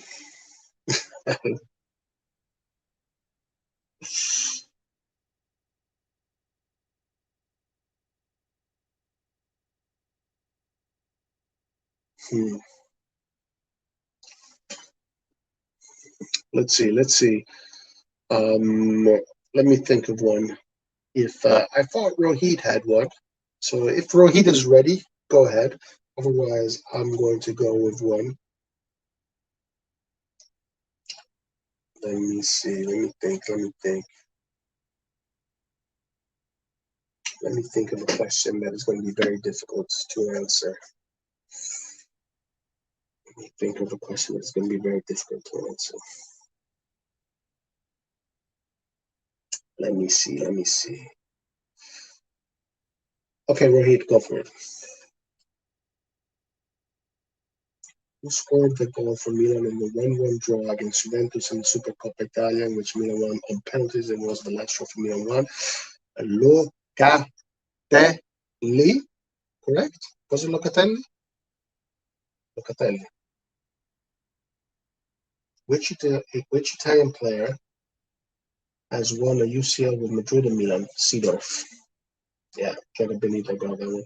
Jensen Cassano. Lisbon. Bonaventura. Was it Bonaventura? I thought it was Locatelli. Wasn't it Locatelli? Lapadula. Carlo Moretti got it. Jack Bonaventura. Wow. Nice. Hey, guys, Carlo Moretti is getting all of these. Montolivo. Panucci won it too. Oh, wow.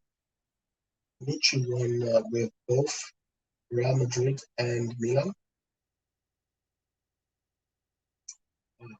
Answer is not Seedorf. But Seedorf did win with Real. No, no, he did not win it with Real Madrid. Seedorf won it with Ajax, not Real Madrid. Hold on. Seedorf won the Champions League with Ajax, Milan, and Real Madrid. Uh, both of them, Panucci and Seedorf. Yes, Panucci and Seedorf, correct. Seedorf won it with Madrid too. Because I think he is the only player to have won the Champions League with three different teams, unless someone has beaten that record. I'm not sure. But it used to be. That used to be. Oh, who was the Italian player? Italian player. Rohit Panucci. Well spot. Well spot. He said Italian. Nice. That's a good one. Um, let's see. Let's see.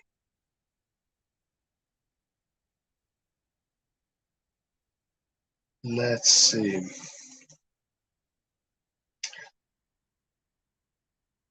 do one more, guys. Let's do one more. Last one of the day, and then we'll close. 8 hours and 30 minutes, guys. It's getting 8 hours and 30 minutes. Um, let's do an impossible one. An impossible one. An impossible one.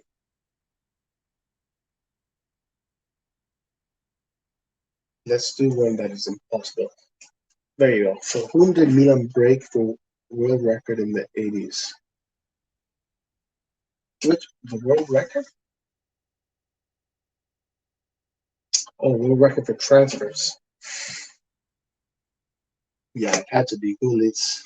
It had to be either Gullit, Van Basten, or Rijkaard. So like Gullit, because Gullit won the Ballon d'Or in '88, right? So it had to be Gullit. Nice one. All right, guys, let's do one more. Come up with one more, but a really difficult one, guys. I want a really difficult one. Let's do a really difficult one.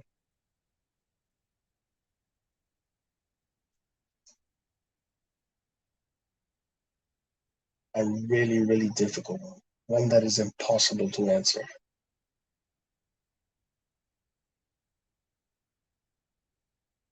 Who did Milan break world record tries in 92-93?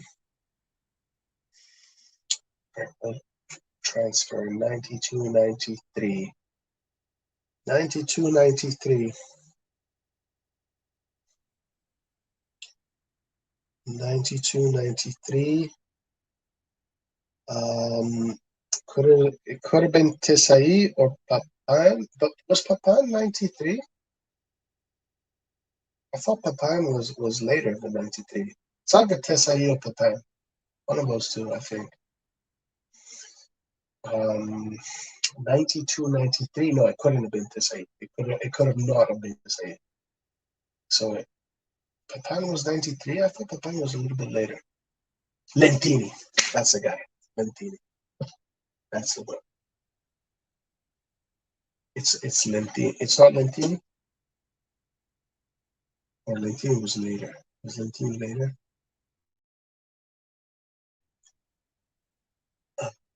Well, let's see. Yeah, Lentini. That's the one. Okay, Jogo Benito has a hard question. What is it? Go for it.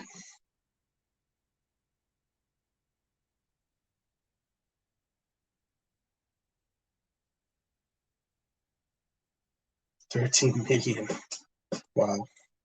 That's how much hardware cost. Who was Milan goal scorer in 86, 87? See, who was Milan's goal scorer? I don't know this answer. Is it Haitali? 86, 87. Masato? I don't know the answer to this one.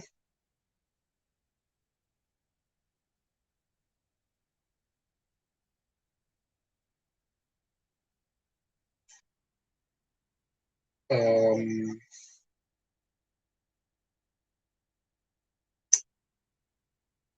Virdis. I know Massaro had a big year in '87. I know he had his entire career played for a big national team. Virdis, he is an Italian never played for the big national team. Hmm. Well, Virdis is a good answer, I think. 86, 87.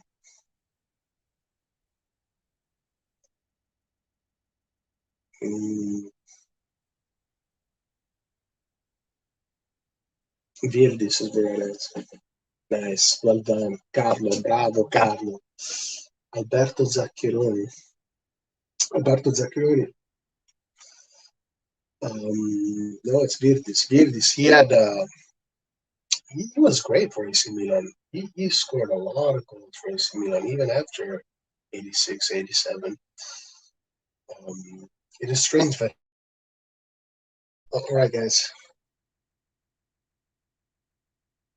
I have a hard question. Okay, last one, guys. Last question of the night. Let's do it. Rohit, go for it.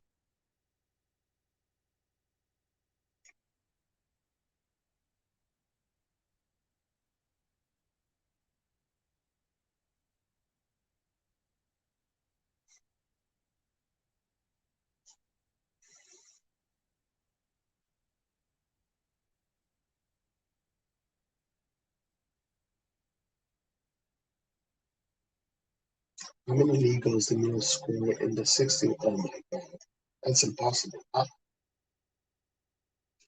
Okay, let me take a wild guess. Let's take some wild guesses.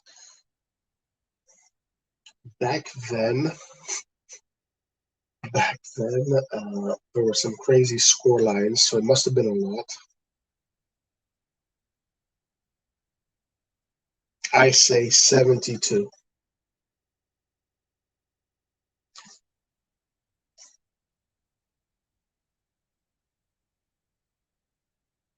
Yeah, no, because I know that back then the score lines were crazy. Were like 8-0, 7-0. Had some crazy score lines, so it had to be a shitload of goals. It had to be a shitload. It's a big taboo breaking answer regarding Catenaccio. 100 and something, maybe? Because 94, maybe. Because some of those smaller teams were really easy to beat. Like you could beat one of these teams. Well, one of the smaller teams, you could beat them 35. That's it? Really? It's a big taboo breaking answer regarding Catenaccio. I think you're hinting at a big. I remember that in the Champions League, Gensel is close, 120. Yeah, because I remember those score lines were crazy. 14-0, 14-1, 12-0, 10-1, 125, 118, 127.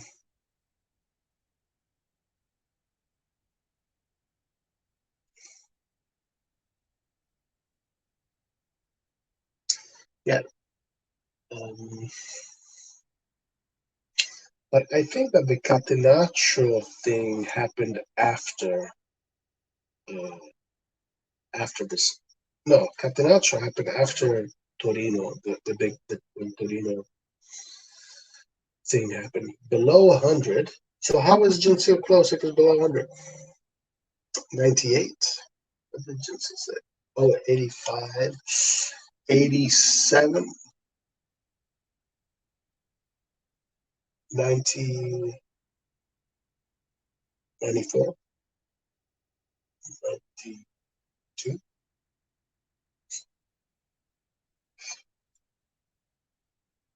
91,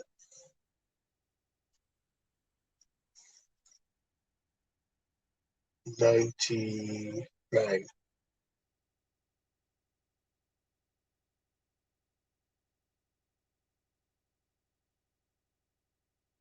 Pipo Viani, use it to win the Scudetto in Milan. Wow.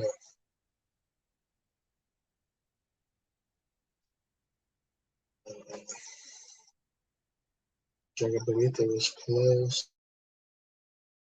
Joga Bonita 86.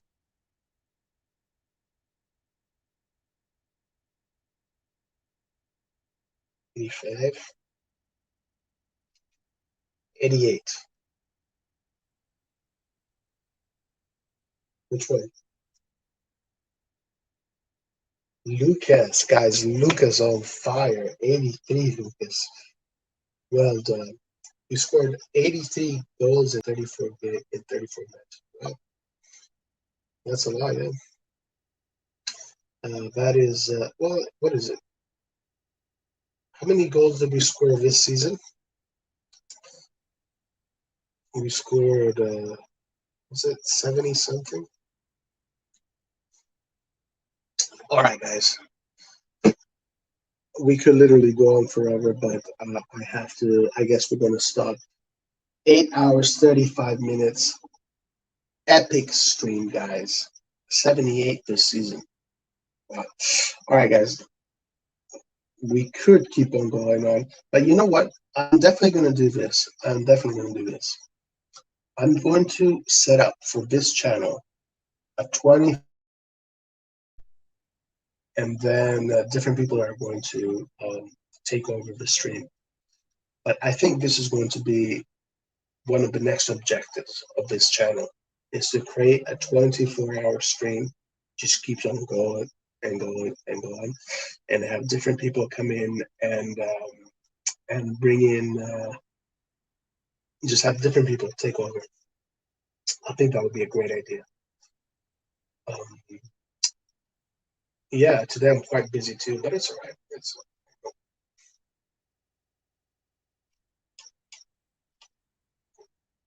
I'm working full time for Singing TV.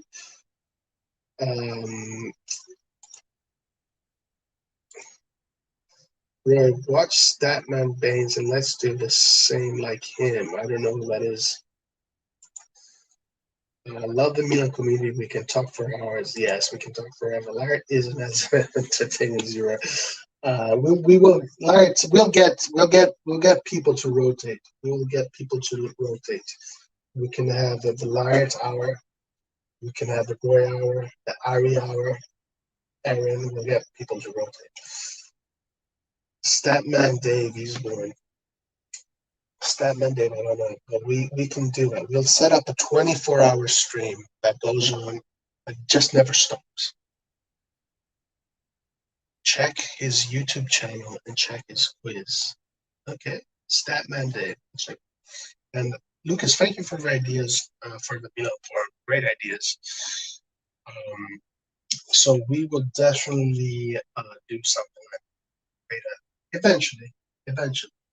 I gotta figure out what the logistics are. I gotta figure out the logistics. Get a rotation. That would be an interesting idea. 24-hour AC Milan stream. And guys, right? Because honestly, what I wanted to do, because I set up that chat room, right? And the reason why I set up that chat room is because, you know, eventually as the, oh yeah, we're definitely doing the live for the UCL draws. But the reason why we did that chat room is because eventually I want people to participate, to go in the chat room and just talk about Milan in the chat room. But this can be the chat room. The chat can be a 24-hour stream, AC Milan, and just have people rotate. We'll make that happen, guys. We will make that happen. Well, guys, I guess we are going to see you next on Friday for the Milan Forum. Please join us. Rohit, I know, will be there. Anybody else that wants to join us for Need a Weekend for that. Yes. Join us for the Milan Forum. See you guys on Friday. Much love. Forza Milan. Forza Milan forever, guys. Carlo, that was fun, yes. we will do this quiz thing again. That was great. Please, please add Avat. Who's that? Who's Avat?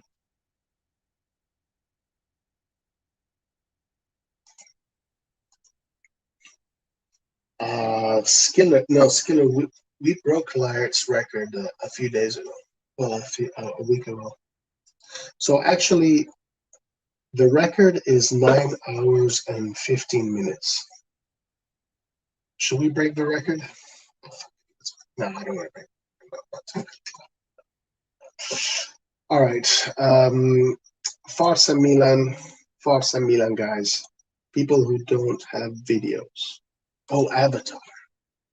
Right. Okay. Yeah, I don't know why my avatar. I should have an avatar. All right, guys. Have a great day, great night, wherever you are. Like Carlos said, comunque vada, sempre Forza Milan.